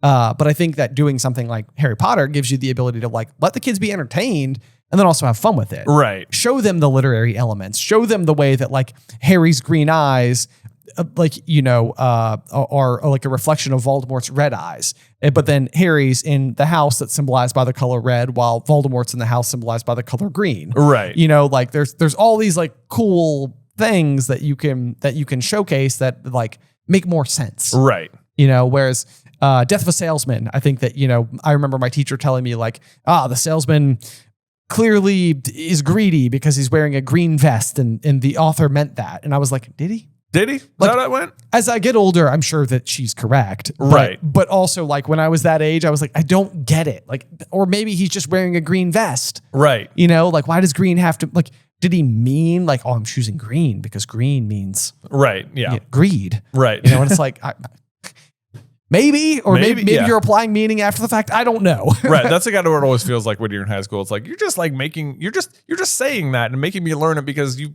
like, it's an answer on a test now. Right. Is what it always felt like to me. Yeah. Yes. But then like case in point in today's episode, like we start making a theory about like Moody's eye and the way in which it doesn't fit so well for Moody going on down the line, and the possibility that Barty Crouch could have created a Horcrux. And it's like whether or not the author intended it doesn't matter. I'm having fun thinking about my story. Right. And really, really, when I think it comes down to it, that is what I think is most beneficial to everybody. Right.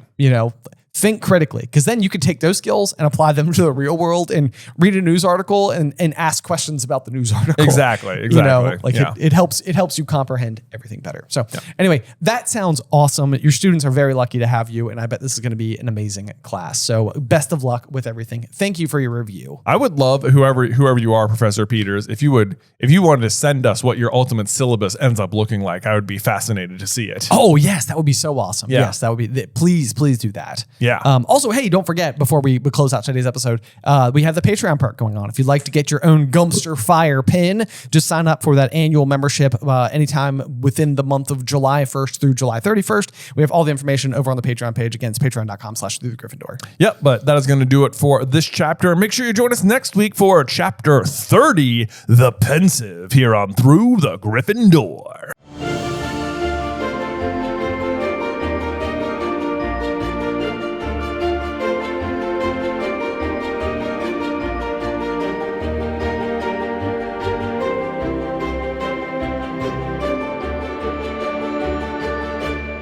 Welcome, dear listeners, I'm Jonathan Carlin. And I'm Benjamin Carlin. And we invite you to join us through the Griffin Door, your one-way ticket to the enchanting world of Harry Potter. So grab your wands and dust off your broomsticks and join us as we unlock the riddles inside Goblet of Fire, Chapter 30, The Pensieve.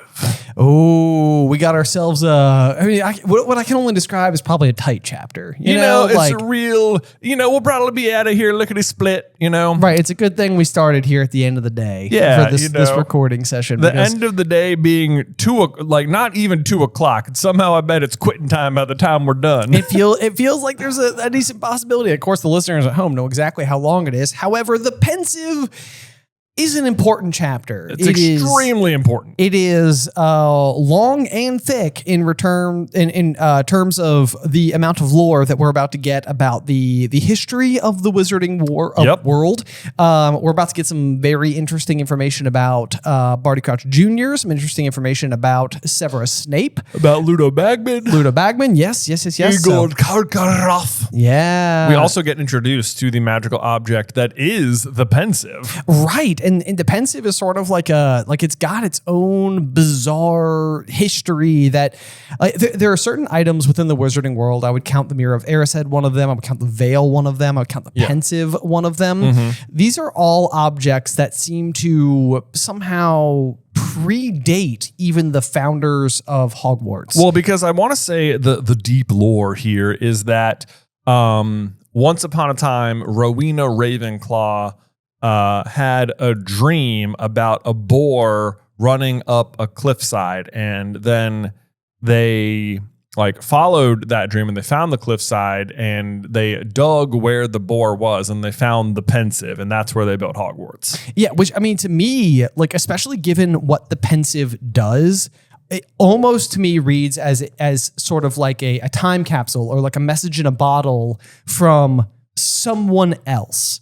Like this is an object that has long been hidden. Yeah. And like that, or it's a manifestation of magic itself. I mean, who knows? It's got a bunch of different ancient runes on it and stuff. It does indeed. I mean, and I guess to be fair, it's as far back in history as the Wizarding world seems. As far as we know, with the founders being born in the 900s, the 10th century, it feels like a millennium is forever, but even with recorded human history, it's not that long, right? Which certainly opens the door for there to be some type of Harry Potter story that ancient Rome times. I mean, so far back. Yes. Yeah. So, anyway, it's not like this chapter really spends too much energy on the history or, the lore associated with the Pensieve, but it is a deeply important object, obviously. And again, with that message in a bottle sentiment, because you can pour memories into it, part of you almost wonders if there was information, or even if the founders discovered information in the Pensieve when they dug it up. I know, yeah. Were there memories in there, like a message forward in time? Yeah. Because it's kind of chilling when you think about it, because it's that means that whoever that group of wizards was left it there, kind of hoping that one day it would be discovered. On purpose. And of course, I'm sorry, we said that's where they built Hogwarts. What I mean is that's where they fought a dragon and transfigured it into Hogwarts. Oh, yeah. I don't know if we don't were. Yeah. Hogwarts. Let me clear that up for you. Hogwarts, canonically, a dragon. Especially on this show. Yeah.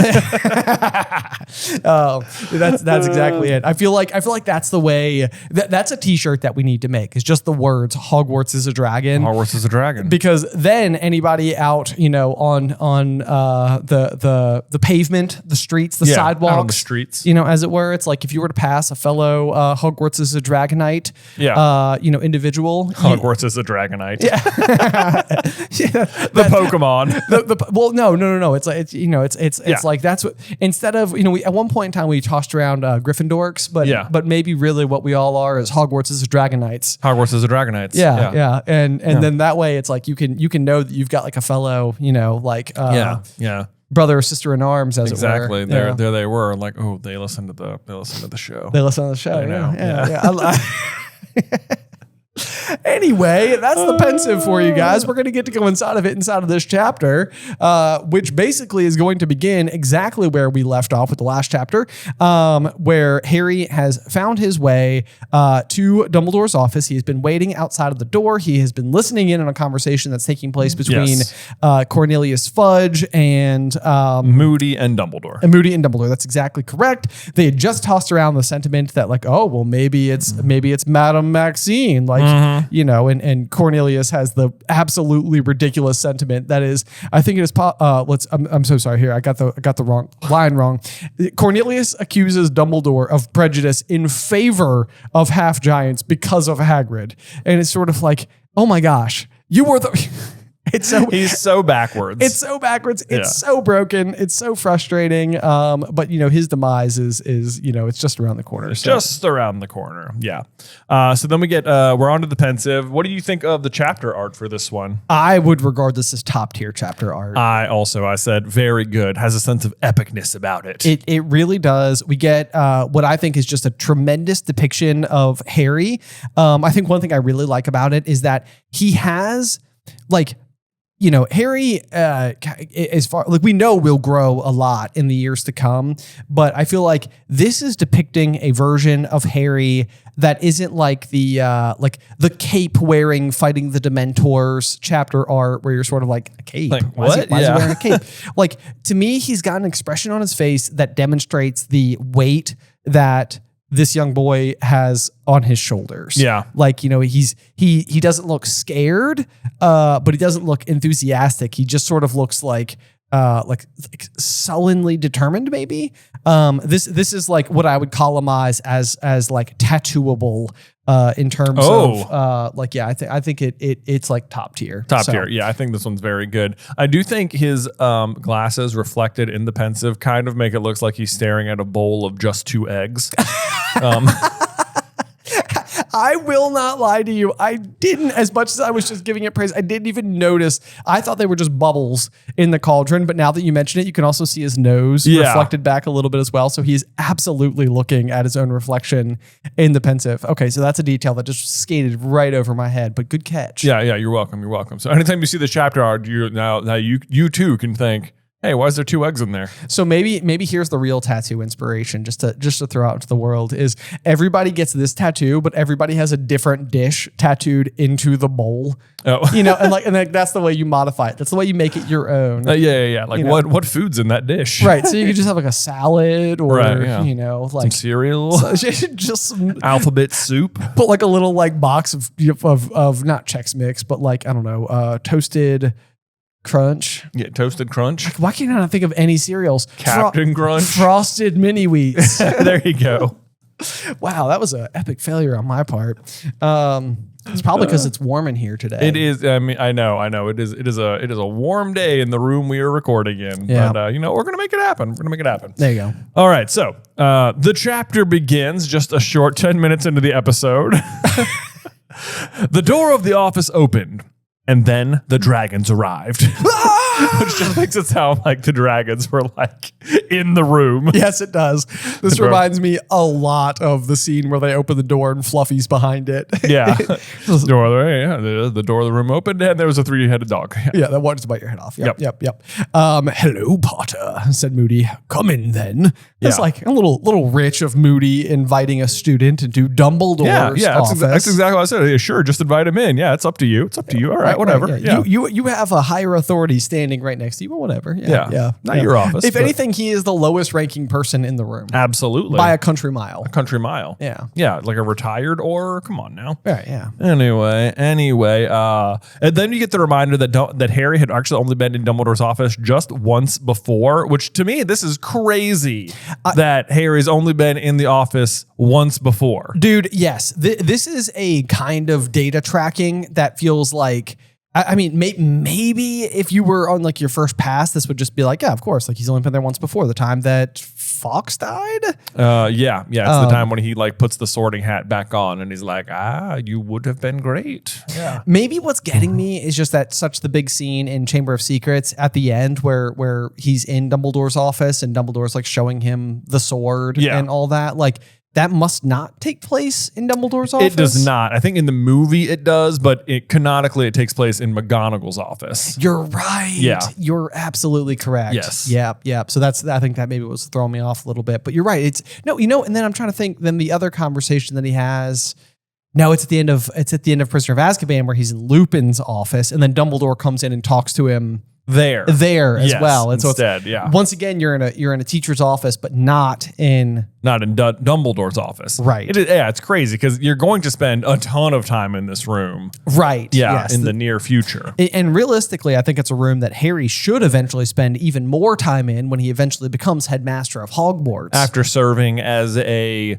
career defense against the dark arts professor. Yeah. That would be best case scenario. That would have been, that might have been better. But whatever. That's okay. Head of the Order of the Office, of course. Yeah. That's, just go work for the people who just corrupted everything for a long time. It's cool. Yeah, maybe, but he's upholding it. So he's upholding it. They're fixing it there. Anyway, Cornelius Fudge is there, standing behind Dumbledore's desk, wearing his usual pinstripe cloak, is holding his lime green bowler hat, which Ben, they cast Cornelius Fudge for the first season of the Harry Potter show on HBO. Yep. Which is interesting because Fudge actually isn't in the first book at all. So it's sort of like, what are they going to do with him? We're going to get some extra scenes. Yes. It's very curious because I think when the films came out, they didn't have the opportunity of knowing how the entire story unfolded. Yeah. And so now the very curious question is whether or not we're going to be seeing things that are harkened back to later. So for example, I think is there a chance that we would see Fudge interacting with the other minister, for example, having the conversation about the fall of Voldemort, and kind of setting the tone for these are the kinds of meetings that we're going to see more of in the years to come, i.e. when, Sirius Black escapes from Azkaban and he has to show up again to say hey, by the way, this convicted killer is, he's on the loose and we're doing our best. But, and then obviously there's the final meeting that we see in Half-Blood Prince where he's basically showing up to be well, I've been sacked. Yeah. They just draw that out and show you it happening each time. Exactly. Yeah. It's exactly. the beginning, Fudge is back here. Talk to this guy again. Right. Yeah. That could be very funny. Or even things when Harry gets his wand, now, because eventually they started having everyone have these very stylized wands.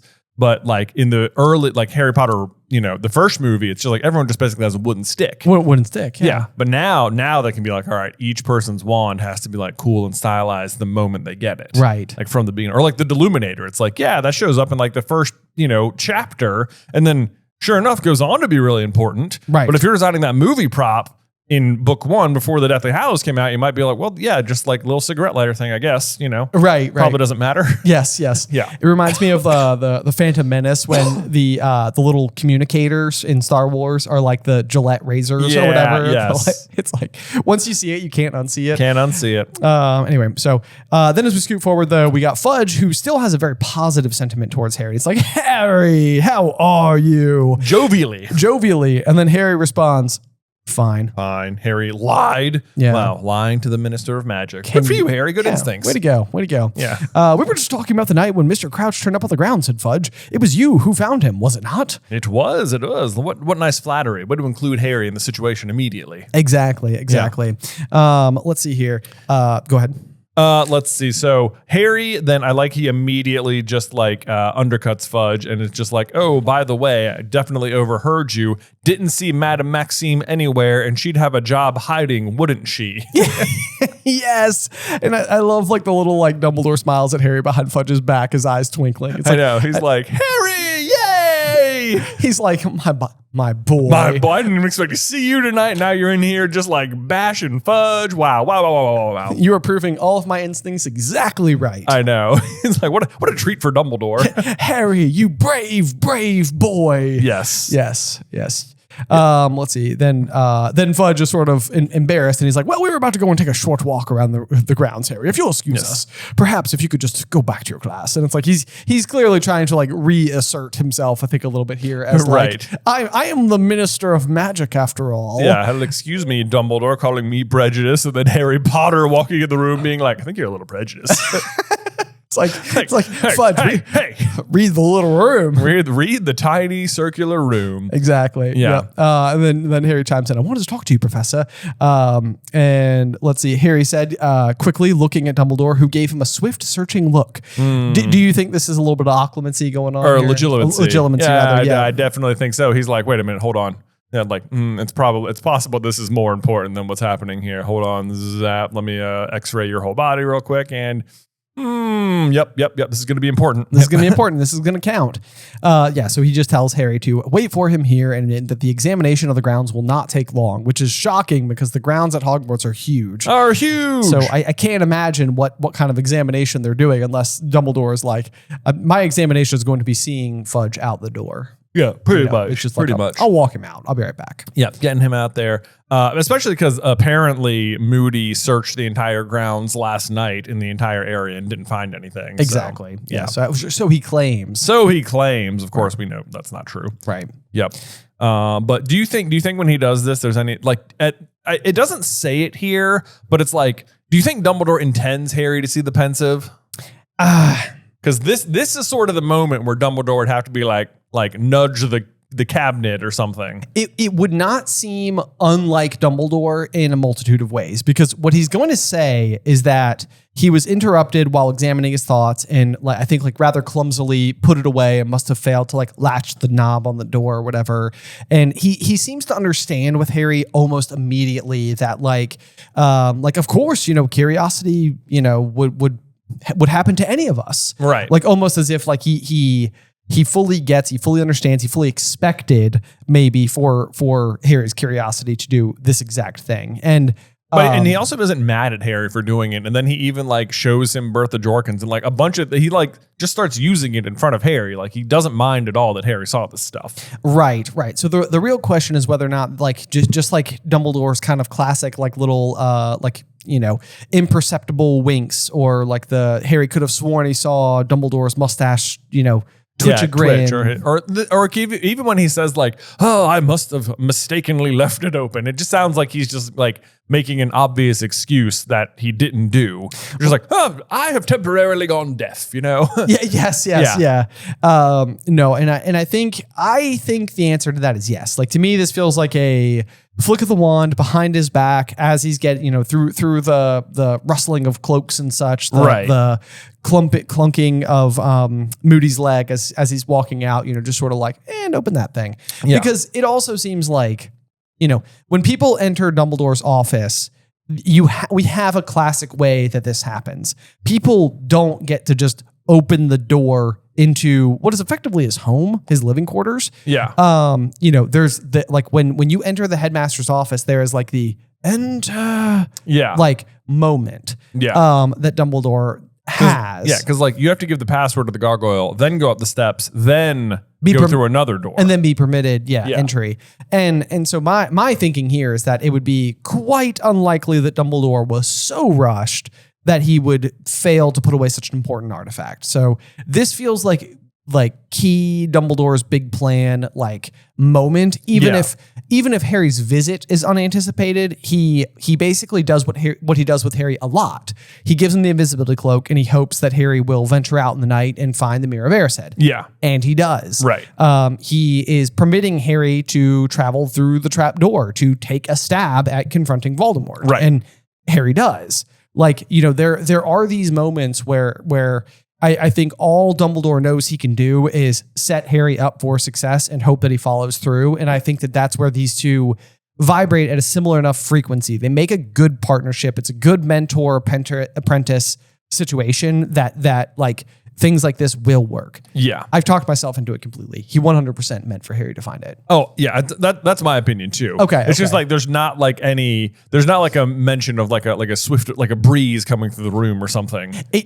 And that feels like it's missing, but and I would love for it to be there because it would mean exactly what we're asserting. Right. But then we also wouldn't have to discuss it. Yeah, that's true. And so there's that. No, I also think he intended Harry to go down in there. Yes. Yes. Yeah. But then Harry reintroduces himself to Fox. This is one of those, this particular reading by Jim Dale, I feel like he says hello really funny. He's like, "Hello, Fox. Hello, Fox. Hello, Fox." Yeah. Anyway, that's all. Anyway, That's every the full time when I commentary. read it, I was just like, "Oh, this one." I always hate the way he says it this time. No, I think it's later that you could be thinking of when he comes back from the maze and he lands on his leg. And I think that's when he says "Lo Fox." Oh. And it's literally spelled L-O Fox. Oh, well then I might be corrected. I know. Yeah. I was trying to find it, but it's hard to find A single page. Yeah, a exactly. two-word, Right. two-letter word Right. at random. Well, while you look for that, the whole point of him, we get like a little reminder on Fox that it's Dumbledore's Phoenix, standing on its perch, the size of a swan with magnificent scarlet and gold plumage. It swished his long tail and blinked benignly at Harry. The whole point of this little just like paragraph there is a quick reminder for priori incantatem later, because you're going to find out that the tail feather in Fox's wand, or the tail feather in Harry's wand, came from Fox. So this is just like a reminder, like, oh yes, they have like the gold plumage, and that that's where the twin cores are going to come from. Yes, absolutely. And I think that this book in particular, especially probably because it was so long compared to the others, will frequently be doing the same trick, which is finding a way to bring something that you may have forgotten about back to your attention. Right. And yeah, I think you're exactly right. It's sort of like, hey, Fox, this matters. This is important. Yeah. And that brings about a piece of curiosity to me, which is always sort of this like, you know, if the idea is to like have an occasion for Harry to go back so that Fox can be reintroduced to the situation, so that we can be kind of like gently nudged rather to this moment, it's sort of like, was the Pensieve created so that there was a reason? Like what came first? Oh no, definitely. I don't think because that's not the purpose of this chapter. It's just it's just a good way, like, oh yes, let me remind you as well to incorporate it, it as well. But like this is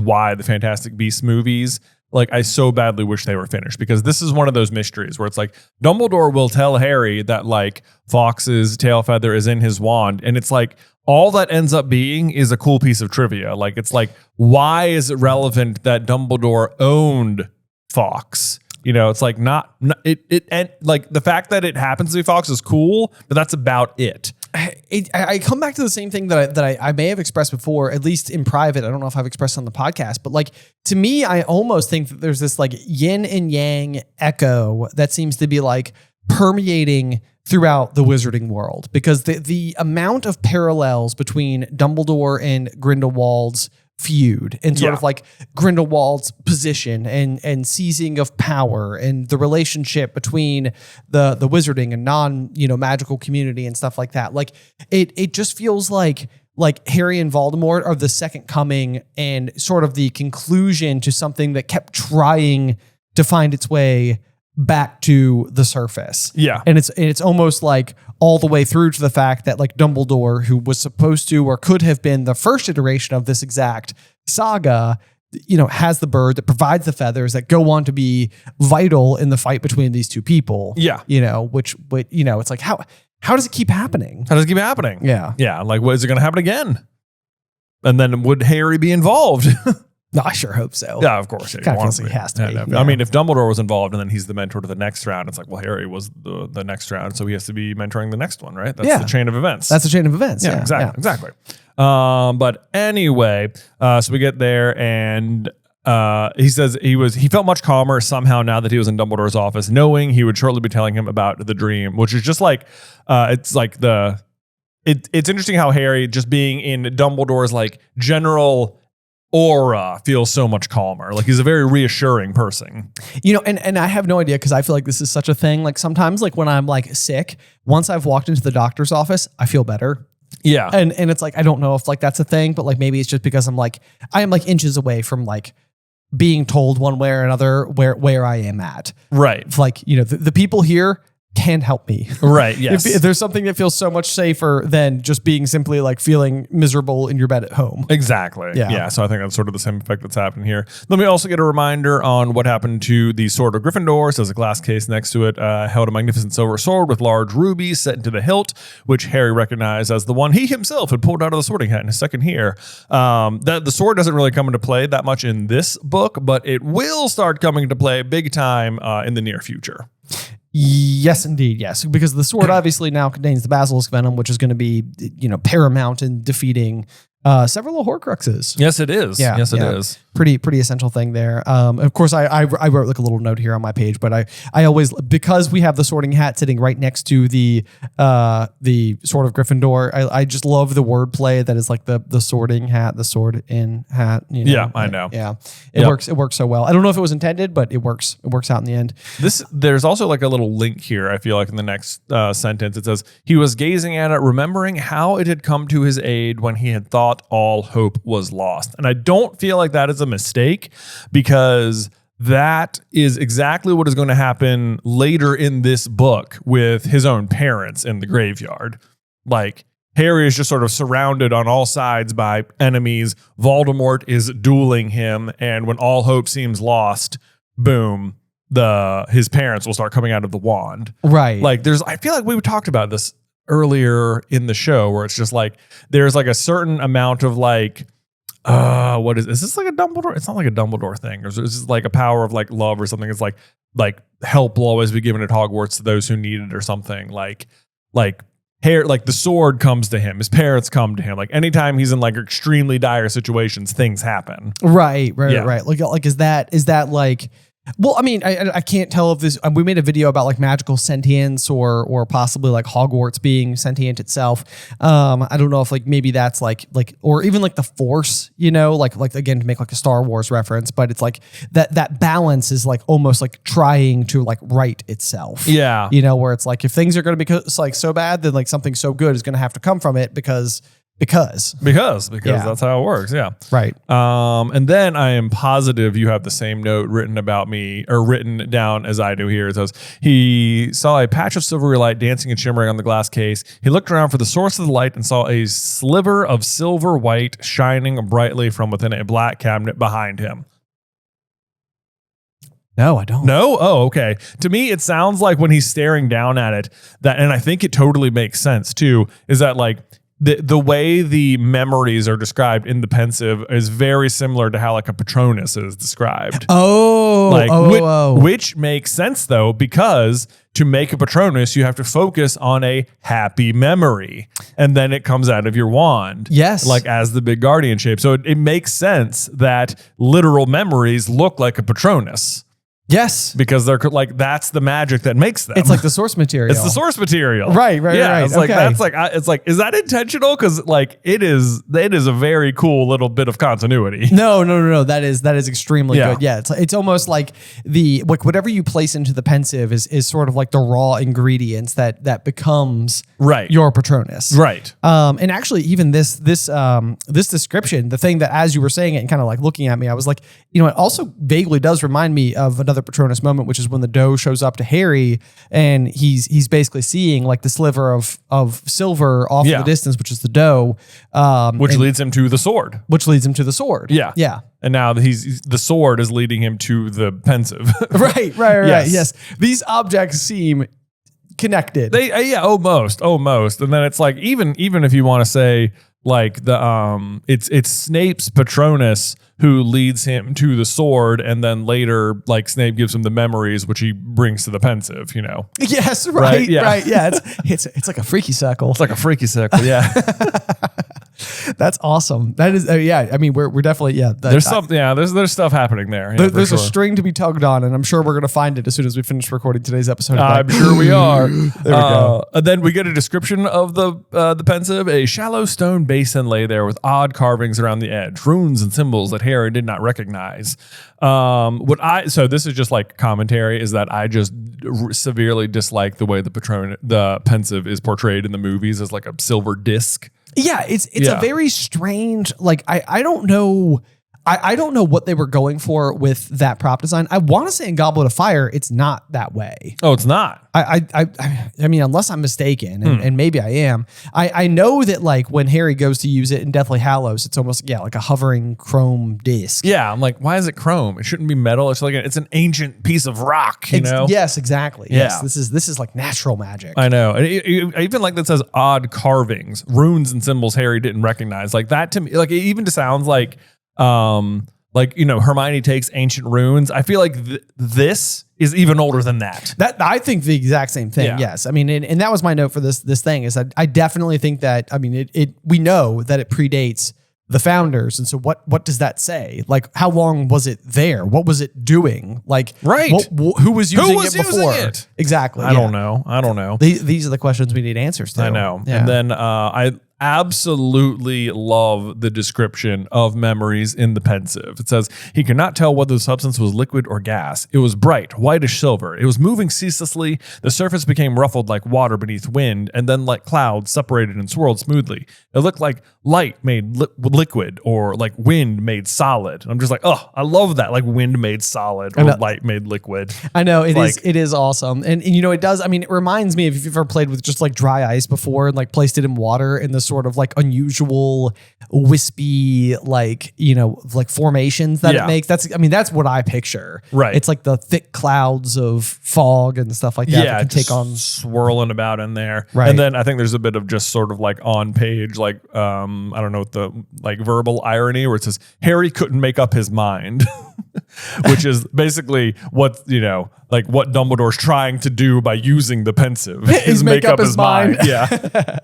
And then here's an interesting curiosity that I had never really like touched on before is whether or not the Pensieve has like an allure of its own, because like we've got like the Velas that we've talked about a lot within the context of Goblet of Fire. Yep. We've compared the Vela magic to the magic associated with the Imperious Curse. Yep. But yeah, it says Harry couldn't make up his mind. He wanted to touch it to find out what it might felt like. And it's almost like as if it is like drawing him to it, because this must be the kind of thing where it's like if you're in your headmaster's office and you've opened a cabinet and found what is very clearly like an ancient object, for your compulsion to be, let me interact with this thing. Yeah. Like that's surely okay. It's like, no, it definitely, like it can't be okay. Right. But it almost seems like it's beckoning him, like it's calling him. Mm-hmm. And so I don't know, like, I don't know if that's like something that could be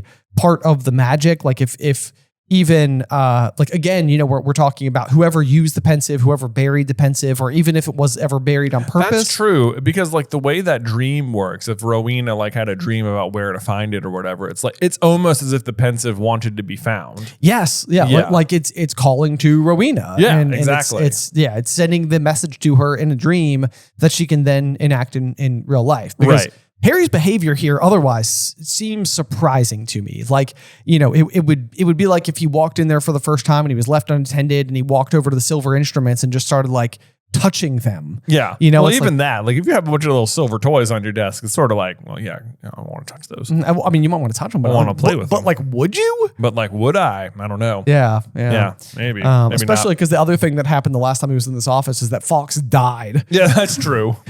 Harry, I keep leaving you in here. Stuff keeps dying. It's like, I don't think you're meant for this room. Well, I don't know. He does smash all of the silver instruments later on. He does, but he's quite angry in that moment. You yeah. know, I think he's a little more justified. A little. He's fairly justified in his anger. Yes, yes. I don't think that the raw curiosity quite is on the same level as when he's like, throwing all of his stuff around. Yeah, To Dumbledore's credit, in that moment, he's like, go ahead and destroy my things. I dare say I have too many. I have too many. Like, stop being so calm, Dumbledore. Yes. Oh man! But then I love how he starts out and he's like, I probably shouldn't touch it. Maybe I'll touch it with my wand. That'll be better. What about? Well, okay. What about my face? What I'm going for it. Yeah. Head first. Right. Yeah, because that's exactly what happens next. As he takes out his wand, he prods them. The surface of the silvery stuff inside the basin began to swirl very fast. Harry bent closer, his head right inside the cabinet. The silvery substance had become transparent. It looked like glass. Yeah, he looked down into it, expecting to see the stone bottom of the basin, and saw instead an enormous room. You know what this also reminds me of is the basin him and Dumbledore visit in the cave. You know, like it's not the only like big stone basin the two of them encounter. That's a good point. Yeah. Although that one is the opposite in It's every the way. exact opposite. Although no, it's not. it's not. It makes you relive your worst memories. Oh, what? What is going on here? Does the Pensieve have a brother? Does the Pensieve have a brother? Or like it's an evil made twin? with a potion? Is it? But like, what would? What if the basin is required for the potion to work? Oh, the drink of despair. Maybe it needs the basin. Like what the drink of despair is doing is drawing like your worst memories to the surface. Yes. Like rather than going into it, you have to take it into you. Yeah. Oh, what is going on? Are there runes on that one too? I wish I had the copy sitting in front of me, but I think no. Okay, because there might not be. What I'm thinking of is the cover, the traditional American cover of the first run of Half-Blood Prince, and on the cover, Harry and Dumbledore are standing over a basin which is glowing green, and it has the runes on it, but it is not necessarily clear whether that is the Pensieve or the one in the cave. Oh, it's so weird that they act the same, but in opposite. I know. It's very interesting. I mean, not that the Pensieve is specifically meant for positive memories, like because none of the ones that we're visiting here and are like positive. Snape puts his worst memory in there. That's also true. Yeah. But I think that what the Drink of Despair is designed to do is, I mean, it's a lot more elegant than we would normally grant Voldemort with like in terms of like his defenses. This is like understanding that human psychology can be the greatest threat. Yeah. Like your own memories could be the thing that could be like, that could stop you. Right. You know? Mm-hmm. Like, I mean, that's clever. It is. For Voldemort. It is. Do you feel like then though that he made the basin and the Drink of Despair, or just like discovered it? It's a fair question. I mean, and if you were to make the argument that because he finds it, he finds it as a kid, and is he drawn to it? Right. In the same way that Harry's being drawn to this one, because he would have no business being on that rock. You have no business going down there. Oh my gosh. Oh man, I'm super talking myself into it. Yeah, I think it feels so like what are the odds that the cliffs they get to go to one day a year, right, happen to contain a giant vast cave? And I mean, I guess you could say he built the cave. Sure. Alternatively, I mean, sure, you could say that. Or he just discovered the room where it happened to exist. Oh, but you know what? This also, okay, not that I want to give Voldemort any like leeway or anything, but like, here's the other thing is that one of the things I always point to that it's like, you don't even realize how bad Voldemort was, right? Because he's the only one who knows about the Horcruxes, and the lake around the locket specifically is full of Inferi. Yes. And it's like, if he's the only one who knows about it and he's the one who made them all, then it means that he killed that many people. The whole army of Inferi. The whole army by himself. However, it is possible that the army is not entirely of his own making. It is just there because other people have been drawn to it.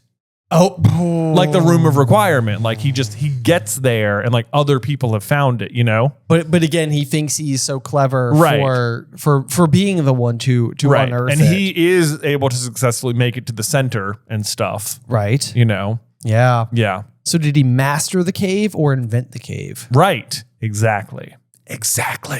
Oh. It's tricky because, I mean, we also have the notion, and one thing I have to bring up, even though we're like now a book and a half, 2 books away from the things that we're talking about, but like, I mean, Dumbledore says that all magic leaves a trace, and he can like recognize Voldemort's brand. Like he knows Tom Riddle well enough. Yeah. And so that is how he like goes through the entrance. Yeah. And that's, I think, even like where like Dumbledore's like maybe even like a little bit disappointed. And he's like, oh, surely not. And it's like something as simple as like a blood sacrifice. Like, okay. A little disappointed. All right, well. Right. But then on the flip side, the potion makes up for it. The potion does make up for it. Ooh, okay. But the potion is almost so elegant versus the blood.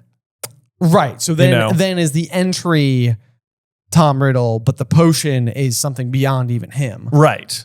Yes. Merlin's big. I think we had a whole theory that Snape created the potion, but I don't know. I don't know now. Master Potioneer. Yeah. Master Potioneer. Like that's because like why does Voldemort value him so much if he's never killed anybody? You know? Right. Like, what's he done? What's he doing? Yeah. I guess maybe just because he's a spy on Dumbledore, but that wasn't the case initially. That's only new. That's a new thing. Right. He wasn't a spy the first time. No. Yeah. Okay. And he didn't kill anybody because Snape is all like, "What of my soul, Dumbledore?" My soul. Yeah. Which means he's never killed anybody. Which means he's never killed anybody, or he wouldn't be so concerned about it. Exactly. I mean, yeah. Anyway, maybe the Pensieve and the basin and the cave are connected. This is how it happens, people. You guys like, uh-oh. They're off on a tangent. They're riffing. We were. Anyway, so Harry is looking down into the Pensieve, expecting to see the stone bottom of the basin, and instead, an enormous room below the surface of the mysterious substance, a room into which he seemed to be looking through a circular window in the ceiling. Mm-hmm. So basically, he's like able to take a glimpse into this is kind of like a fascinating way because you also will see Dumbledore pull the memories up and almost be like little like action figures in the surface of it, and then you can dip your face into it and go all the way into it. And this is more almost like looking through like one of those like little viewfindery, like the red things you like look through that have like the pictures of like the little spinning wheel. Yeah. It almost seems like that. Like you can take like a look in, but not look up close. Right. But actually you can get very close. Yes. Yes. So Harry now, he's like really trying to see through this little window. His nose ends up touching it. And then just like it did with the diary, he gets whooshed inside of it. Yes, he does. Yes. Yep. It's a good thing that at least this particular occasion that he gets whooshed somewhere, it doesn't feel like he's being pulled by his navel. Yeah. I feel like that's like a classic one. I don't know if that's only disapparition and apparition. I thought it was a port key. Or is it port key? Yeah. Yeah. I always hate that feeling. Yeah. Who wants to be yoinked by the navel? Nobody, I don't think. Yeah. Let's see. So he lands in the room, though, and at the very center of it, there is a ominous chair. Chains encircled the arms of it as though its occupants were usually tied to it. Now, what's unique about this chair is that Harry himself is going to be sitting in it in just a few months. Yeah. Very soon. Very soon. Yeah. Wow. Yeah. He's coming back. Yeah. Yeah. You're right. Yeah. I was like, oh my gosh, are we already there? Are we already at the trial? Yeah, we are. We are. You're right. Feels like a lot happens between now and then. But yes, it does. Yeah. Just how many life-threatening situations will he go through? So many. Yeah. Let's see here. The crowd in the mysterious room at the bottom of the basin was comprised of adults, and Harry knew that there were not that many teachers at Hogwarts, so it must be somewhere else. They seemed, he thought, to be waiting for something, even though he could only see the tops of their hats. All of their faces seemed to be pointing in one direction, and none of them were talking to one another. That's kind of weird that even in this memory, everyone's just sitting there completely silently. I think it seems like he keeps talking about the different tone of the audience members in each of the various memories. Like sometimes they're like more like lighthearted and jovial, and then other times they're like more serious. This being one of those times. I think this is because Voldemort has not yet fallen yet, and they've got Karkaroff. And no, he's fallen at this point, right? Has he? Yeah, because he's like renouncing him and stuff. He says Harry started figuring out that once before he had been in a situation like this with the diary, which was, of course, back in Chamber of Secrets, and that now, unless he was very much mistaken, he was inside of somebody else's memory once again. Yes. So he at least solves the Pensieve question rather quickly. Pretty quickly, yeah. That is exactly what it does. Yeah. Yeah. Yeah. So he kind of figures out what it is. It's like how likely was it that he's been in this situation before, you know? Well, kind of likely when you consider the fact that Dumbledore's pretty good at, or not Dumbledore, Voldemort's good at pensive magic. Exactly. Right. Yeah. Apparently. Apparently.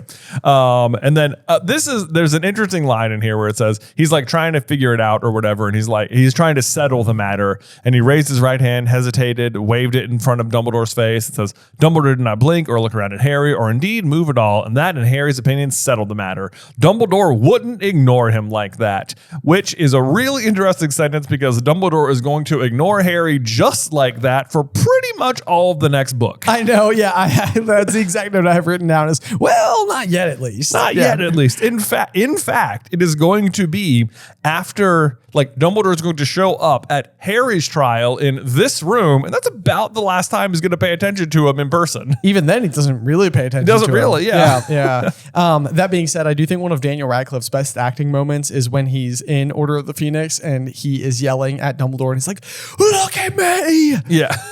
And he's just like, "Ooh, he's mad." He's mad. Yeah. And he doesn't. He is the chosen one. Yeah. The chosen one. Yeah. So it couldn't be that long ago. Dumbledore, sitting next to him now was silver hair, just like the present day Dumbledore. But what was this place? What were all of these wizards waiting for? Yeah. So when do you think this is? Man, I've always assumed this is after the fall of Voldemort, and they're like rounding up the Death Eaters and stuff. Right. Like, because let's see, like Karkaroff is going to name Snape, and Snape would have turned sides before. I think Dumbledore says something like that. Maybe that's the paragraph we need to read. Is that like Dumbledore, like Snape switched sides before Voldemort fell or something? Okay. So I've always assumed it was like shortly after the fall. Right. Which, I mean, I guess all things being considered in the course of Dumbledore's life, who lives to be about 115 years old. Yeah. He would still be in excess of 100 years old right at this point. So still looking the way that he looks in the present day is not that shocking. No, not really that shocking. Yeah. Let's see here. Harry's looking around. He realizes that it's more of a dungeon than a room. There was a bleak and foreboding air about the place. There were no pictures on the walls, no decorations at all. It's just these serried rows of benches rising in all levels around the room, all positioned so that it had clear view of that chair with the chains on its arms. Scary place. And this is, of course, inside the Ministry of Magic. Right, yes. Yeah. Then the door in the corner of the dungeon opened and 3 people entered, or at least 1 man flanked by 2 Dementors. Yes. Harry's insides went cold. Yeah. And this is sort of like, it's interesting because his insides go cold, which I think is maybe more Harry's response to Dementors, right, than it is an actual physiological response being caused by the Dementors to him. Yeah, because it is going to go on to say on the next page that he knew the Dementors could not touch him inside a memory. Right. Yes. Although they do make you like relive your worst memories and you're inside a memory. So it's like, I don't know.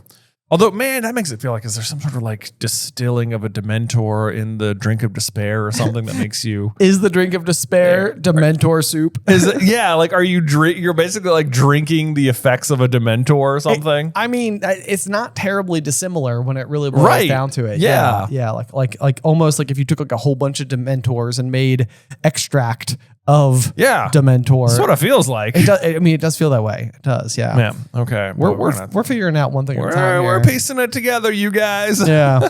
Harry looked down now at the man sitting in the chair and saw that it was Karkaroff. Unlike Dumbledore, Karkaroff looked much younger. His hair and goatee were black. He was not dressed in sleek furs, but in thin and ragged robes. Yes. He was shaking. Yeah. Then, even as Harry watched, the chains on the arms glowed suddenly gold, snaked their ways up Karkaroff's arms, binding him theirs.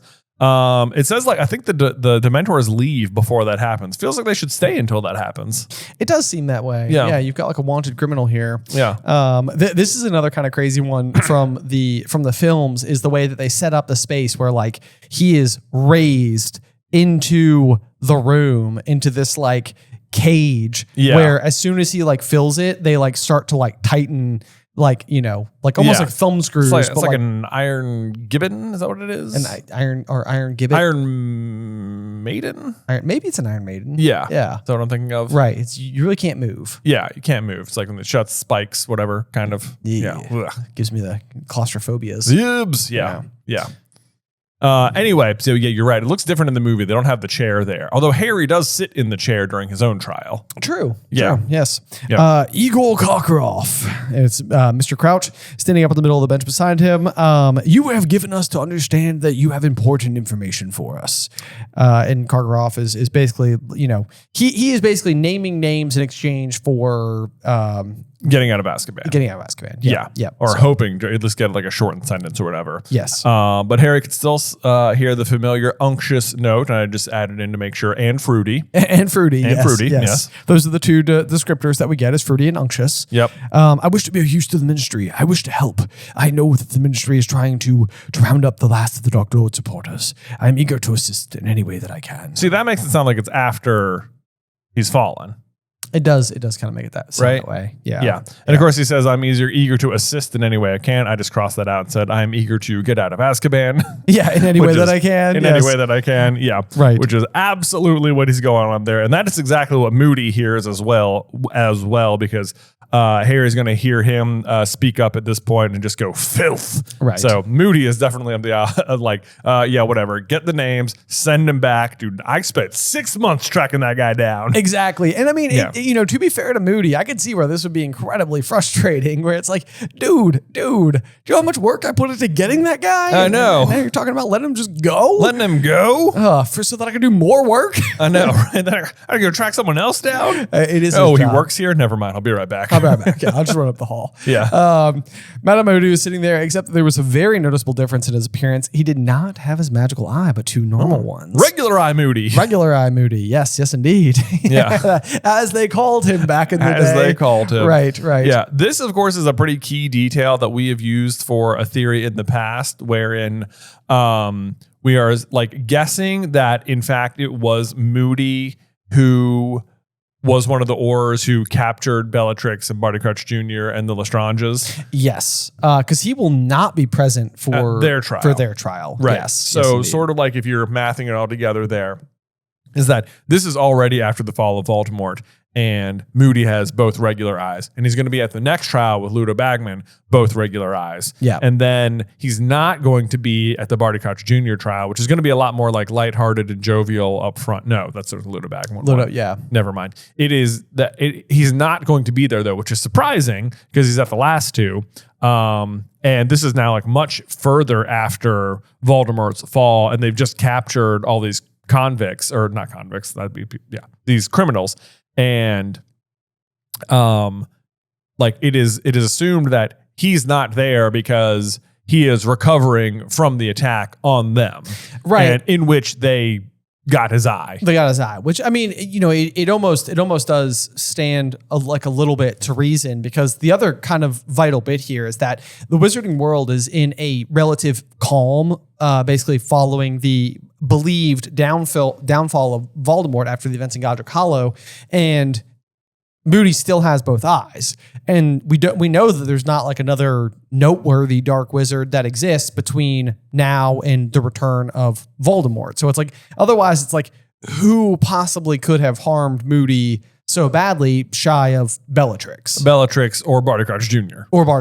And it just feels so fitting if it was Barty Crouch Jr. who like managed to curse his actual eye away, because then he's the one who ends up wearing it. And if you get the full story, there's a possibility he ended up turning that eye into a Horcrux. Yes. See our published works. Yeah, over on YouTube.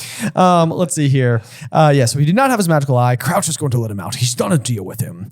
If he's got enough new names, let's hear his information, I say, and throw him right back to the Dementors. Yeah. It's like, whew, man, that's a tough stance. That is. And what's interesting here is that this is the real Moody. This is basically the first time we are meeting actual Moody. Yes, and sort of like the demeanor that he may have. Yeah. Which again is just sort of a testament to how good of a job Barty Crouch Jr. is at impersonating him. Yeah, because now even we, the reader, don't like miss a beat here. Right. But I do like that we get this nod from Dumbledore. Basically, he lets a small noise of dissent through his long crooked nose, and then Moody says, "I was forgetting. You don't like Dementors, do you, Albus?"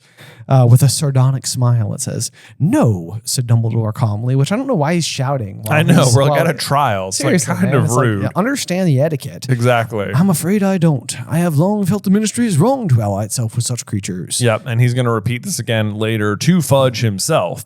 After Harry tells him that he's come back, and Dumbledore's gonna be like, "All right, Cornelius, listen up. Playtime's over. You need to get rid of the Dementors, like post haste." Yes. And he's gonna be like, "How dare you, Dumbledore? I would never." Dumbledore's like, "You realize I could take your job tomorrow." I can do it. I can do it. I might have to. I might have to. Yep. Let's see here. So then Crouch is asking for the names. Then we get kind of another piece of Voldemort's sort of like clever play as a Dark Lord.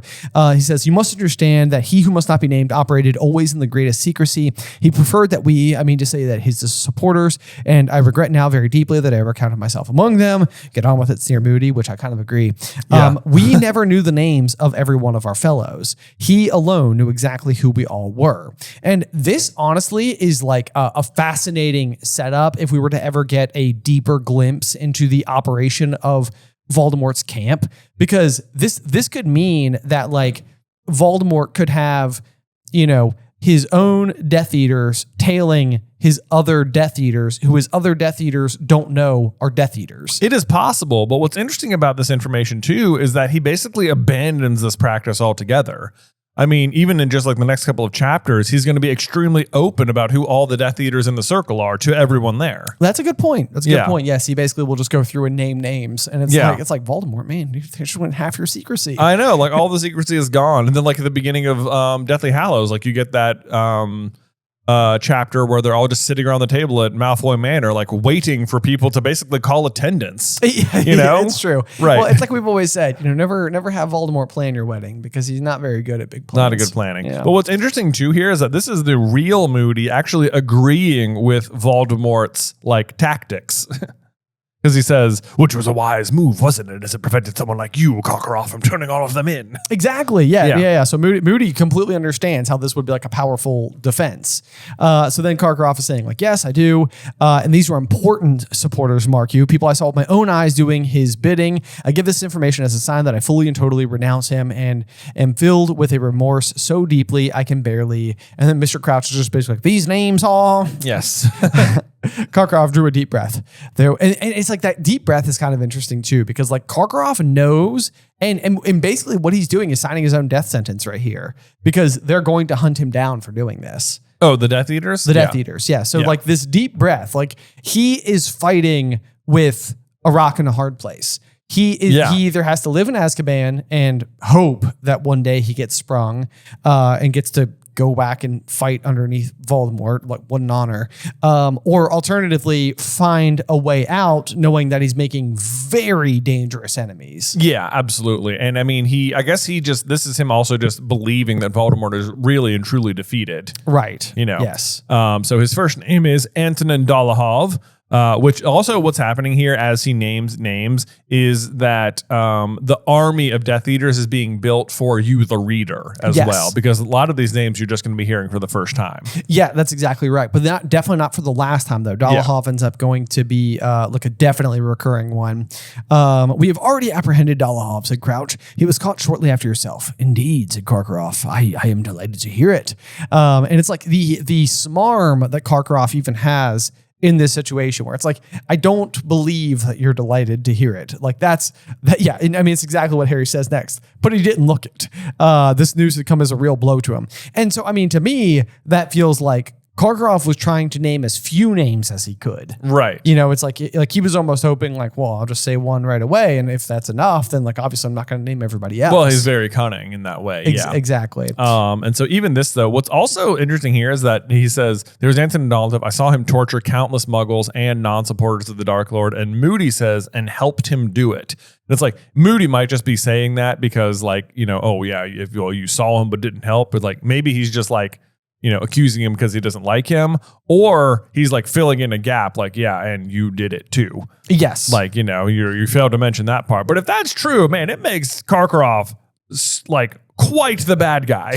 And I think that that's exactly what's happening though, because what is the other situation that we have going on here where like he would personally be witnessing this torturing and not be involved with it. Right. You know, it's like he's either not like he's either the guy who guards the door and he's just sort of like a lackey. Right. But still he is like aiding in this process. He's directly contributing to it. Yeah, for sure. Yeah. So his next name is Rosier, Evan Rosier, which just fun fact, is we get to meet Rosier's ancestor in Fantastic Beasts. Yes.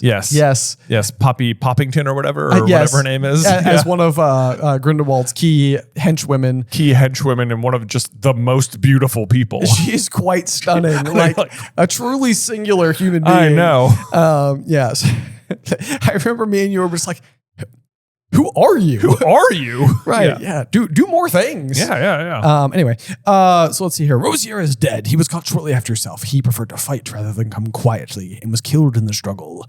And then this is where we learned that that Rosier is the one who took a chunk of Moody's nose in that battle, because he says, took a bit of me with him though, whispered Moody. To Harry's right. Then Karkaroff he's a very good talker, you know, he's like recovering each time. Just no more than Rosier deserved. Right. Yes. Is it Eddie Moore, said Crouch. Yes, that was Travers helped murder the McKinnons. And Mulciber specialized in the Imperious Curse. And what I think is interesting here is that like he's gonna like specialize in the Imperious Curse. Like there is like certain Death Eaters do have like their specialities. It's like they were really good at certain things. Yeah, and I think actually when we go back to that conversation that we had long ago about Snape helping create the drink of despair, you know, in the cave. Yeah. I think that would be sort of the sentiment there. So it's like if you have each of the Death Eaters who are specializing in specific abilities, and Mulciber does the Imperious Curse, it's like, what would Snape's contribution be if not potions? If not potions, yeah. Because that would seem like the obvious thing. So so Mulciber he names, then he says Rookwood, who is a spy who passed information to he who must not be named, useful information from inside the ministry itself. And then this time he realizes that Karkaroff has struck gold. Rookwood, said Mr. Crouch, nodding to a witch sitting in front of him. Augustus Rookwood from the Department of Mysteries. The very same, said Karkaroff eagerly. And this is good setup for the next book as well, where this is the first time you learn about the Department of Mysteries. Yes, indeed. And is it not the case that Harry will impersonate Augustus Rookwood in Runcorn? Albert Runcorn, you're correct. Yes. Rookwood is going to be used again, though. I think he says something about, I think he like tells Voldemort that like he gives him information about how to grab the prophecy or whatever. Okay. Yeah. Got it. Yeah. Yep. Let's see here. Yeah. So then Karkaroff is glad that he got somebody, and then Crouch clarifies, but Travers, Mulciber we have. Very well, Karkaroff. If that's all, you'll be returned to Azkaban while we decide. Not yet, Karkaroff, looking quite desperate. Wait, I have more. Then he shouts out, Snape, Severus Snape. So again, this is where you kind of almost have to wonder whether or not he's going up some kind of a ladder, hoping to start with like lower rung individuals, hoping that they would not be as much of a threat to him, and then taking his way up higher and higher and higher. Do you think so? No, this is going the other way, it feels like. Like Dolohov is like pretty bad. Well, we know that Dolohov will go on to be pretty bad. I mean, which is a fair point. But I don't know. I mean, it's that would be like my interpretation, because I think that would suggest that like Snape had ranked pretty highly. Well, that's true too. Yeah. And this is, of course, a huge bomb if you're the reader that he is name dropping Snape right here. Yes. Yeah. Because we have now spent, and really will continue to do so much of the series just under this like absolute belief where it's just sort of like, why is everybody giving Snape this pass? Like, why does everybody trust him? Why does Dumbledore trust him? I mean, Harry's going to ask him that before the end of the chapter, and he's just going to be like, well, I'm not telling you that. Yeah, exactly.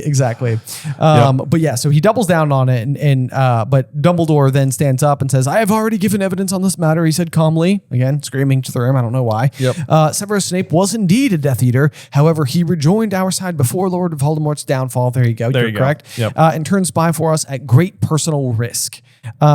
He is now no more Death Eater than I am. Yeah. So it's like the extent to which Snape's ironclad reasoning has absolutely solidified immediately inside of Dumbledore. Yeah. He just believes it through and through. Yep. And maybe if you're Dumbledore, that's the kind of thing where it's like, look, if I'm going to believe in something, I have to believe in it. Yeah. And I'm going to believe in the best in everybody. And it's like, if that proves me wrong, then at least I did my best. Exactly. You know, and I think that that's all Dumbledore can do. Meanwhile, you've got Moody sitting to his left, who is wearing a look of deep skepticism behind Dumbledore's back. So his view of things is much different. He's very much like, once bad, always bad. That's right. That's right. Yes. And that's real Moody, again, mind you. He is not like a one to forgive very much. Right. Yeah. Yes, of course. So anyway, that's going to end up giving us the end of the Karkaroff portion of the trials, where he is then sent back to Azkaban in the meantime. And we know that he will eventually be freed because obviously he is. Yeah, not only freed, but made headmaster of Durmstrang. It's kind of a strange one, kind of a strange choice. Makes his way, you know. Good. Right. So that fruity, unctuous tone will take you a long way. That's right. know? That's right. And he's a sweet talker. He's good at talking, you know. Yeah. Right. Yep. So then the dungeon returns. So this is not happening. Like Harry's not like dunking his head back in. It almost seems like the space is sort of like swirling around him and then just sort of like reforming back again. Let's see. The atmosphere seemed quite different, relaxed, even cheerful. The witches and wizards all around the walls were talking to one another, almost as though they were at some sort of sporting event. Yeah. Harry noticed a witch halfway up the rows opposite. She had short blonde hair, was wearing magenta robes, and was sucking the end of an acid green quill. It was unmistakably a younger Rita Skeeter. Yes, which was also set up earlier because earlier in the book, Rita Skeeter told Hermione that, like, I know things about Ludo Bagman that would make your hair curl, not that it needs it. Or whatever. Right. So right. this is what she's talking about. Is this particular trial. Also, I love the phrasing of almost as if they were at some sort of sporting event, which is just very carefully phrased, isn't it? Yes, indeed, because he is an active Quidditch player at this time. But Mr. Crouch, however, looked more tired and somehow fiercer, gaunter. Gaunter.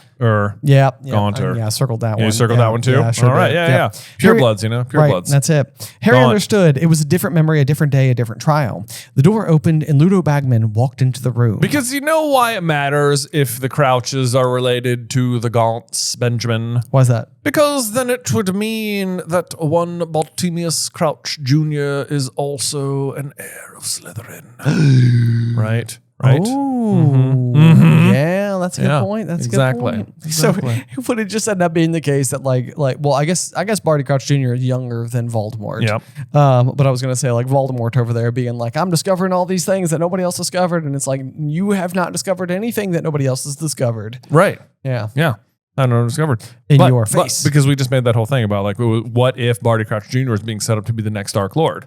Oh, yes. You know what I mean? Yes, it's yes. just like, look, there it is again. Once again. There it is again. Yeah. Not only is he just like the next Dark Lord, he also has Slytherin ties. Right. You're right. There's very little to go on other than these next couple of descriptions about Barty Crouch. Well, I mean, they're both pure bloods, you know. Yeah, they're both on the Sacred 28. Sacred 28, yeah. On the Sacred 28, and that means they were likely to have interbred with one another. Yeah. And maybe they lost the name, you know. Female Gaunt member married the Crouch family, and they just went from there. Exactly. As far as we know. Who knows? Right. So Ludo Bagman walked into the room, which at this point, I'm like, they really invited some interesting guests to the Triwizard Tournament. Like, they've got Karkaroff, who was on trial for supporting Voldemort. Ludo Bagman, who was on trial for supporting Voldemort. Like, Crouch Sr., who ran the trials about Voldemort. Like, it's just, and I mean, even then, Madame Maxine, who Cornelius Fudge was just openly suspicious of, like, everyone involved is sort of like, you got a history. Yeah, pretty much. It's just like, I can't believe all these people are now working together to put on a high school sporting event. Exactly. Yes. It's a strange collection of people. No doubt. Yeah. So anyway, Ludo Bagman enters, but this was not a Ludo Bagman gone to seed, but a Ludo Bagman who was clearly at the height of his Quidditch playing fitness. Yes, his nose wasn't broken. He was tall, lean, muscular. Yeah. But he did look nervous as he sat down in the chain chair, but it did not bind him as though it had bound Karkaroff. Yeah. So I don't even know. Yeah. Like, is this something where like the overall threat has lessened? Is it that people just don't believe that Ludo Bagman is going to be dangerous? I think, well, he's also not actually been imprisoned yet. He's really just like under suspicion so far. Right. So maybe like, Karkaroff is already in Azkaban. So, Bagman wasn't even brought in by like Dementors, Right. He's just brought in for questioning. Yeah. Yeah. So he waves around the room at a couple of people. He's managing a small smile. And then we get the introduction here. So Ludo Bagman, you have been brought here in front of the Council of the Magical Law to answer questions related to the activities of the Death Eaters. Said Mr. Crouch, we have heard the evidence against you and are about to reach our verdict. Do you have anything to add to your testimony before we pronounce judgment?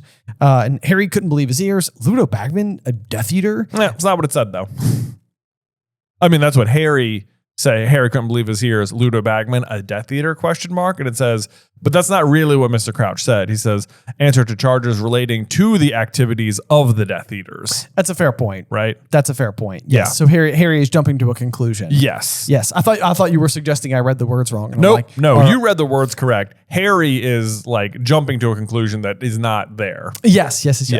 And this is where you kind of get the idea that Bagman's always maybe been a little bit daft. Yeah. Only, said Bagman, smiling awkwardly. Well, I know I've been a bit of an idiot. Yeah. One of the two wizards and witches in the surrounding seat smiled indulgently. Mr. Crouch did not appear to share their feelings. He was staring down at Ludo Bagman with an expression of utmost severity and dislike. Yeah. Hopefully we won't have to work together someday. Right. Yes. Right. So, yeah, exactly. Hopefully you guys aren't coworkers. So then this is where we get the interjection from Moody, who says, you never spoke a truer word, boy. And once again, Moody is sitting right next to Dumbledore. Yep. If I didn't know he'd always been dim, I'd have said some of those bludgers had permanently affected his brain. Yeah, possible. Yep. Then you get his full name, Ludovic Bagman. You are caught passing information to Lord Voldemort's supporters. Love the name Ludovic. I know, that's very solid. Yeah. For this, I suggest a term of imprisonment in Azkaban lasting no less than... So Crouch is like just ready to send him. He is clearly like, I do not care. You are done. Yes. And I mean... Crouch, it's interesting that he is reaching this stage of intensity when the rest of the room around him seems to have like mellowed a little bit, because what we know chronologically is that his son has not been brought up on charges yet. No, not yet. And it seems like he's already kind of unhinged. Well, yeah, I mean, I think that's just how he was. That's like why, I think part of why his son becomes unhinged, because he's not paying any attention to like his home life at all. Right. Like it's like Voldemort's like gone down and he is still just like scraping the bottom of the barrel for anything he can find. Well, at this point, he's like on track to be minister. Right. That's true. Know? Yeah. Gotta finish strong, I suppose. I guess so. But yeah, so then Bagman chimes in, but I've told you, I had no idea. None at all. Old Rookwood was a friend of my dad's. It never crossed my mind he was in with you-know-who. I thought I was collecting information for our side. This is, so a couple of things here. One, so the fact that Bagman is under trial at all is a direct result of Karkaroff naming Rookwood in the last trial.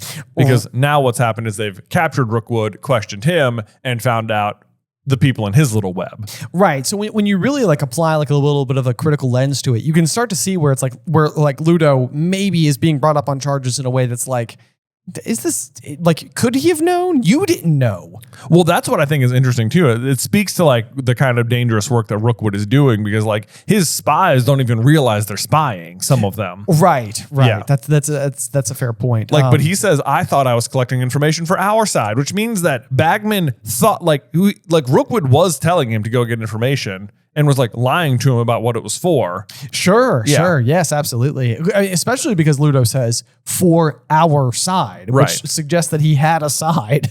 Right. I know. He's like, obviously I'm on our side, you guys' side, right? Right. Yes. But then he goes on to say that Rookwood kept talking about getting me a job at the ministry later on once my Quidditch days are over. I can't keep getting hit by bludgers for the rest of my life, can I? And it's kind of ironic because that is what will end up happening. Like he will end up getting a job at the ministry. He does end up getting a job at the ministry. And I'm also like, what do you mean get hit by the bludgers? It's your job to hit them, dude. I thought you were like really good at this. Yeah, exactly.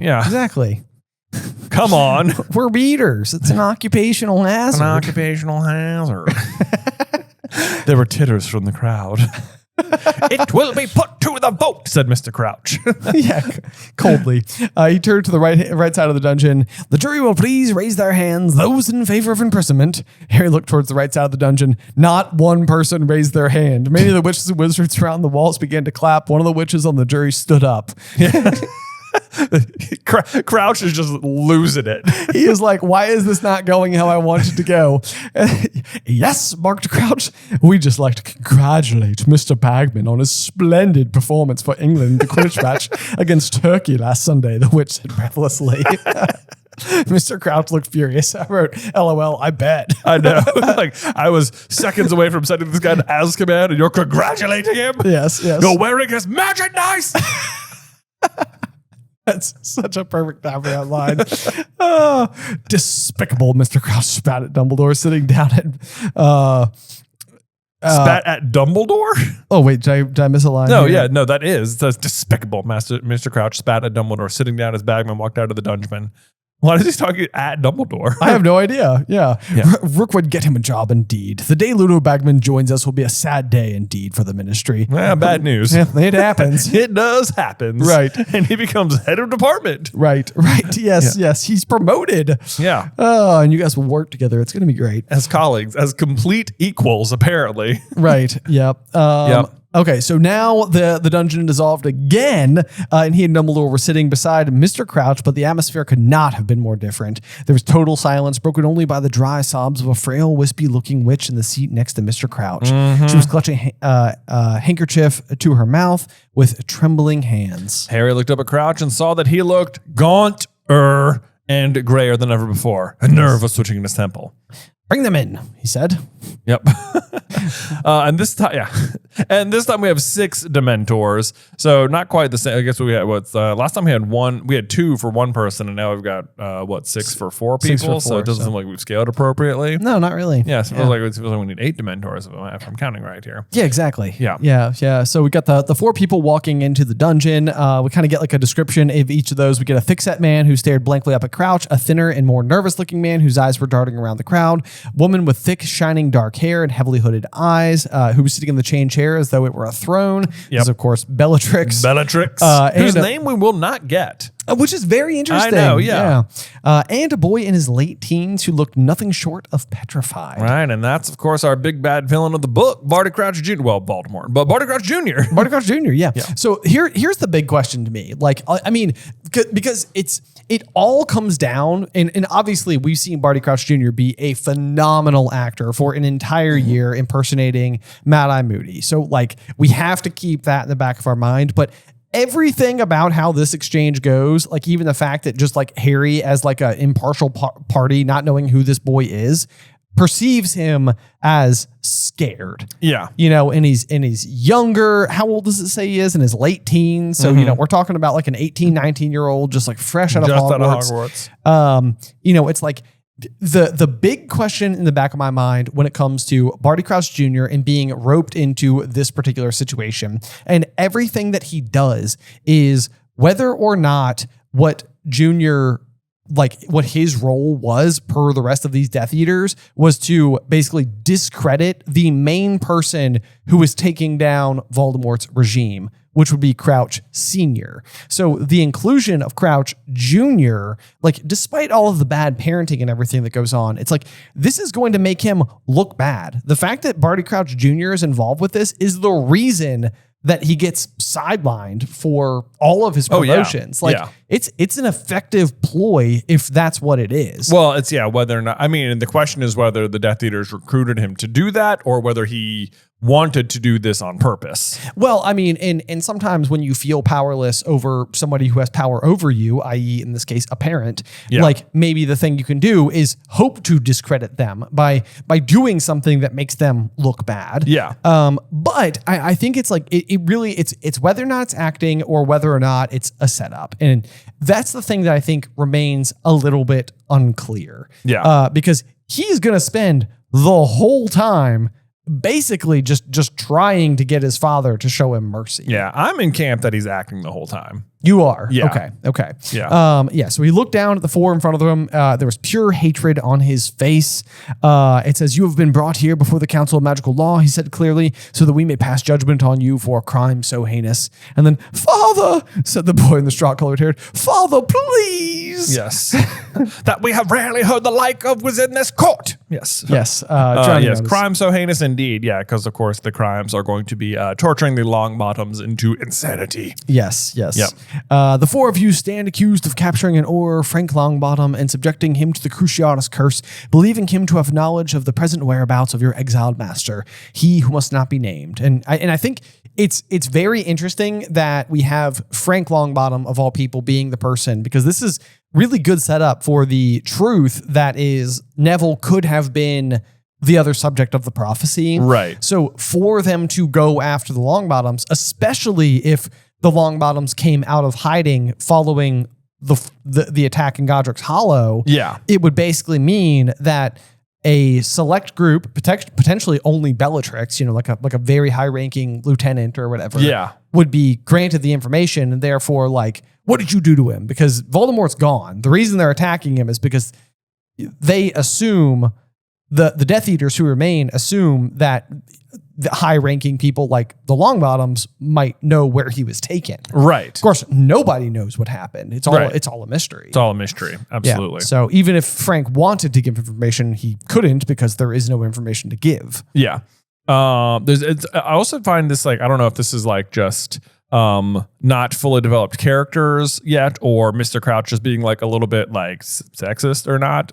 Would not surprise me. Wouldn't surprise me, but he says, of capturing an Auror, Frank Longbottom, and subjecting him to the Cruciatus curse, and then he will go on to say, you are further accused of using the Cruciatus curse on Frank Longbottom's wife, who he does not name by name or as an Auror, even though she was. She was, yes, yes. Frank and Alice Longbottom. Both Aurors. Both Aurors. Yes. Yes. So you're right. Yeah. It's like in his high and mighty looking down upon these criminals, is he just blatantly being sexist at the same time? I know. And given the character, I'm going to go with yes. Yeah, I'm going to go with yes. Yes. Yeah. Yes, because Alice Longbottom is also an Auror. When he would not give you information. So basically, like, I guess what he's saying is they started with Frank and then moved on to Alice. You plan to restore he must not be named to power, and to resume your lives of violence you presumably led while he was strong. I now ask the jury. So he basically is like, he's brought them in, and this is sort of like even what Sirius was telling us in the cave. Like he basically, the most he was willing to give the boy was a trial, something he didn't even give Sirius. And it's not much of a trial. He's basically brought them in and he's throwing it to the jury. Yeah. Like right away. Like they haven't presented any information. No, there's no information. He's just saying, you were accused of doing this. Jury? Yes. Yeah. Yeah. Mother! Screamed the boy. I didn't do it. It wasn't me. Yes. But see, because the other thing we think is that, like, if he is in fact the one who attacked Moody, then he was like already, a pretty active person. Right? Like if he's the one who got his eye in the first place. Right. Yeah. I mean, and that adds more to the overall lore of Barty Crouch Jr., who you and I both have long firmly believed was just an underutilized, very powerful character. And we did just make a video here on Super Carlin Brothers channel that delves really heavily into the idea that Barty Crouch Jr. may have very specifically been set up and even had the breadcrumbs laid out to be a future villain in a Harry Potter like sequel series. Yeah. And so if that's the case, then I would fully change my tone entirely and be like, yeah, he's just acting here. Right. Yeah. And he's just trying to get himself out. He's just trying to basically play to the only person in the room who will grant him sympathy, which is his mother, which would be cunning because he'd be using her kindness to try to grant himself freedom so that he could continue to live a life of violence. Right, because all he's going to do is keep looking for Voldemort. Yes, and that is exactly what he does. Yeah. It makes the most sense that he's just acting. Right. But in any case, he says now he now asks the jury to raise their hands if they believe, as I do, throws that in there. Yeah, it's like I think that's a leading something. I don't know. A little bit. I don't know. Also, this is the sort of thing too, where like in real life, if the accused is your direct son or daughter, there's no way you're allowed to be the judge. Yeah, you have to recuse yourself. Conflict of interest. It absolutely is. And it would also be a mistrial for the judge to express their sentiment, I believe. I believe so. Yeah. So it just points to like the absolute sort of like, I don't know if corruption's the right word, but the corruption of like the court system, of the judicial system within the wizarding world. It's a little broken. It's not, they don't have all their checks and balances in order. That's for sure. No, not so much. Let's see here. In unison, the witches and wizards along the right-hand side of the dungeon raised their hands. The crowd along the walls began to clap as it had for Bagman, their faces full of savage triumph. The boy began to scream, "No, mother! No, I didn't do it! I didn't know! Don't send me there! Don't let him!" Yeah. Meanwhile, Bellatrix, not even fazed by it. She's just like, the Dark Lord will rise again, Crouch. Throw us into Azkaban. We will wait. He will rise and he will come for us. He will reward us beyond any of his other supporters. And she's quite right. Yeah. Yeah, it's like, and I think that Voldemort in this book will bring up this exact thing. Yeah. It's like He's like, they did the right thing getting sent to Azkaban for me. and waiting. Yep. So then basically the Dementors come in and start to like sweep them off their feet and out of the dungeon. Crouch Jr. just continues to scream. Yeah. Like, I'm your son. And then you get the terrible moment Yes. from Crouch Sr. saying, "You are no son of mine. I have no son." I have no son. Just terrible. Basically what apparently Harry tells his own son in Cursed Child. That's why we don't count it. Well, I don't, it's like, no. Harry witnesses this. Right, yeah, exactly. He saw this. Right. He fought to defeat the people who do this. Yes. Oh, my God. Yeah. Anyway, it's fine. But anyway, then finally, at long last, we hear from Dumbledore in the present, who says, "I think, Harry, it is time to return to my office," said a quiet voice in Harry's ear. Harry started. He looked around, then looked on his other side. There was an Albus Dumbledore sitting on his right, watching Crouch's son be dragged away by the Dementors, and there was an Albus Dumbledore on his left, looking right at him. Yeah. That would be a jump scare. Professor, I know I should hide. I didn't mean I have the cabinet door sort of open. And like, I quite understand. Yeah. Yeah, I mean, and that's like one of those things where it's like, I appreciate Dumbledore's respect for curiosity. Yeah. And like we said earlier, like I'm fairly certain that Dumbledore just left the latch open or did this as he was exiting the room so that Harry would find it. Yeah. Or even knowing that there is an allure to the Pensieve, that like if all Harry had to do was just witness it, it would draw him in. It's like, this is a way to like feed him information without directly like giving it to him. Yeah, absolutely. I mean, the Pensieve's such a very cool plot device to deliver exposition. It's exactly right. Yeah. Exposition can always be kind of like an eye roll, because you're sort of like it's just telling you, the listener, the viewer, the reader, whatever, what you need to know. But it's like, it doesn't always make sense for the characters to say these things, because it's sort of like, it's like Hagrid asking like, what platform is it again? It's like platform 9 3/4. It's like, Hagrid, it's always platform 9 3/4. Or Molly asking, yes, I'm sorry. It's like, we know it's platform 9 3/4. It's always platform 9 You've been here 17 times before, woman. All right. Yeah. You would not ask that question. Yeah. However, we need somebody to ask that question so that Harry knows he can go and ask her for help, which he does. Yes. Anyway. So then Harry starts asking about the Pensieve, and Dumbledore starts explaining, says, I sometimes find, as I'm sure you know the feeling, that I simply have too many thoughts and memories crammed into my mind. And then Harry, of course, responds, He said he couldn't truthfully say he never felt that way. I'm like, I don't believe you. I know. Yeah. This is, maybe it's Harry's like little imposter syndrome coming in. It's like, you've had a lot on your mind before, pal. A lot on your mind before. You know? In the next book, there will be a moment where he has so much on his mind where he's like, and now he knew what Dumbledore meant. Right. Yeah. Right. Yes, it will come back. Come back. At these times, said Dumbledore, indicating to the stone basin, I use the Pensieve. One simply siphons the excess thoughts from one's mind, pours them into the basin, and examines them at leisure. It becomes easier to spot patterns and links, you understand, when they are in this form. Harry's like, that's your thoughts? Weird. Can't touch it again. Gross. This is a curious one for me, because I feel like a lot of times I have vivid memories, but like they're not always as like visual. Like I don't know how good my Pensieve memories would be. Yeah. Or there's also that question of like accuracy. Like Dumbledore, we can fairly safely assume has some version of like a photographic or eidetic memory where he could just take all the information in a room and like perfectly place it, in this kind of like storyboard format. But like, I don't know. Do you think your memories would look like that? Like, I don't know. It is so hard to know. Like, I mean, I guess I feel like a lot of my memories are visual, but like, it's interesting what Dumbledore takes in, because like, if we go back a couple pages, it says, when Dumbledore stands up to defend Snape, he says he is now no more Death Eater than I am. And then Harry turned to look at Mad-Eye Moody. He was wearing a look of deep skepticism behind Dumbledore's back. And it's like, how will Dumbledore know the face? Like, how does the memory record Moody's face if it's like behind Dumbledore's back? Well, or is Dumbledore just like, yeah, I know what you're doing back there. Right. Yeah. Well, I mean, we've said before, Dumbledore also, similar to Moody, has the piercing blue eyes. Like, it's possible. Not that I think his eyes are like rolling around in his head. He's just standing there. He would look even quirkier than Dumbledore already does. Dumbledore has fake glass eyes and then real Mad-Eye Moody eyes behind his eyes. Exactly. Yeah. Yes. That way it looks like he's looking forward, but what he's really doing is just scanning everything. He's just going kooky all the time. That's right. Yeah. That's right. Yep. Let's see here. Anyway, it's interesting that that's how it works. Dumbledore, he's showing him how it works. As Dumbledore added this fresh thought to the basin, and Harry, astonished, saw his own face swimming around the surface of the bowl, which to me I feel like it's a little bit rude. He's like, I don't want this thought in there. Get out of here.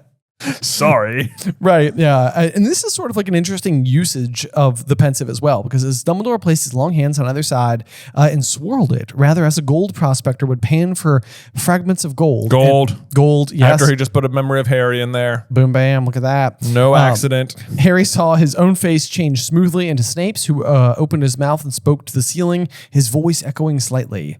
It's coming back, Carcroft's too, stronger and clearer than ever. A connection I could have made without assistance, Dumbledore sighed, but never mind. And it's interesting, like, it almost makes me wonder whether or not the Pensieve can do, like, work for you in a way, like the way that he's, like, panning it around. It's like, is it almost like asking the Pensieve to, like, bounce the memories from, like, place to place to place to see if, like, linkages occur? I don't know. Or is he just sort of swirling it around like, oh, what else did I put in here? Right. Like, it's just a good way to, like, turn everything over. Like, okay, there's Harry, there's Snape, there's Barty Jr. Like, what am I missing? Right. But this also means that Dumbledore is aware of the fact that Voldemort is rising to power, because basically what Snape has just said is that his dark mark is coming back stronger and clearer than ever. And Dumbledore is basically saying, like, a connection I could have made without assistance. So it's also a good reminder that Snape is just telling Dumbledore, like, helpful information. Also true. Right. Also true. Yes. He is in fact passing information to Dumbledore. Yeah. But then we get the explanation basically as to why Harry ended up finding it. He says, I was using the Pensieve when Mr. Fudge arrived for our meeting and I put it away rather hastily. That's the moment that I feel like would be surprising, given the way that Dumbledore normally, like, allows somebody to enter his office by announcing enter. Yeah. Because surely he could have just taken his time and then announced it and, successfully put it away. Right. Then he says, undoubtedly, I did not fasten the cabinet door properly. Naturally, it would have attracted your attention. Oh, that phrasing. Naturally, it would have attracted your attention. Right. Like it would have. Like, it would attract your attention. Like, due to its magical properties. Due to its natural magical properties. Right. Yes. But, like, the sentence, undoubtedly, I did not fasten the cabinet door properly, like, is such a Dumbledore, like, what a mistake I didn't make. Yeah. Oh, shucks. Well, it just feels so on purpose. But it's like, how could it be on purpose if he doesn't know that Harry's coming? Yeah, I don't know. It sounds like he's just it doesn't matter, because I think he just unlatches it when he leaves the room. Right. Whatever. Well, if you want another great candidate for what I think would be an amazing Harry Potter tattoo, it's going to be this next line. Because Harry says, I'm sorry, and then Dumbledore shook his head. Curiosity is not a sin. Curiosity is not a sin. I love that sentiment. Yeah. I literally, like, wrote it on, like, the bottom of the page, because I was like, oh, that is it's so good. Like, and I like, cause I think at times in my life, I feel like I've been curious to a fault. And, like, there are times, like, where I think I will ask what others may perceive as, like, inappropriate questions because of curiosity. And it's like I'm trying to learn, and therefore I'm, like, asking these questions. And I think there's something that, like, is assuring to me about the idea that it's like, you're not attempting to wheedle information. You're not trying to gain information for personal gain. You're not trying to prove a point. You're trying to understand. And if you're trying to understand, then what you are doing is not a sin. It is not a negative thing. And it's like, I think that's just like a reminder that, like, I could use myself, like, regularly. Right. It's just like, so often I feel like if I don't understand something, I just won't ask because I don't want to reveal that I don't know it already. Sure. Yes, absolutely. Like I think that can be a huge thing. It's like you don't want to be like perceived as being uninformed in some capacity. So it's worse to not ask the question. But you know, it's like sometimes you just have to ask questions, and it's like sometimes it's about uncomfortable things. But it's like if you're asking questions, then it means you're seeking a better understanding, and if you get a better understanding, then you are a better force in the world. Yeah. And then the real proof, I think, that Dumbledore intends Harry to see it is what happens next, where, frowning slightly, he prodded his thoughts within the basin with the tip of his wand. Instantly, a figure rose out of it, a plump, scowling girl of about 16 who began to revolve slowly with her feet still in the basin. This is Bertha Jorkins, which Dumbledore just summons apropos of nothing for Harry to witness. Yes. You know? Yes. This would be further proof. Like if he just showed, Harry just examined 3 trials, and then Dumbledore returns and is showing him other highly pertinent information. Yes, he shows him the information about the Dark Mark. He shows him Bertha Jorkins. Right. It's like, that is all like, you know, I don't know if you should be showing Harry that stuff unless you mean for him to see it.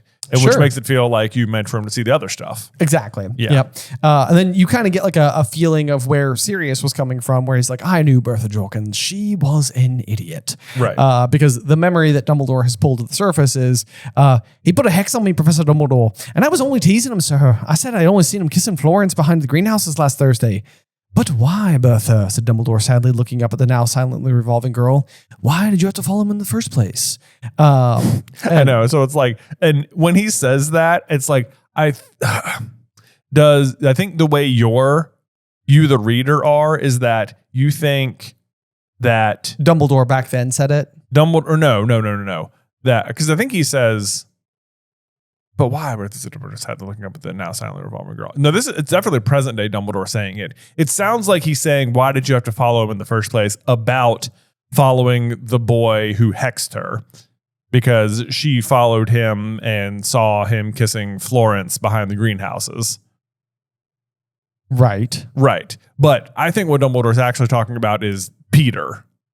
Sure. Yeah. Yes, absolutely. Like, I mean, he's clearly trying to understand something about Bertha Jorkins. Yeah. And what her character instills and the ways in which she acted when she was younger, which must be the only reference points he can go back to. Right. Yeah. Yeah. Which is a very good question. It's sort of like, and I think that what that suggests from Dumbledore is like, Bertha, why did you go? You know, it's like, I know that you're this kind of person, and unfortunately that fits too well with you going to Albania and then following someone. Right. You know, which is exactly what happened. She followed Peter. No, but I'm saying, do you think Dumbledore knows like that she ran into Peter Pettigrew here? Is that like what he's saying? I don't know. Okay. I don't know. Okay. The him there, I think, could be open to interpretation as Tom Riddle, Voldemort, or someone else, potentially Peter. Right. But you don't think he's talking about the memory he just watched? No, I don't think he's talking about the memory he just watched. Yes, correct. Yeah, that's all I mean. Okay. Yeah. Because I think that is where this can be read in a way that like my first pass, I could easily see a world where I would have just glazed over this line quickly and not realize that it was past Dumbledore talking to past Bertha asking that question. No, it's not. No, I know. Okay, I know it's not. Yeah. Sorry. What I was trying to say is that like I think that like on my first pass, that is what I would have believed was happening. Oh, okay. But instead, with further critical thinking or just paying more attention to the line in particular, it's much more like he's exasperated. Like in the present, he's like, but why did you have to follow him? Like, you know. Right. Yeah. But why did you do that? That was so bad. It was such a mistake. Right. Oh, man. So, yeah, he says that was Bertha as I remember her at school. And then just buckle up, you guys, because just one of the literal funniest things that has ever been printed in Word is about to come up in just 3 sentences. It says, this is what it says. Are you ready? Try and contain your laughter. It says, he knew, of course, that Dumbledore was getting on in years.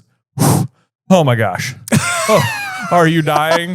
Can you contain it? Wow. Oh, I see. It's like the funniest thing that's ever been said. What is he, like 150 years old? Oh, man. Oh, man. Yeah. Can't get enough of that. Can't get enough of that. There's so many people. Oh my gosh, that is so funny. I hope somebody, whoever gets this page of mine, I just covered it in ha-has. Yes. Okay. So in case you don't get the joke, there's a line in, is it Half-Blood Prince? I think it's Half-Blood Prince. I think it's Half-Blood Prince, where Harry, Ron, and Hermione are sitting in Ron's room. They're sitting around like the burning piece of like newspaper in front of them. Yeah. And they're like, how old is Dumbledore anyway? And then Ron's like, 150? Give or take. And they all just like burst out fake laughing. And it's like, that was so not funny. It was so not funny. But It was like, is this the first joke you guys have ever heard? Or? Yeah. So anyway, anytime they mention Dumbledore's age, I just, it's just I a sometimes lose it. It's so funny. What a gut buster. Yeah. I do love the exchange though. That's coming next. Because then Dumbledore finally is sort of like, so Harry, before you got lost in my thoughts, you wanted to tell me something. It's like, this is like the first time in like 30 pages when we're reminded that Harry came here for a reason. Yeah, right. Harry's like, Professor, I was in divination just now and I fell asleep. He hesitated, wondering if he'd get a reprimand, but Dumbledore merely said, quite understandable. Continue. Yeah, I understand. Next. Yeah, not hung up at all, which fits perfectly with how we know Dumbledore feels about the post of divination. Well, I had a dream. A dream about Lord Voldemort. He was torturing Wormtail. You know who Wormtail. Yeah, I do know. Please continue. Very extremely interested. No sidetracks.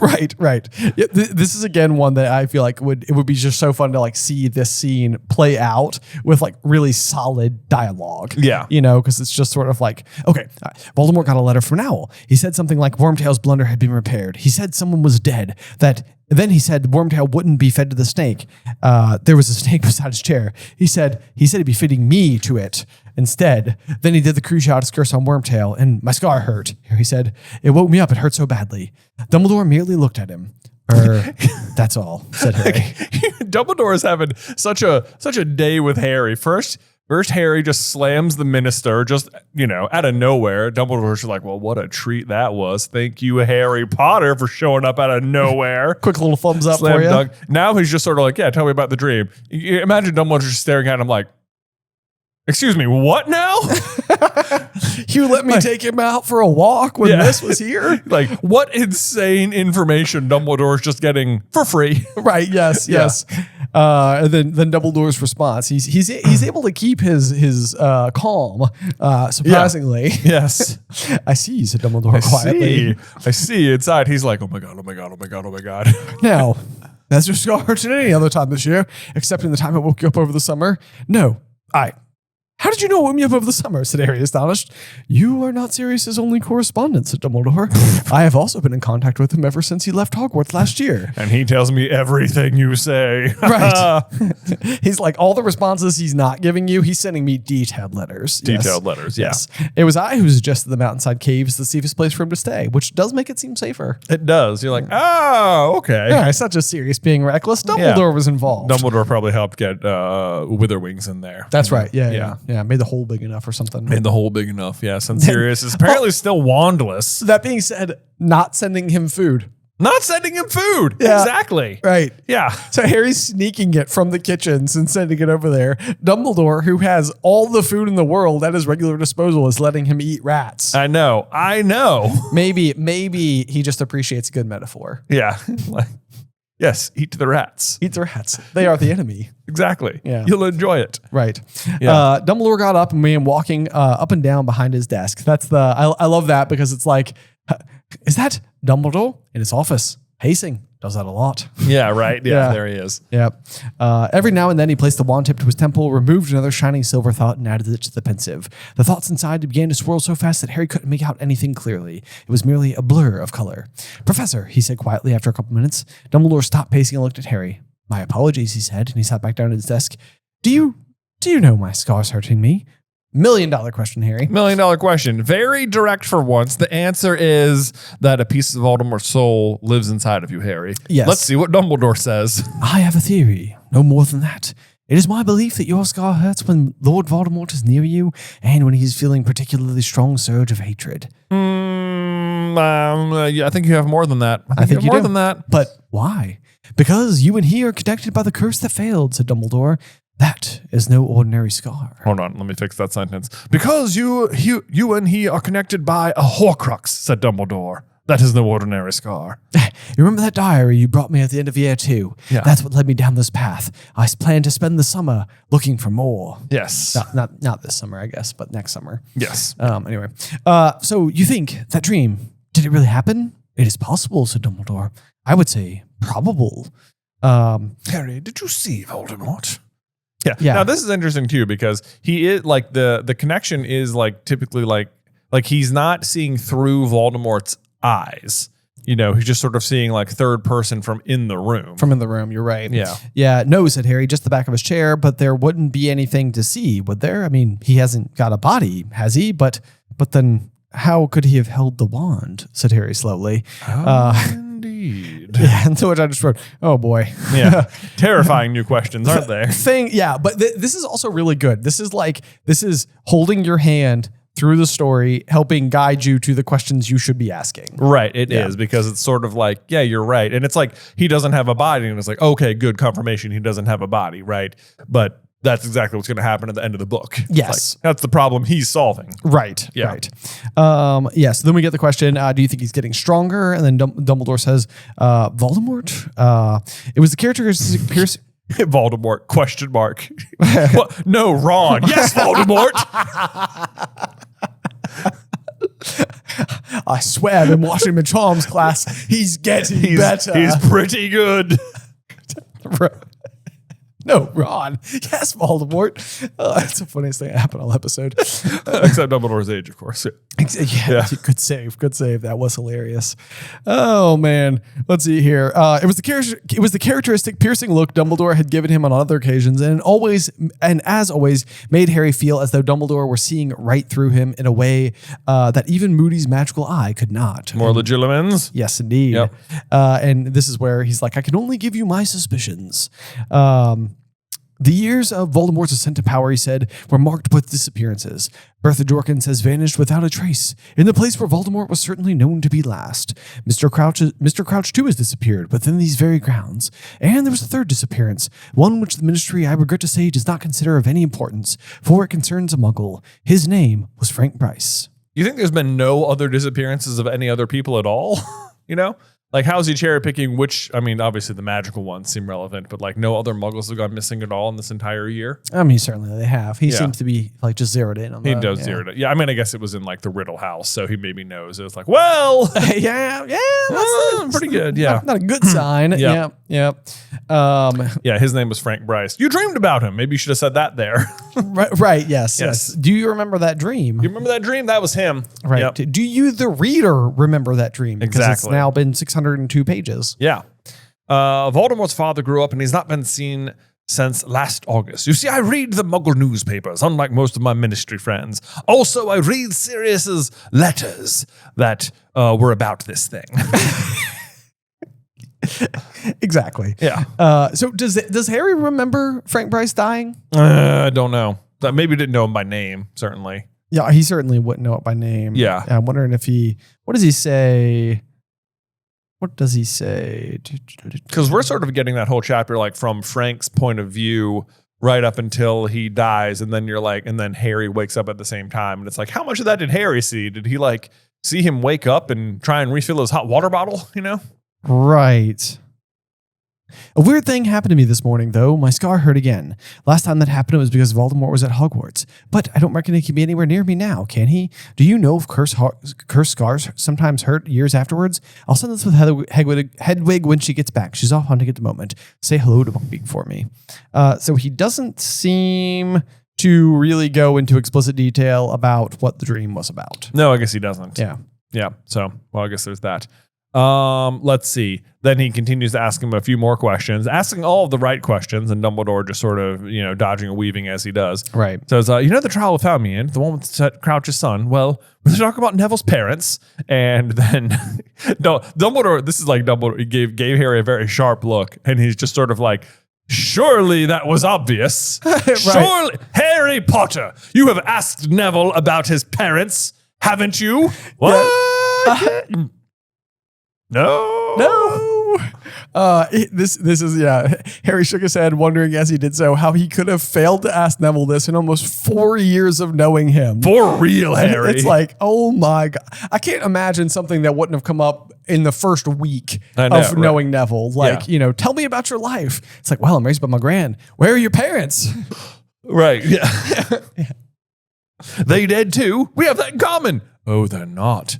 Oh no. Oh no.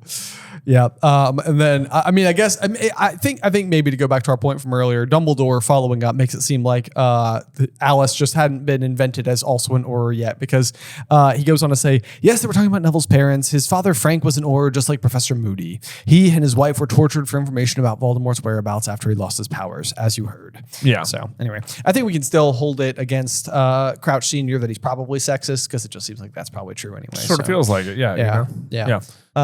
So they're dead, said Harry quietly. No, said Dumbledore, his voice full of bitterness. They are insane. He's not sugarcoating it at all. Nope. They are both in St. Mungo's Hospital for Magical Maladies and Injuries. I believe Neville visits them with his grandmother during the holidays. They do not recognize him. Also, good setup for the hospital. It is a good setup for the hospital. I have this tiny little piece of headcanon that if we ever got the backstory to Frank and Alice Longbottom, that when they were first courting one another while they were students at Hogwarts, that he would pass her notes on Drubal's blowing gum wrappers. Don't say that. So, oh no. So when she gives him the wrapper, it's actually like, and then Neville keeps it. It's like, so terrible. It's more special than you thought. Yeah. Harry sat there horror struck. He had never known, never in 4 years bothered to find out. Ugh. Yeah. And then the Longbottoms were very popular. Which even that is like, it demonstrates the damage, because like Neville is somebody who struggles with confidence. Like, he's Neville, for all intents and purposes, not to fault him in any way, but is not popular. Right. And so it's like to think that these were people who like had so much life to give to the world, and they, they had like no pun intended, like an aura around them, that like all of that was dismantled, and it shook down to now this like poor quiet kid who just didn't get to live the life that he should have been allowed to live. I know. It's so infuriating. It is. And then Harry, of course, asks the question that really throws you off the scent even more than you already are, which is, then Mr. Crouch's son might not have been involved. So it's like even Harry like feels bad for Barty Crouch Jr. and like kind of is on the side of he was just definitely an innocent kid. Maybe it's possible. Right. Yeah. Yes. And then Dumbledore was like, as to that, I have no idea, which is interesting because Dumbledore is so good at reading people all the time. He is. I mean, and he's been able to zero in on exactly what's going on. And I think that the myth that Junior was killed, or not killed, but rather died during his time in Azkaban, he just believes that, and like it's too convoluted to assume that anything else had happened otherwise. Exactly. Right. But yeah, so Dumbledore just has no idea. Then he says, there were two more questions Harry wanted to ask, but they concern the guilt of living people. Mr. Bagman has never been accused of any dark activity since, said Dumbledore calmly, to which I was just like, geez, chill, my guy. Yeah. This chapter's been full of it. I know. Yeah. Let's see here. Right, said hastily, staring at the contents of the Pensieve again, where they were swirling now that Dumbledore had stopped adding thoughts. And it's so often. I feel like it's got to be annoying that we keep pointing it out, but it's hilarious that like it comes up. It's a plot point. It's a plot point in the next chapter. I know. Yeah. The Pensieve seem to be asking the question for him. Right. Yeah. Snape's face was swimming on the surface again. Dumbledore glanced down, then up at Harry. No more has Professor Snape, he said. And then that's not dry. Accused him of lots of things. Right. What made you think he'd really stop supporting Lord Voldemort? And it's like, this is the question. This is it. Big one. Right. And you can tell Dumbledore is really considering it. Held Harry's gaze for a few seconds and then said, that Harry's a matter between Professor Snape and myself. To which I'm like, well, is it? That's exactly what I wrote. It's like this I want to think is the moment where Dumbledore is trying to let Harry have a childhood. Yeah. Like he's trying to not burden him That's what he says. with so much. Like that's the benefit of the doubt that I want to be able to give here. Like he's clearly okay with Harry knowing certain things, but not all of the most important things, of which this is one of the most important things. It is the plot. Of the whole series. And it has very much to do with Harry. It very much is his business. Yeah. So I think that it's a strange one for Dumbledore to give that particular explanation. Yeah, you can tell he thinks about it. He thinks about it again later on. He has thought about it. He like knows he eventually has to tell him. He does, yes. Yeah. Well, he doesn't, but Yeah, right. Harry knew that the interview was over. Dumbledore did not look angry, yet there was a finality in his tone that told Harry it was time to go. He stood up, and so did Dumbledore. Harry, he said as Harry reached the door, please do not speak about Neville's parents to anybody else. He has the right to let people know when he is ready. And this is just true about so many things. You know, it's like there's certain information that is not meant to be shared by anybody other than the person who wishes to share it. yes. Yes. So I think that's a good piece of advice, not just for Harry about Neville, but for all people in all things. And Harry actually holds very true to this. He doesn't even tell Ron and Hermione about this. Yes, which is a rare piece of information that he withholds from them. Yes. Or that even Dumbledore is unwilling for him to reveal, because Ron and Hermione are the two who are allowed to know about the Horcruxes, something that Harry won't even tell Lupin about. Right. You know, it's like he's not telling like his closest allies, Right. Other than Ron and Hermione. Yeah. Yeah. But yeah, so then Harry looked back. Dumbledore was standing over the Pensieve, his face lit by its silvery spots of light, looking older than ever. Oh man. Gets me every time. Every time. He stared at Harry for a moment, then said, "Good luck with the third task."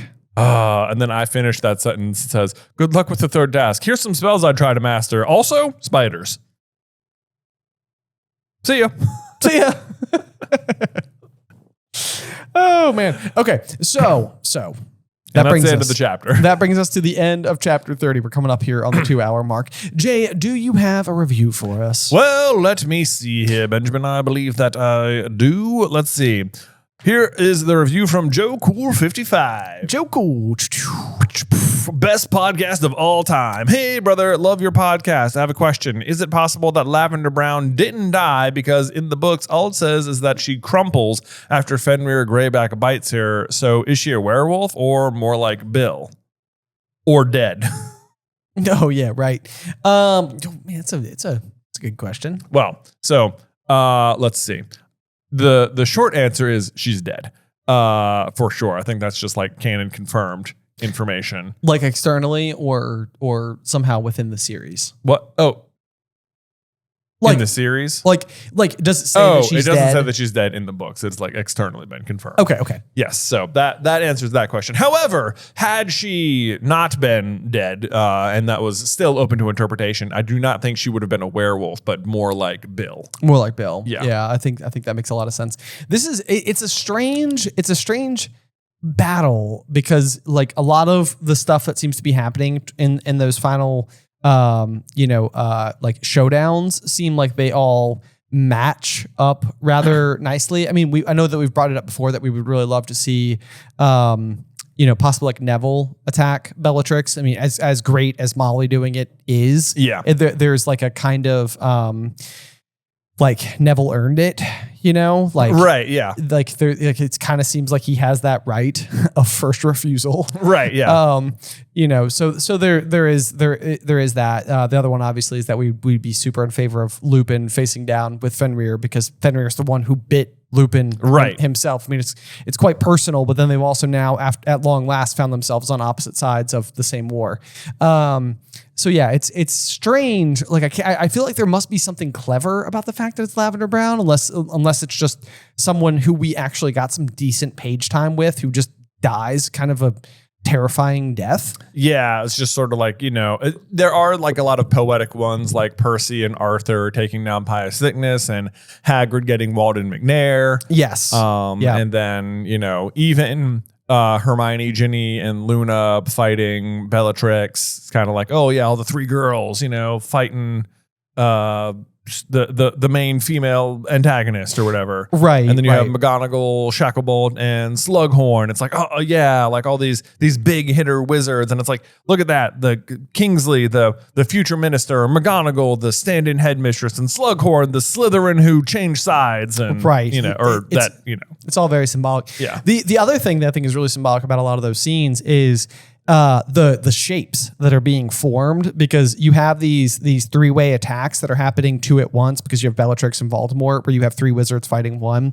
So those are forming triangles, which I think is kind of interesting, because you've got three good wizards fighting one bad. And, which, I mean, if you wanted to make the argument that's a square, that's fine. But like I see it as a triangle, because it's like Voldemort's in the middle. Yes, right.